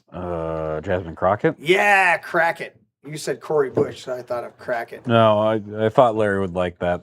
Cory Bush. I thought Cory Bush was a dude. Nope. All right, guys. Well, we will find out what's going on in the morning. What do you got for final numbers, Larry, before I give you final thought? Final numbers are unchanged. Everybody can go to the Livingston County page. You can just put in Livingston County, Michigan primary Okay. election results, and you can go down and click on unofficial results and go to page 11. Okay. And you can see the race for judge. And you can see the Uh, judge race. And Okay. right now, Christina Like Currently still at 25.20%, trailing Banfield by the same amount. What's 10,528 minus 10,597? So that 10,528. 70. Is that like a 70 vote? 70 votes. no here. It's pretty tight. Means she gained some ground, I think. Yeah, you were There's saying another. I around said two. Jeremy, there's 200, another but I might have article. been wrong. Pull up on my computer. All right, let's do what Teddy's Does talking it about. Where you show- figure this out? You guys go, Teddy. U.S. judge grants DOJ request to dismiss January 6 cases against Oath Keepers. This came out earlier, hour ago.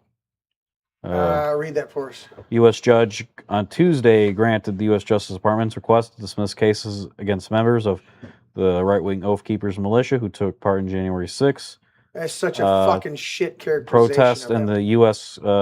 Capitol building, according to a court filing. The ruling from the Washington-based 131. district judge Amit Mehta tosses out convictions of Oath Keepers founder Stuart Rhodes, who's friend of the show, He's been on twice. We're gonna get him Right. back on. And other members of the group who were convicted of seditious conspiracy for In fact, Trejo's working on Stewart and Joe Biggs to Nice. come on the show.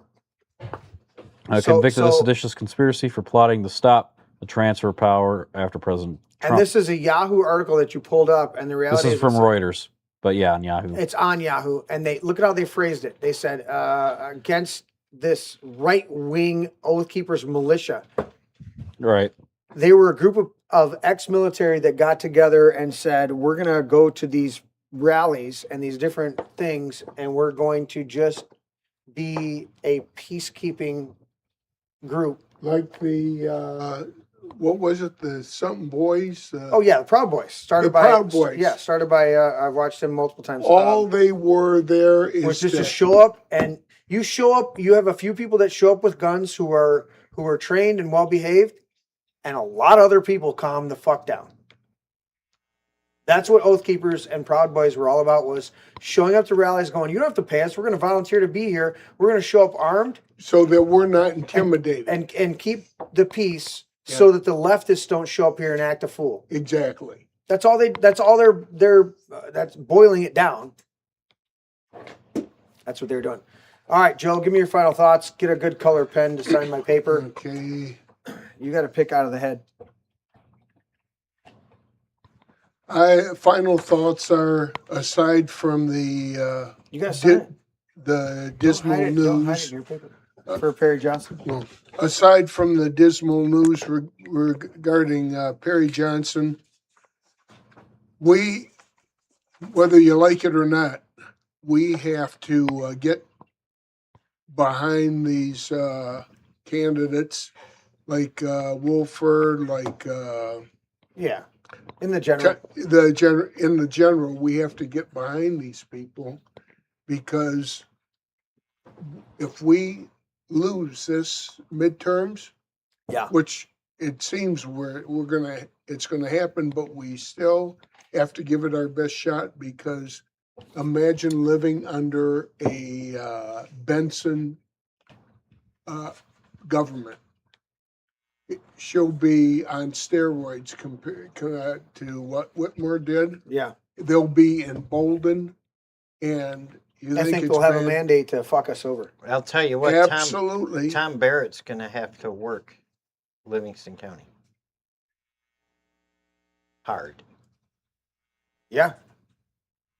Well, because his precinct is actually, isn't it the one that's part of, what Yes. precinct is he in?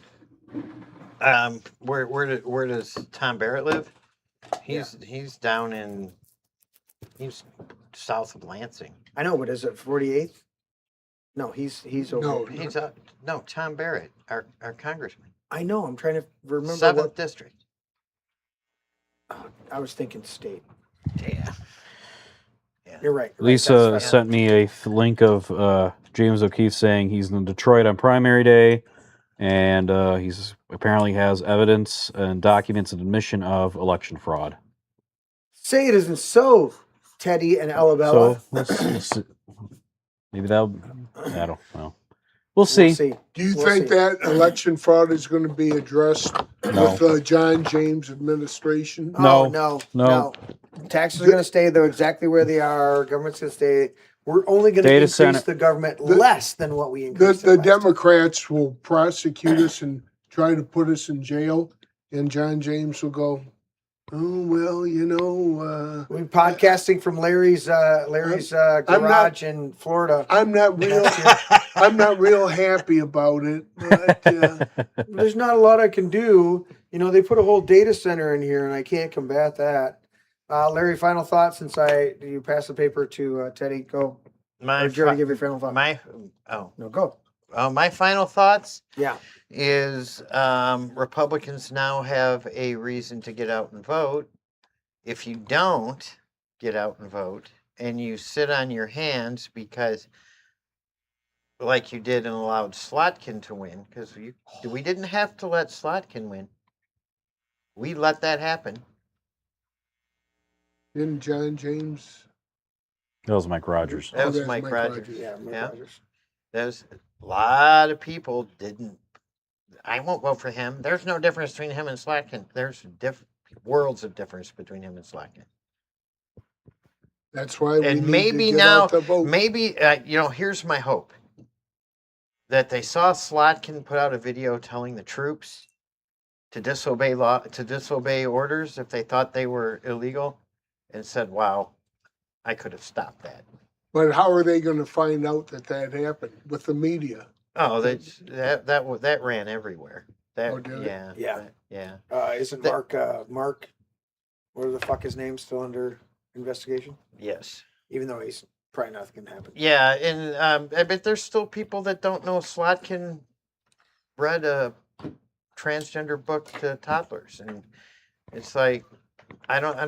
How do you not know that at this point? Have they done anything about the transgender books to toddlers in the last year and a half? But you guys should be very Oh. thankful up there where you live in your neck of woods.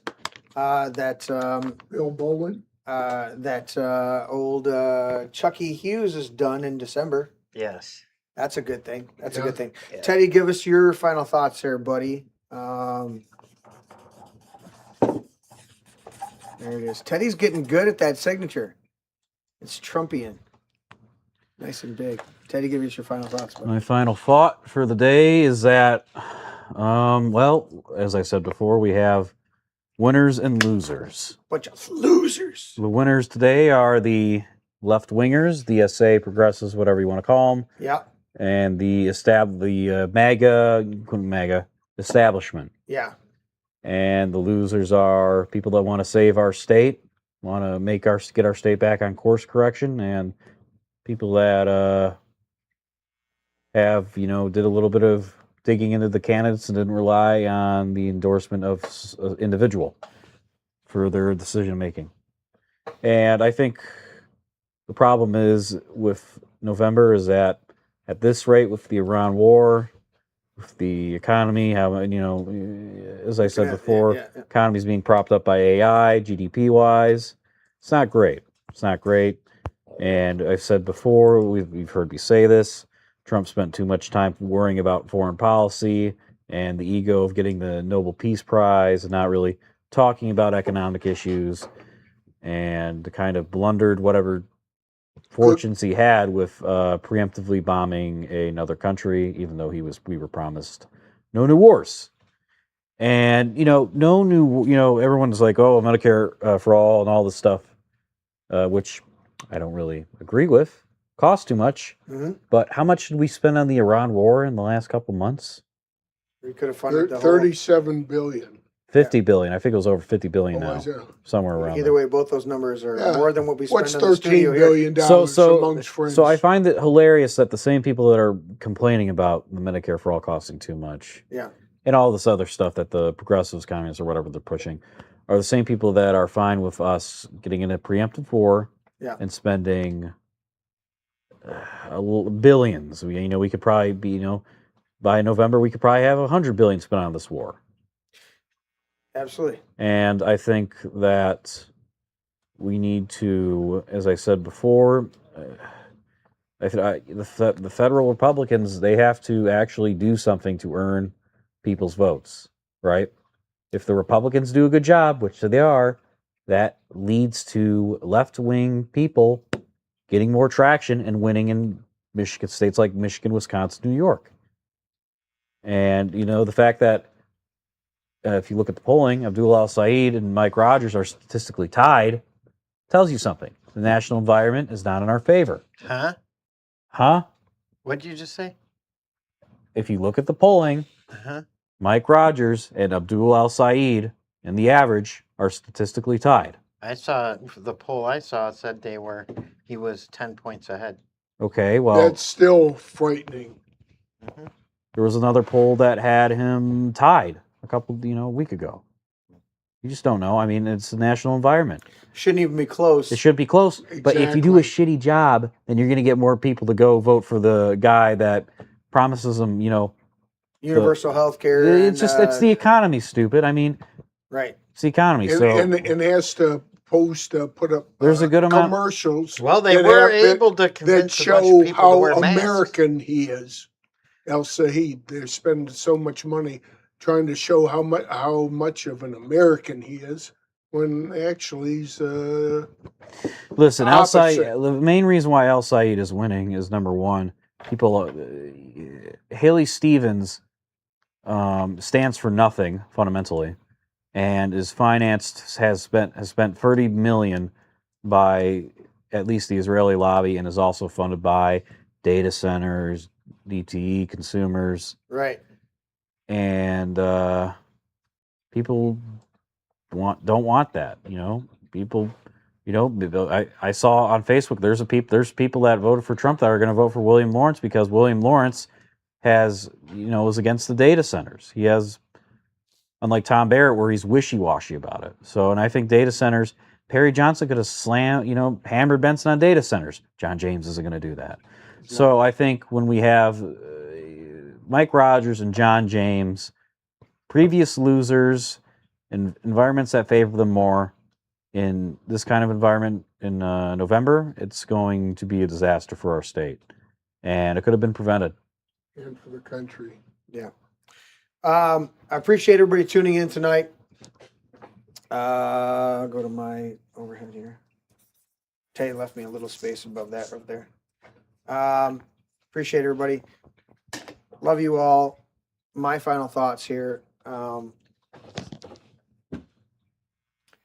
You better be on your knees and praying, talking to the Lord, and looking for direction, because it's clear that the political establishment is not going to save us. And I don't even want to be saved. I want to be left alone to make my own determination. And so we've got to look at that and go, all right, where are we at? What are we doing? I think this is the Achilles heel of the conservatives, is that we don't want to be told what to do. We don't want to be told how to do it. We don't want to be told a lot of things. And so we have this hugely independent streak, which is why you don't get a lot of Republicans turning out. It's why you don't get Republicans voting for candidates they don't like. Whereas the Democrats see a D next to their name and they mind-numbingly zombie walk in there and vote. So it's going to have to come back to what this demonstrates to us, in my opinion, is we're going to have to come back to grassroots people, getting our local political establishments to support people we actually want, and pushing those forward, and it'll trickle up to the state and national levels. Until we do that grassroots, and I'm very proud of Teddy tonight voting, just because Don't rub it in. he engaged enough in the levels that he thought was important. One of those votes for Christina Like tonight was from our very own Black Pill Teddy. And so that makes a difference. And we've got to choose these battles because we're so factioned. There was one of the things in my note that I never touched on, is the amount of, did I put it in here? No, I put it in the show notes online, of how much I've watched so many people, and even I'm disagreeing with Larry tonight and arguing with him a little bit, but I've watched so many people that were friends of mine that no longer have any communication. I'm saying that they said we're not friends anymore. They just no longer communicating. You know why? Because they backed one candidate and they backed another, and now they don't want to talk to me. And we're on the same side. Their candidate and my candidate probably agreed 95% or even 98% of the time, but they were two different personalities. And now I have people that won't reach out to me or have ceased contact with me because I backed one and they backed another. Larry chagrined a little bit when I said he's been the head of Christina Like's campaign. Why? Because he wanted to keep it under wraps, because he's working his ass off, but he doesn't want to alienate a bunch of people, because if he's all of a sudden backing that campaign, they're going to go like, how can you back that person? Oh, what the hell? This is the bullshit that we're dealing with. We need to come together, conservatives, and yeah, we may have to work through primary processes. But once that's done, I've got people that I know right now to this day that are still hate other people that they have no actual problem with, other than they backed a candidate 2 or even 4 years ago, and they backed somebody else, and now they hate each other simply because of that. It's ridiculous, and that's one of the fundamental reasons we continue to let leftist, progressive, socialist, communists take over our country, is because we as conservatives, instead of getting on our knees and asking the Lord about our direction and then reconciling each other, when it's one of the things Larry says on a regular basis. Okay, we've made it through the primary. We all got to get that. In fact, Joe said it. We've gotten through the primary. Now we need to get together and vote for the candidate. We may not like that candidate, but the reality is the alternatives are worse. Now, my plea is let's get the best candidates beforehand. But the reality is once it's done, but you've got so many fucking independent egos going into primaries, going into these elections, and I've watched it where people hate each other because they voted for somebody else in a primary or had a sign up for somebody else during a primary, and they hate. And I go, how can the love of God be in that? How can the leading of the Holy Spirit be in that? If you hate somebody because they voted for your candidate and you work to destroy that person because they voted for a candidate opposite from what you support. Larry, what do you have to say before I close it? I just wanted to say that we had some back and forth here, but we ended up explaining it to each other. No, we're good, buddy. And agreeing on all the points. We're good. Yeah. We can butt heads. Yeah. The wounds of a friend can be trusted. That's Proverbs. The wounds of a friend Yeah. can be trusted. I know your heart. Yeah. And I know you. Yeah. You know? Poor we're good. guy. We're good. I want to say this at the very end of the show. Absolutely happy birthday to Larry. 63 years, positive life, moving forward, being a force for good. I've never seen somebody work a room or be a force for good as much as Larry and Joe. Should have got him a birthday hot dog. Dude, he said it to me on the phone earlier, and I you know what? You got tiramisu and a great fucking shrimp dinner. Yes, I did. Dude, that was a birthday. phenomenal. Had I known that, Lisa would have brought him a Gwumpke too. Oh, I know. No, I would put pressure on her. Yeah, you know I love those things. I know every time every time you're on the show now, you talk about how great the Gwumpke is. The Glumke is awesome. You guys got to go. I mean it. All right, so we're gonna make an arrangement the next time that Lisa's on the show. We're gonna make an arrangement so if somebody's covering the restaurant other than the two of them. Right. We'll have Lisa and Joe here. Jim here. I'm just reading the chat. It's talking about Joe. But Lisa and Jim here, and we'll make sure that they handle the meal that night. And you've got Glumke, and people will show it. But hey, guys, like, share, and subscribe. Do all that stuff. And go to Chopski's. CZAPSKI, pronounced Chopski's. Not Chizapskis. Chizapskis. That's what the guy from Perry Johnson called me. I was like, dude, if you call somebody else, they're not going to know what you're talking about. He's like, okay, thank you. He's a really good guy. And wait a minute. Can I interrupt you one more time? Yeah. Yeah. Before you go to bed tonight, say a prayer. Christina, cross the finish line. Cross the finish line. And the top two. Number one. Number one is great. Yes. But at least the top two, we're going to go. Yep. Because then we got the actual final battle in November, and that's what we want. Joe, thank you so much for being here. Hey, it's you're beautiful.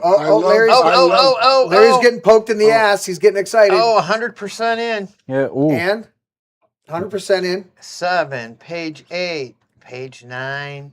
100% in. We're going straight to Larry's laptop right now. Right? You ready, Larry? Wait a minute. Let me get the right page up. Page 11. We're going to give you the final word on here, guys. You've stayed with us. We're 4.5 hours into this. A bunch of you stayed. I can still see 19. We got 19 viewers at 12:30. That's nuts. Yeah, that's awesome. Okay, Christina's across the board in second place. There we go. Christina, Wow. Does it really make a difference first or second place? Well, you know, it says 100% in, and Christina and Gatesman are literally 20 votes apart from each other. Ooh. So we got to get that. We got to get that clarified. Yeah. So we'll Could be see a couple where that mail-ins. goes. And Andrea Banfield has 11,769. Yeah, the top three candidates are within 1% of each other. Yes. So we're gonna have to put out announcements tomorrow morning on Facebook and everything like that once everything's done. But this looks like the official. Christina's in second place, but that gets her on the ballot in November. We will see that. We'll keep you guys updated. Oh, looks like my black pill vote made somewhat of a difference. Dude, Black Pill Teddy crossed the line there. Yeah. I remember Larry was like, "Well, Teddy, can I convince you to vote for Christina Lake?" I'm like, "Larry, I don't really want to vote for any Republican," but I was where the voting was on my way to the man cave, and Dude, he called me up so like he just walked out of the strip club. He's like, I voted, but I don't want to tell anybody. He's like- I said no. I said the white pilled forces have prevailed.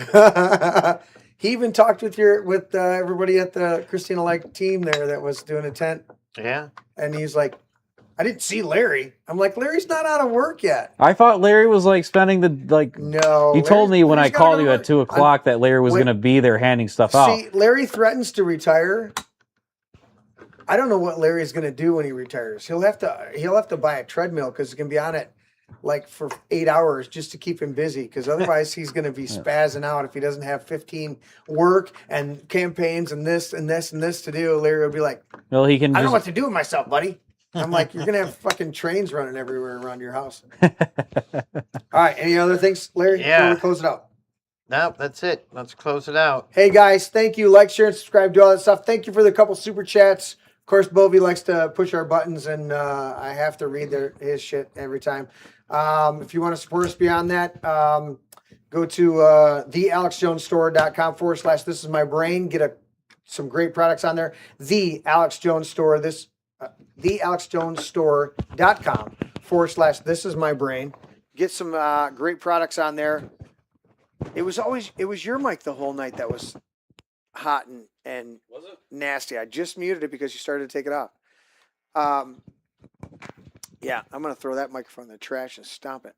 All right, guys. So do that. We appreciate you guys. I don't know if we have something coming up on Sunday. We'll see what we've got going on. But with that, guys, thank you all for tuning in tonight. Love y'all. Out.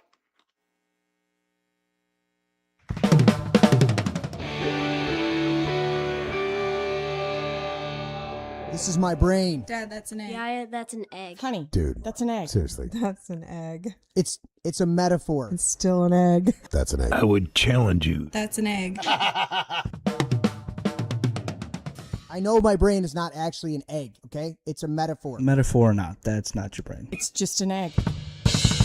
Una cerveza para mí. My egg is my brain. Can I at least have some bacon, maybe some sausage with that egg, though? Oh, I want some bacon. I want crepes. Have some bacon and pancakes with that egg. I'll take it with cheese. Extra large brown cage-free eggs.